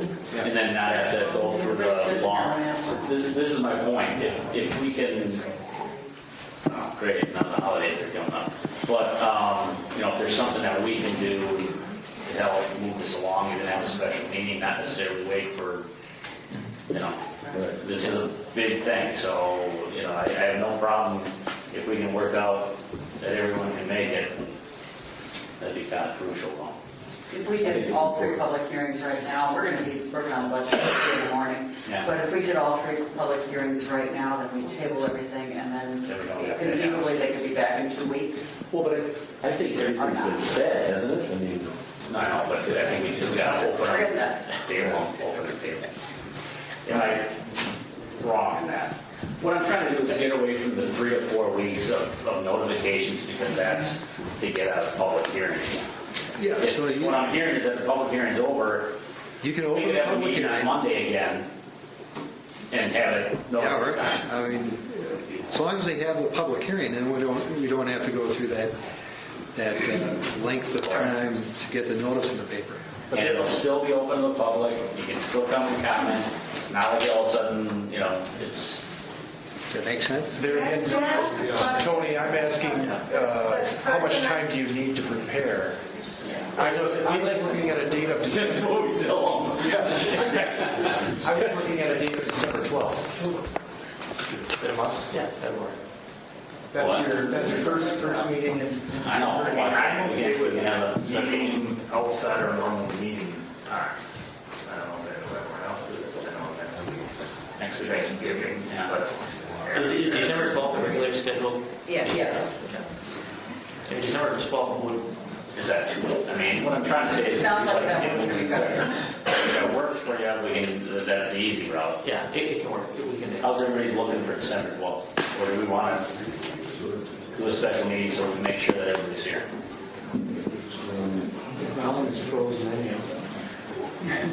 My question, sir, is that,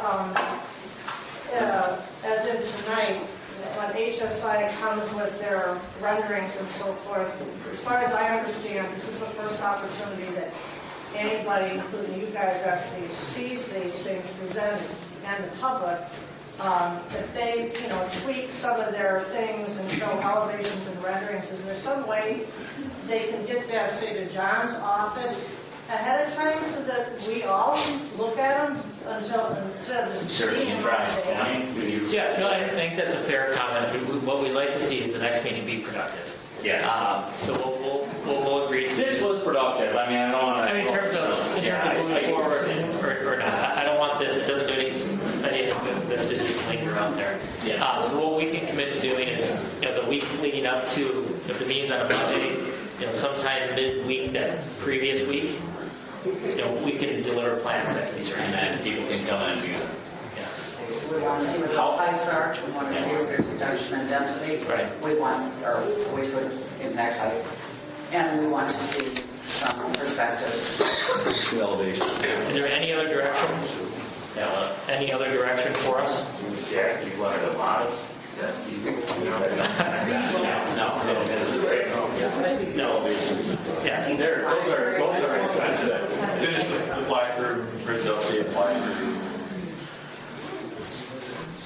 As a citizen who had looked at the plan, one thing we asked for at a planning commission meeting was a redrawing of the local neighborhood with properties to scale, because the current drawings being used significantly overstate the amount of green space between the existing houses and the proposed development.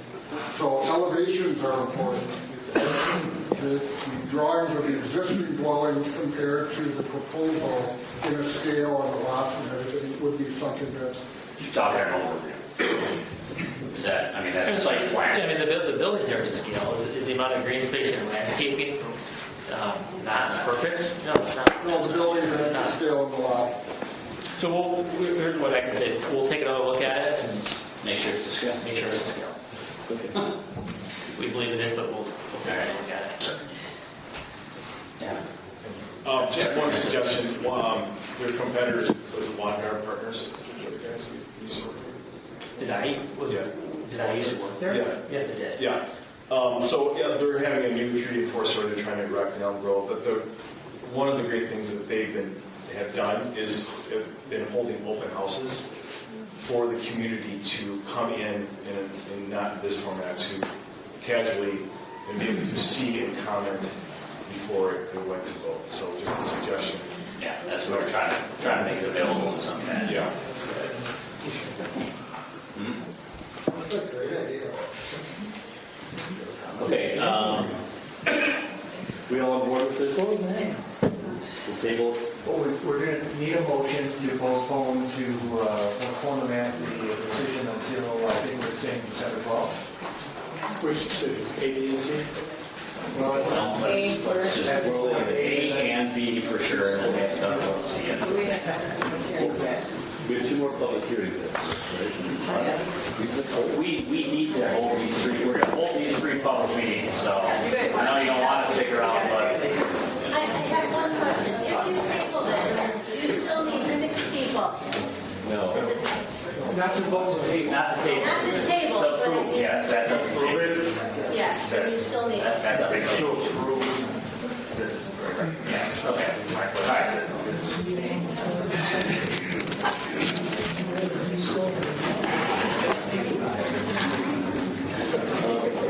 Mr. Mayor, you ready for Yeah, thank you. Mr. Mayor, I'd like to make a motion to table resolution. Everybody we need to try to make a decision or 2 tonight, so just try to keep it down. I'd like to make a motion to table resolution number 2016-25. Second. Excuse me, Mr. President. The motion is postponed to December 12th? Yes, and postpone and bring it back on. Should we put in that motion what we want to see from them now? No, okay. No, I just want to table it. Let's postpone it. We give it on. You're postponing. I'll second that. I'm tabling. No, you're postponing. Mine's at the postponing. Oh, okay. I don't know what it is. I second it. Mike, is I got the county parliamentarian too. Yeah. No, you truly are the action. Robert's rules would say the action is to postpone to a date. I'll amend my motion. And John, you give us an motion. Yep. Further discussion. All in favor of postponing? Aye. Opposed? Could we just be open? No, sorry. Okay, now to go through the process again. Yep. Let's open it up.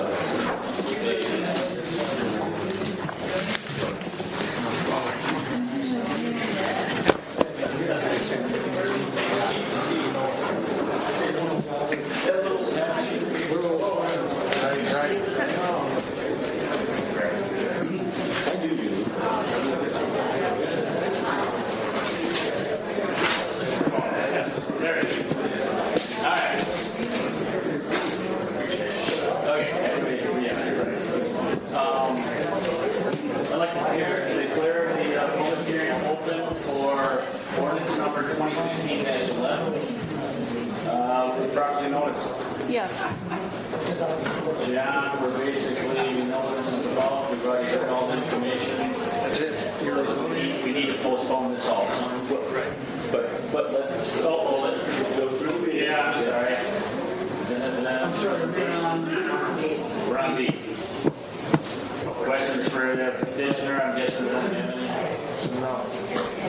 General public invited to ask and make any comments. We refer them all anything that would pertain to basically the same thing that we just talked about. If not, I need a motion to close the public hearing. Second. All in favor? Aye. Opposed? Carries. Any questions by the county council? No. Any rebuttal? It seems silly, but we have to do it. All right. I'd like to motion to postpone ordinance number 2016-11 until the December 12th meeting. I'll second. And motion second, all discussion. All in favor? Aye. Opposed? 5-2. I will now declare public hearing open for ordinance 16-12 to rezone the portion of the above mentioned property where the rectory is located to remove the Washington Avenue Historic Preservation Overlay District in action thereon. That's the purpose. Were we properly noticed? Yes. Petitioner doesn't really need to make much of a presentation. He wants it down. Enough said, right? Any questions for him? No. General public. Any comments on removing the rectory from the historic district overlay? Other than what you've already heard from us. No, I don't want any new, yeah. If it speaks specifically to the rectory. I think it's a very bad precedent that we're setting. Mr. Mayor, can I speak? My name is Jack Steinberg. I'm one of the trustees at St. Francis Borgia. We sent a letter out to the Planning Commission, Tom Lincolnberger's signature. The trustee, pastoral council, finance council are all in agreement that we have no need whatsoever for the rectory. And it's not in use at all. It's disrepair, and we would be in favor of raising the rectory. Can I make one quick comment? Following the model of the tri-car tear down, which was a non-contributing property in this historic district, the city went through great pains to make sure that what was built into place was appropriate for the district. And I think everyone will agree that any newcomer to town thinks that's an original building. What we're proposing to replace the rectory with is an expansive parking lot. I would say that's not highest and best use. If we're going to take it down, it should be for another reason than paving. Thank you.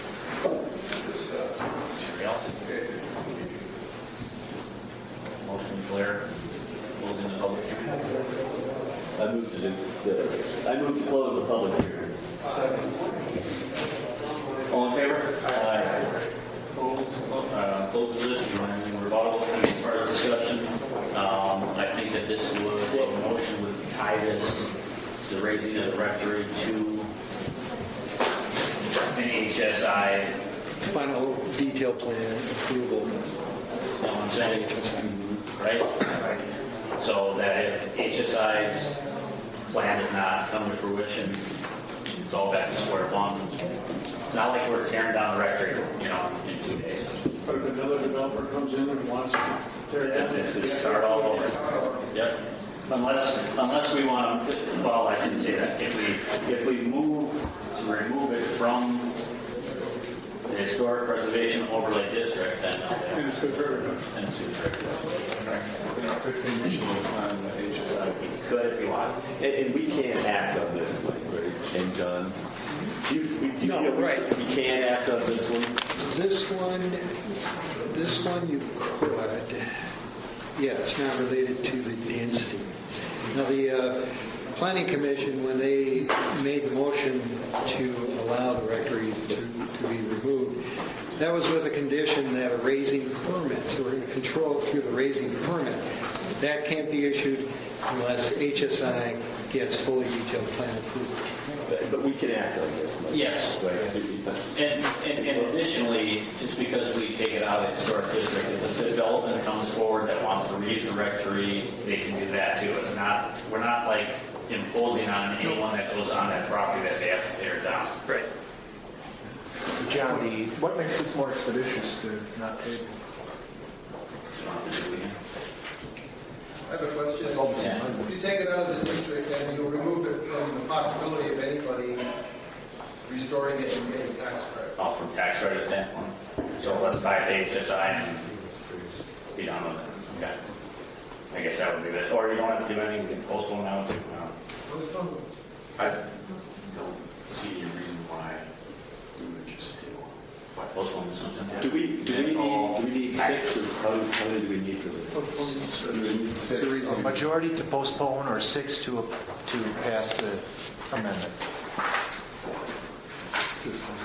I think it was a good vote. Yeah. So we want to make moves to postpone, that's fine.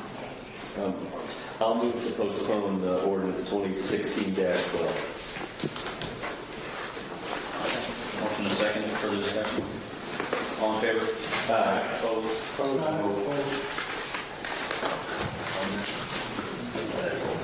We have 4-3 there.